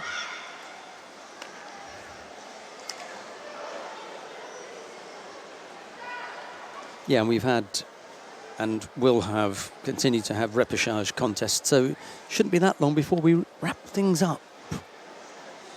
No, there's just some contests going on mat number 1, and mat number 2 is almost finished already. I think it's nicely balanced today in 3 mats.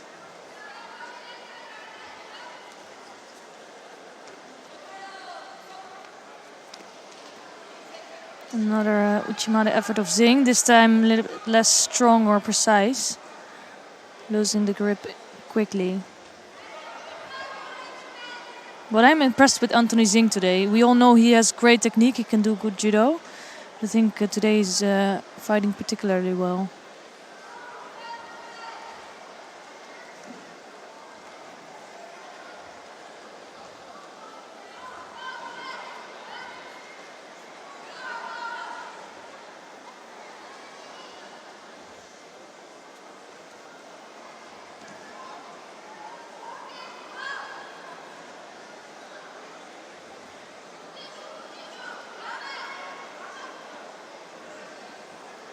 So you can see this is so difficult. Yartsev standing so strongly on the right side.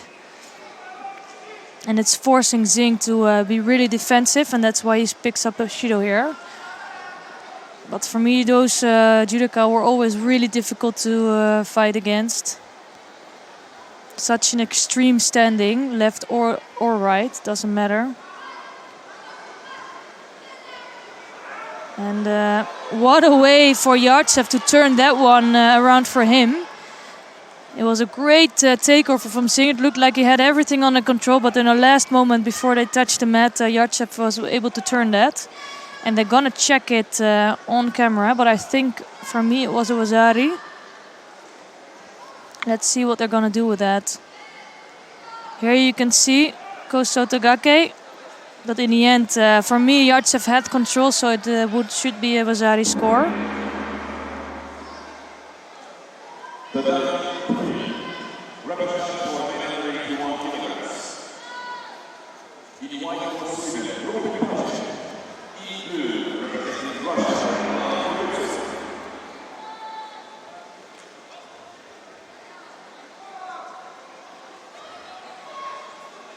So they're gonna take it out, and that's probably, if you look at the images, because his elbow was really out, and after that he might not have turned on his back, or there might be another reason for it. But the Wazari is off, and that leaves everything open in this contest.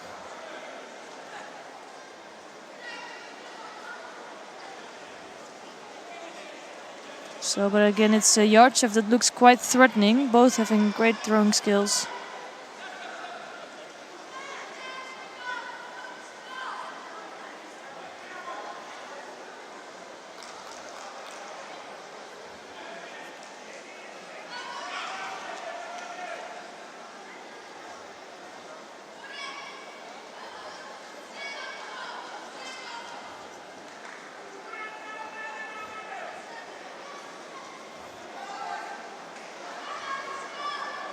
Yartsev really coming in for this Haragoshi also the guy who's so far away.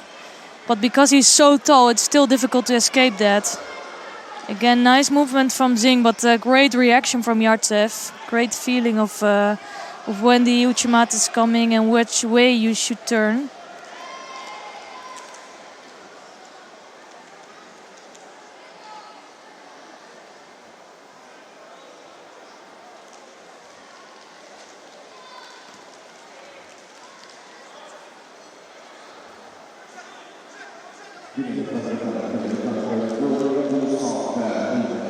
And what a silly mistake from Zing, just undoing his gi while he was fighting. So that gives him a second Judo, completely unnecessary and breaking this contest a little bit. And what a beautiful way to finish this one off. It's Wasari's score, but with only 10 seconds to go. It's going to be hard for Zing to come back from that. Looks like Yartsev got a bit hurt during this throw.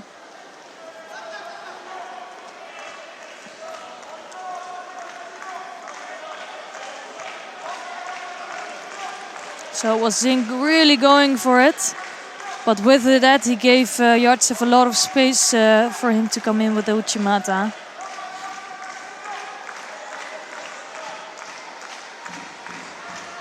I think the better option for Zing was to come over with his Uchimata and not go to the back, because by that turn and switching directions he gave all the space to Yartsev to score a Wasari here.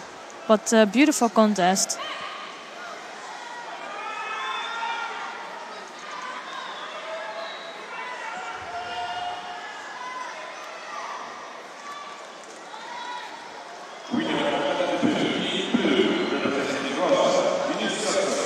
So while another semi-final is going on mat number 1, we're going to stick on mat number 2, because the number 1 seed is going to enter this mat, and it's also the home favorite.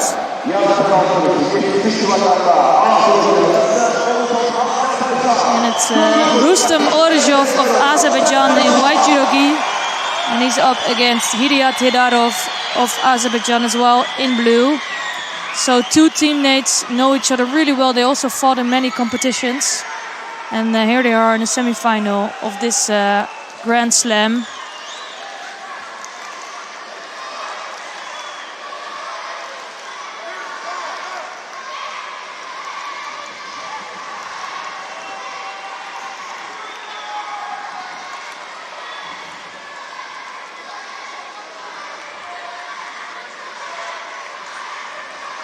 The one that they've been waiting for. Exactly. For sure they're already happy with one of them in the final. But the real shame for Azerbaijan is that they couldn't have been on opposite sides and they're meeting in the semi-final instead of the final. That would have been a better balance, but that's the way it worked out with the seeding. And also, they might have hoped they were in different weight categories. That would have been another thing. Yeah. Because I think they're both really popular in Azerbaijan and they're big heroes, got great results. Well, the nice thing is that they can go to the World Championships, given, you know, if they're healthy. I think when it comes to the Olympic Games, we all know that the way that one works. You can send one athlete per weight category. The Shiramiku has just won her contest down on mat number 1 against Sanafemir of the Netherlands. Just catching the Dutch fighter down there. Yeah, so we got the final we expected this morning. It's Trisiak against Tashiro, and it again proves their class with beating all the others in this field. Yeah, as we were saying, it's a real rarity that you should have the trio. The one missing from here is Agbegnanu. Yeah, exactly. But when that trio appears, one of those three is going to win it.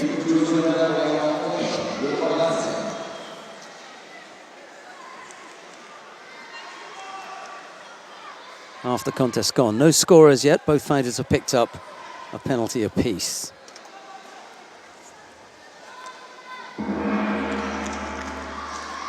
Yeah, it's probably not going to be the most exciting semi-final with both of them knowing each other so well. Orozhov has picked up a second penalty, and you can hear who the crowd like. There were more boos than cheers. So Yeah, I think because of his Olympic medal, Orozhov is really famous in Azerbaijan.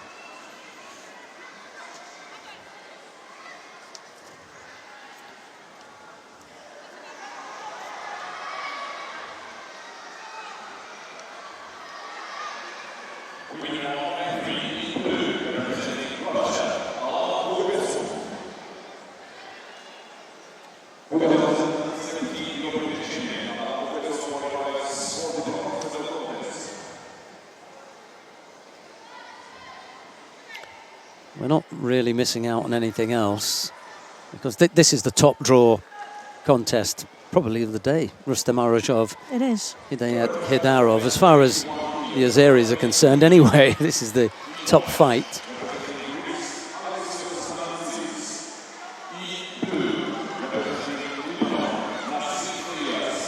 So Orozhov is now really putting the pace, more pace in his contest. Yeah. So it's a Judo for Heidarov here. They're just so evenly matched.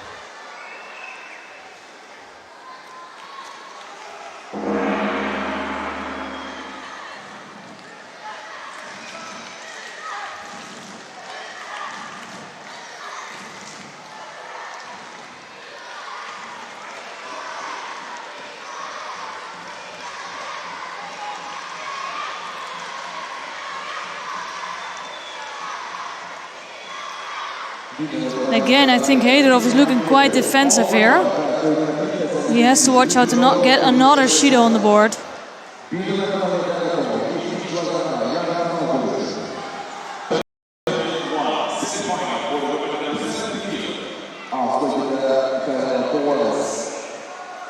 And you can see that Heidarov is really trying to go for those low techniques. But with preparing for those techniques, he's looking quite defensive all the time. So that's a risk he has to take.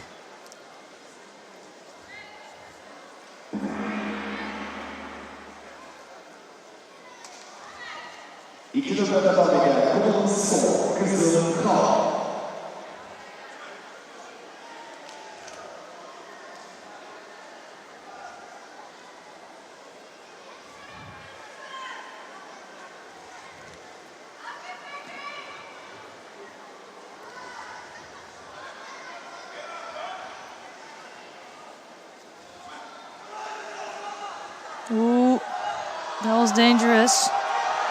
Yeah, it's gone now. Yeah. Ooh, Whoa. he wasn't. Incredible. I don't understand what happened there, why Orozhov let that one go.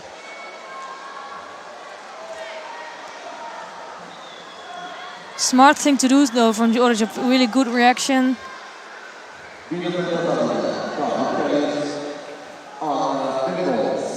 For me, it is Orozhov who looks a little bit stronger and more controlled, but it really could go either way. Next contest from the W1, representing for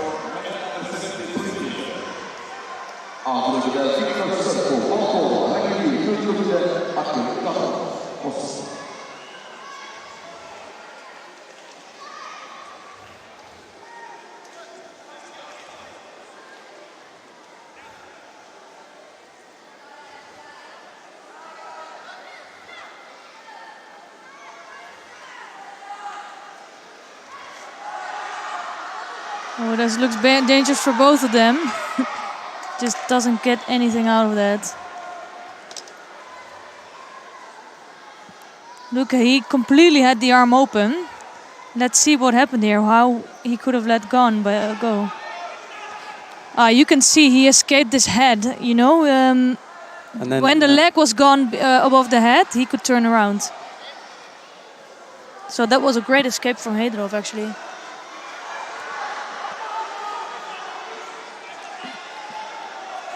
So Heidarov looks like he got some energy back.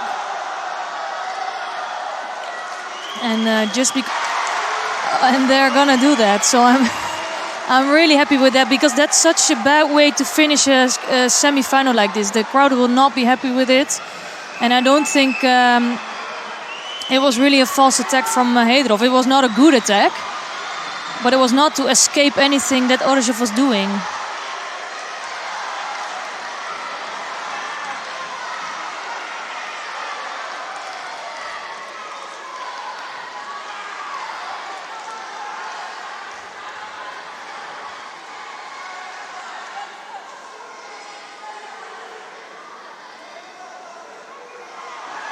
Ooh, that was really close.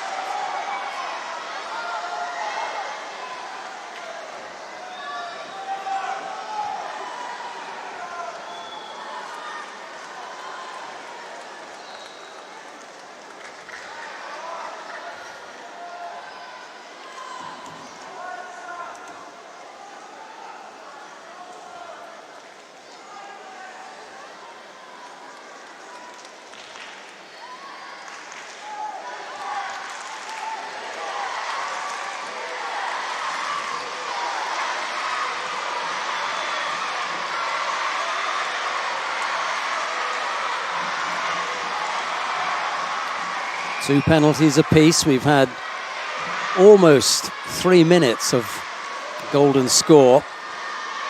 There was a moment when it looked as though Orozhov was going to take it on the back of a third penalty dished out to Hidarov, but they cancelled that one.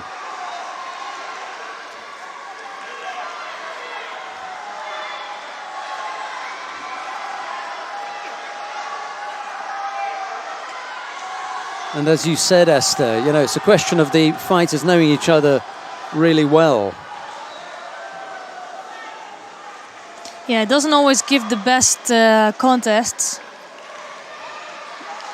On the other hand, it's really exciting to watch, because you just are so curious of yes, it goes over.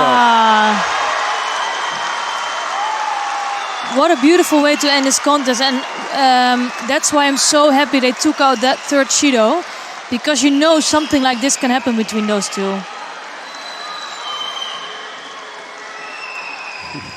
I don't even know which side of the mat to stand on. It was a great contest to watch, and they were both equally dangerous. And of course, it's really disappointing for Orozhov. But it's in the end, it's Hedrov who made the positive judo and made the throw.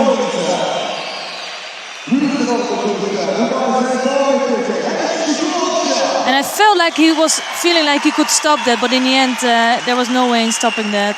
Well, maybe that is one of the dangers in that technique. Well, we talk about they know each other really well. They know each other really well.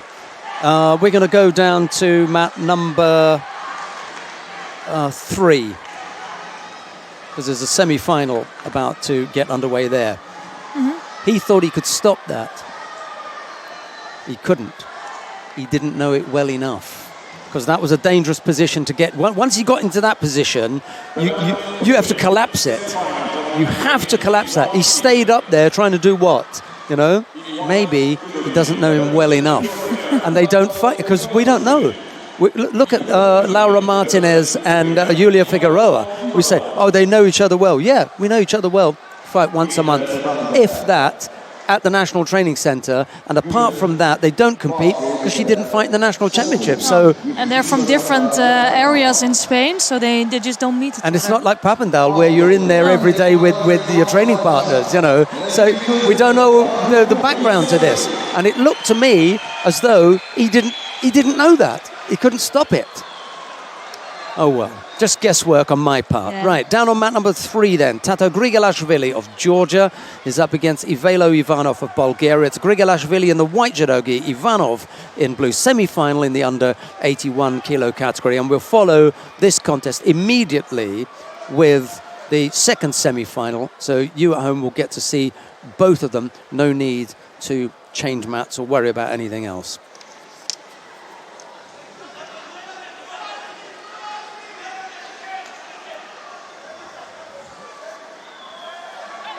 Yeah, it took a long time to get to the boiling point. Yeah, it really took time. But that's why I'm quite sure that they do not know each other. But as you said, Yeah. maybe they don't know each other well enough yet. But the difference was so small, and it took him how long? A lot of minutes to come to that technique once. Once, So- exactly, just once. He went to that, as we say, he went to the bank, you know, but it was something that Orozhov couldn't stop. Yeah, let's see if Grigorashvili can make this day even better for him with beating Ivanov.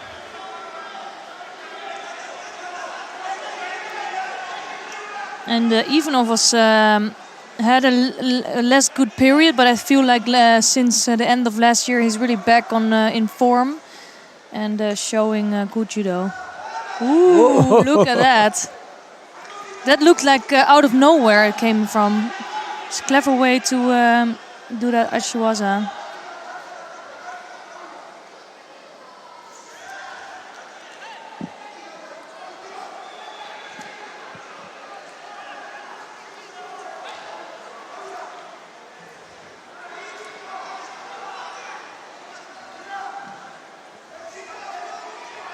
You know, with Grigorashvili so eager and he was running so much forward to Ivanov, I'm quite surprised that he didn't make use of that movement to come up with a counter.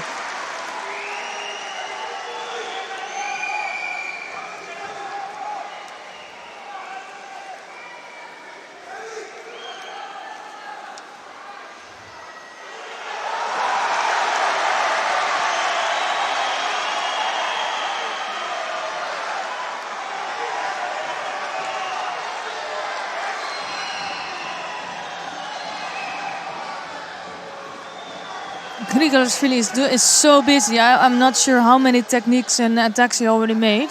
I'm just curious if he can hold on to that, to this tempo. Yeah, maybe that's the plan from the Georgians to try and overpower Ivanov, not only with, you know, the power judo, but also just the sheer pace of the contest. Yeah, keep being threatening. You can see he puts his hip in all the time.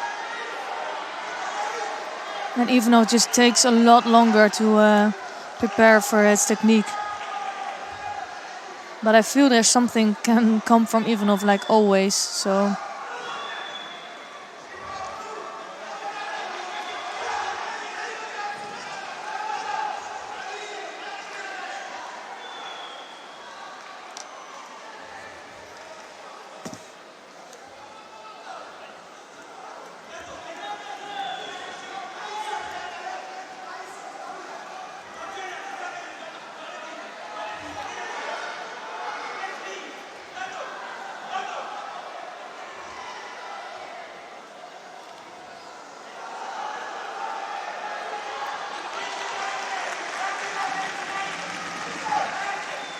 So I feel like Ivanov really has to start going, and that's what he does.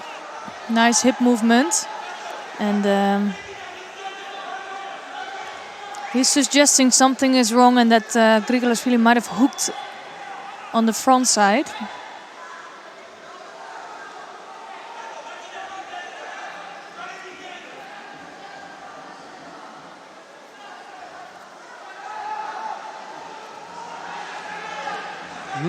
Nothing untoward, so we continue. We're in the last minute of this, the first semi-final in the under 81 kilo category.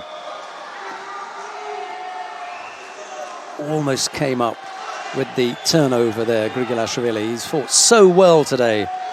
He shows so much potential. I saw that already in the Tbilisi Grand Prix, but now he's proving it in a Grand Slam as well.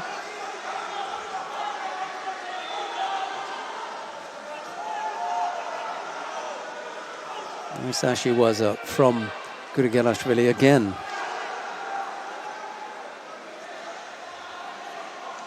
So first judo now on the board for Grigorashvili.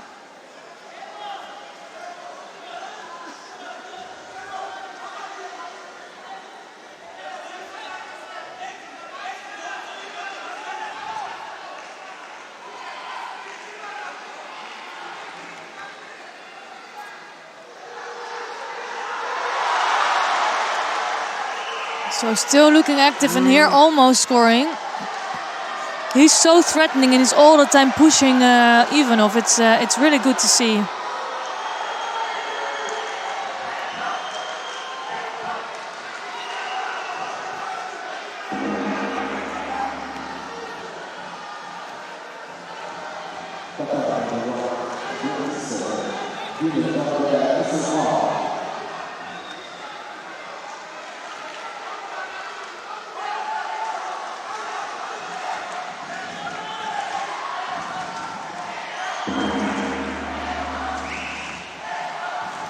So it's going to be a golden score here, same as on mat number 1, with it also a semi-final going on. Salman Valiev up against Toha Butbul on mat number 1, the last of the semi-finals in the under 73 kilo category, and Toha Butbul has just thrown Valiev for Ippon. Yeah, Butbul he was seeded, but not top 4 seed. But doing a good job today. Nice coach Mokikomi, I see. Caught him absolutely cold. I think he was already moving backwards with Valiev. So nice move. Yeah, there was still the possibility of an all-Azeri final. But Valiev just lost out there, so it'll be Toha Butbul to face Hedarov.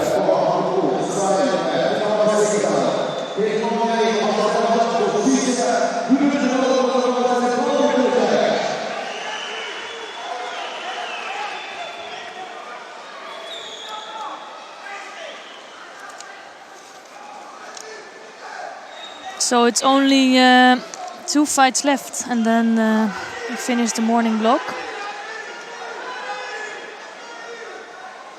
Grigolashvili fancies that he's come up with a score there. Didn't worry about the Newaza, just rolled him, up he got. But he didn't. Has to do this one again. Ooh, he cannot hold on that bell too long. Just in time for his attack. But it's a really good match. Both judoka come up with good techniques. And they're evenly matched. You just cannot throw each other.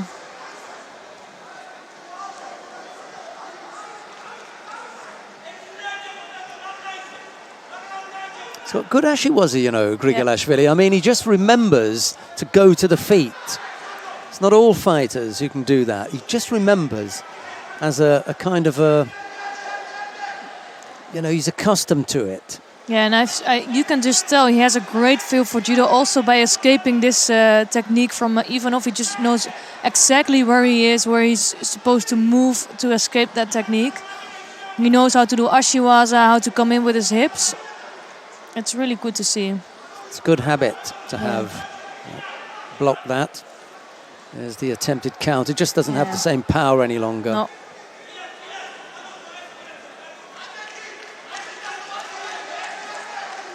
So, yeah. Sorry, yeah. Little reminder. You go. Go ahead, Esther. You go. It's a little reminder to join the nice competition we have. It's called Throw to Tokyo. And you can check all the info on tokyo.igf.org. But basically, we ask you to upload your Ippon video.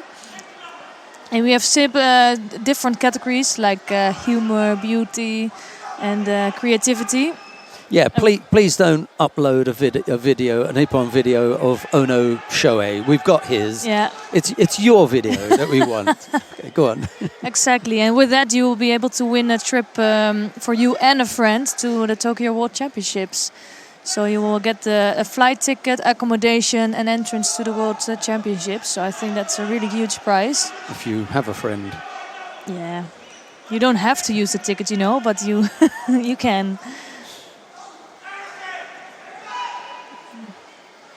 I think when you win that prize, you suddenly have a lot of friends. You're right about hanging on to the belt for that little bit too long. Just showing signs of hanging on to it for a little bit too long now. Yeah, it would be a shame, although it would not mean the end of this contest. Ooh. Wants him to tidy up properly.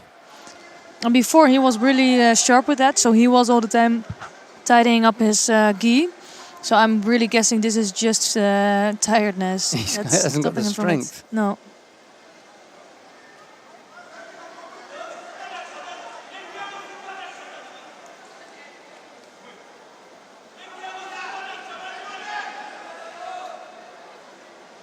And still, what I like is walking forward. You can see that Ivanov is moving backwards. Ooh, that was so close. I really thought he would catch him with that.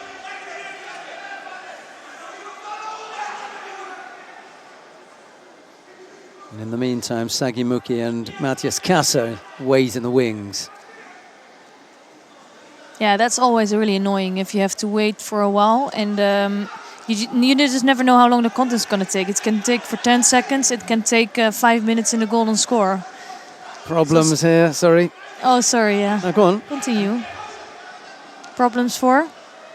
Well, Grigilashvili, he's going to pick Yeah. up another penalty here. Just off the pace a little bit. And still, I believe he can come up with a great technique here. Just as if he can manage to hold on and get the energy out. Ah, that's it. Drained very quickly Yeah, at the end. he did.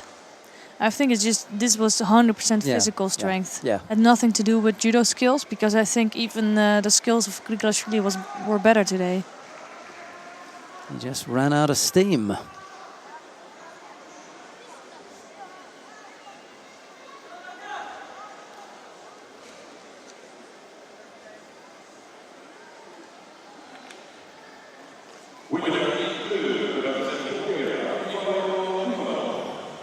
That was quite a contest. Yeah, it was.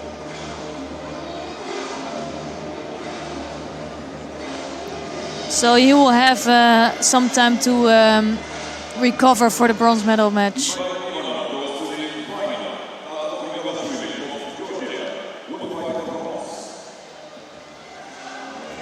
Right, well, here we are with the last of the contests in this preliminary stage.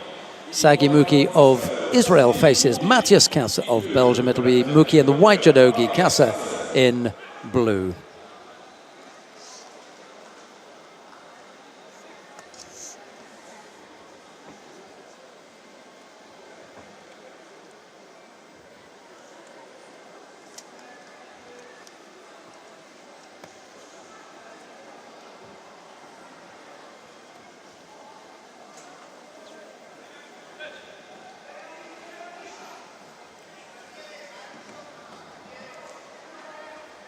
I think it's been a really strong tournament today in this 81 kilo category.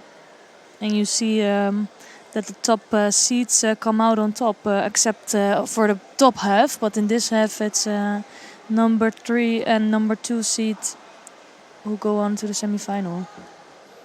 Yeah, poor old Frank de Witt missing out. It was the number 1 seed. Didn't make it through. It was the number 4 there, Kubetsov. He's made it through. He'll fight for bronze. He can still come out with, you know, his spot.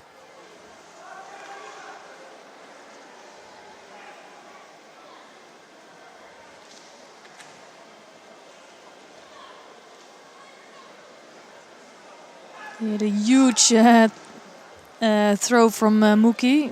He can throw big or with that technique. But nice defense from Matthias Kassa. I think Matthias Kassa is one of the biggest talents ever seen for Belgium. And this young, he's already one of the top seeds in the tournament. He did that so quickly.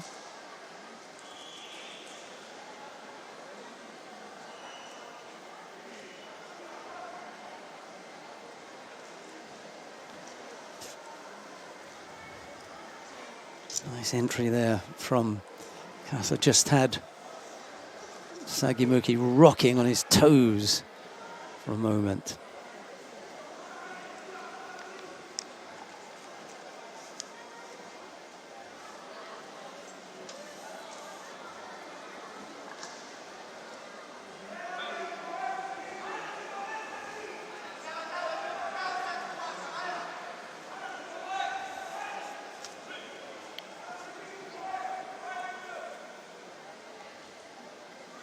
quite a positive looking contest, although they take some time to get to the kumikata here.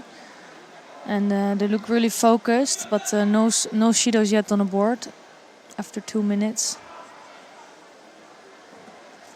And again, he's so quick with it. He's so quick in there also. Not only with the kumikata, but also with his hips.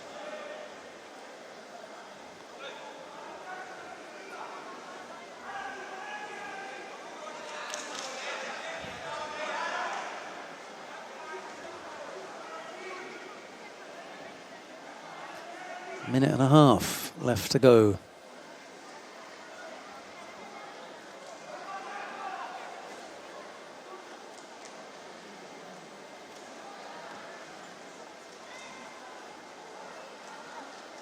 That was probing rather than putting absolutely everything in there. Yeah. Over on the left side, have a look at that. Mickey just moving around to his left to avoid getting caught up in that.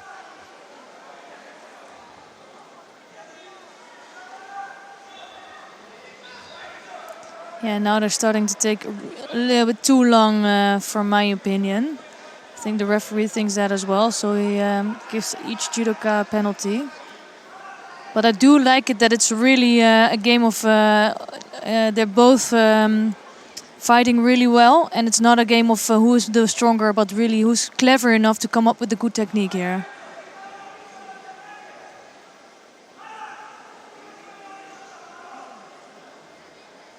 And it looks like they're thinking a lot of how to do it. You know, sometimes you see people just are going, but they are trying to be really smart and trying to figure out a way to get close and come in for a technique.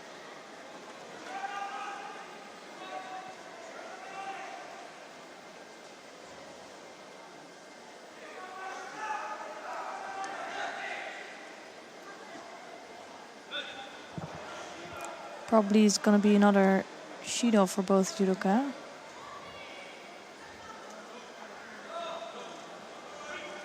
Yeah, I think you hit a nail on the head there. They want to try and come up with something, but there is a degree of caution required as well because both fighters are such good counter-punchers. Yeah, but now they should start to think about also just coming forward and more like keeping the pace really high. And because if you get a shido now, it will mean the end of the contest. Before it didn't matter so much, and now both having 2 shidos, it's gonna change a bit, I guess. And you can see that right away.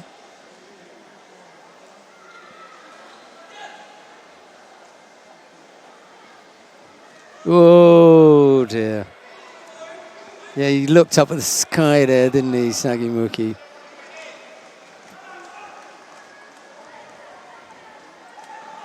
The thing is, I really like that I don't give a shido because it was really not intentional. It was not to escape the pressure so much. It was also to try to do something, and he lost grip immediately. But it would be a big shame if a contest like this would end up with such a shido. I hope they will be as understanding if it happens with Matthias Kasser. Yeah, exactly. You know, what you want is uniformity, same things offered to both fighters.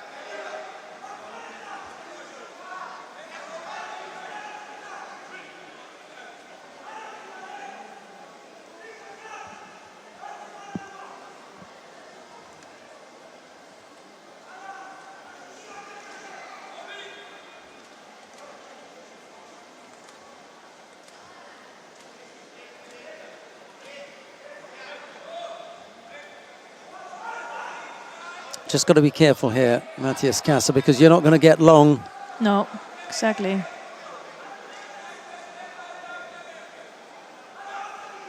Well, Muki is aware of the rule.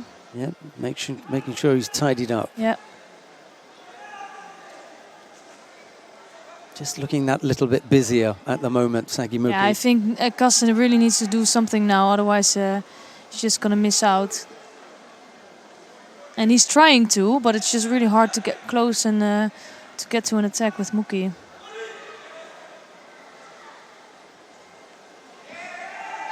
gone anyway. Yeah, he was really, you could see he was trying to think, but looks like he just stumbled a bit on that. And he's saying that he Matthias touched the leg. Kassa is saying that he trapped the leg, yeah. So let's see what happened there. In that case, it will mean a Shido from Muki. Yeah. Does he drop? Well, we can't see from this side. There is a point at which he says that the... And I think it's that also... There. Yeah. Well, we'll see. This is a tricky one, you know? Yeah. And I understand why Kassa felt it, because for sure he felt the arm down there. So I'm curious what they will do. Oh. Yeah. But I understand why Kassa was asking here for a Shido. What was he saying? Thanks, guys. Yeah.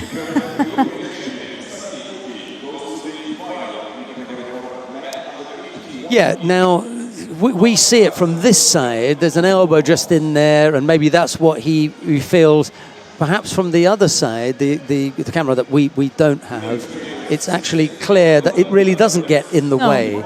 Or else there's no reason for them to choose one way or the other. And for sure he wasn't really pinching or wasn't putting his hand down. You could see that. There was a little touch there, but I don't think from what we saw that it really got in the way, not from the angle that we saw it, and perhaps it was even clearer from the other side. I think so too.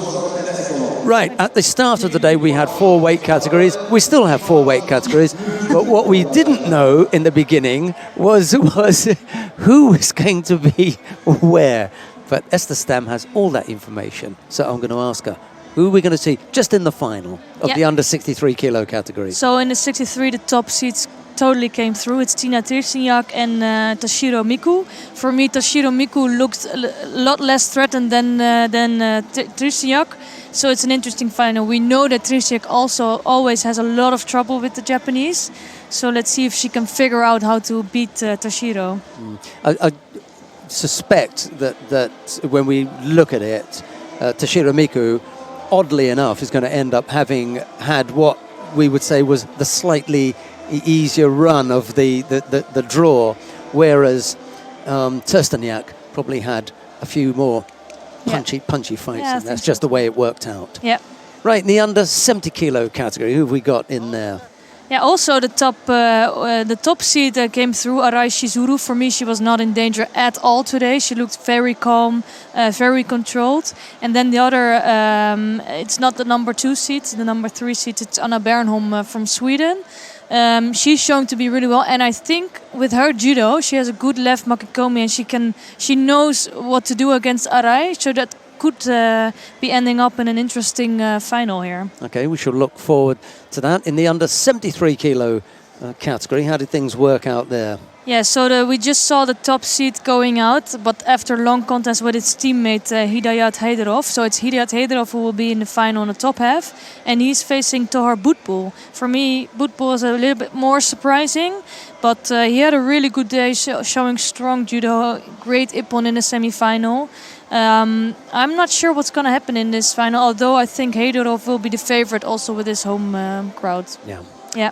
And the last of the weight categories, the under 81 kilo category. Who have we got to look forward to in that final? Yeah, so here the top seed went out, the width in the earlier stages. And it's despite my orange tie. Exactly, but it's Ivanov who came through to the final. Just strong, mature judo. We spoke about it before that he had a little bit less period, but I feel like some months he's really back on top. And he shows that with this Grand Slam final. And we just saw Sari Muki beating Matthias Kassa. I think it will be a good final. Not sure that it will be, quite as good as the balanced contest we saw with Matthias Kassa. I enjoyed that, actually. It was a tricky one to watch, but I enjoyed that. Yeah, but I'm going to enjoy this as well, I think, because they're both really clever judokas again and good throwers. So I think we can expect maybe some similar kind of final. Let's see. Okay. We're going to take a break now. It's 10 to 4. We'll be back in an hour and 10 minutes with all the medal matches on day 2 of competition here at the Baku Grand Slam. But from Esther Stam and myself, it's bye-bye for now.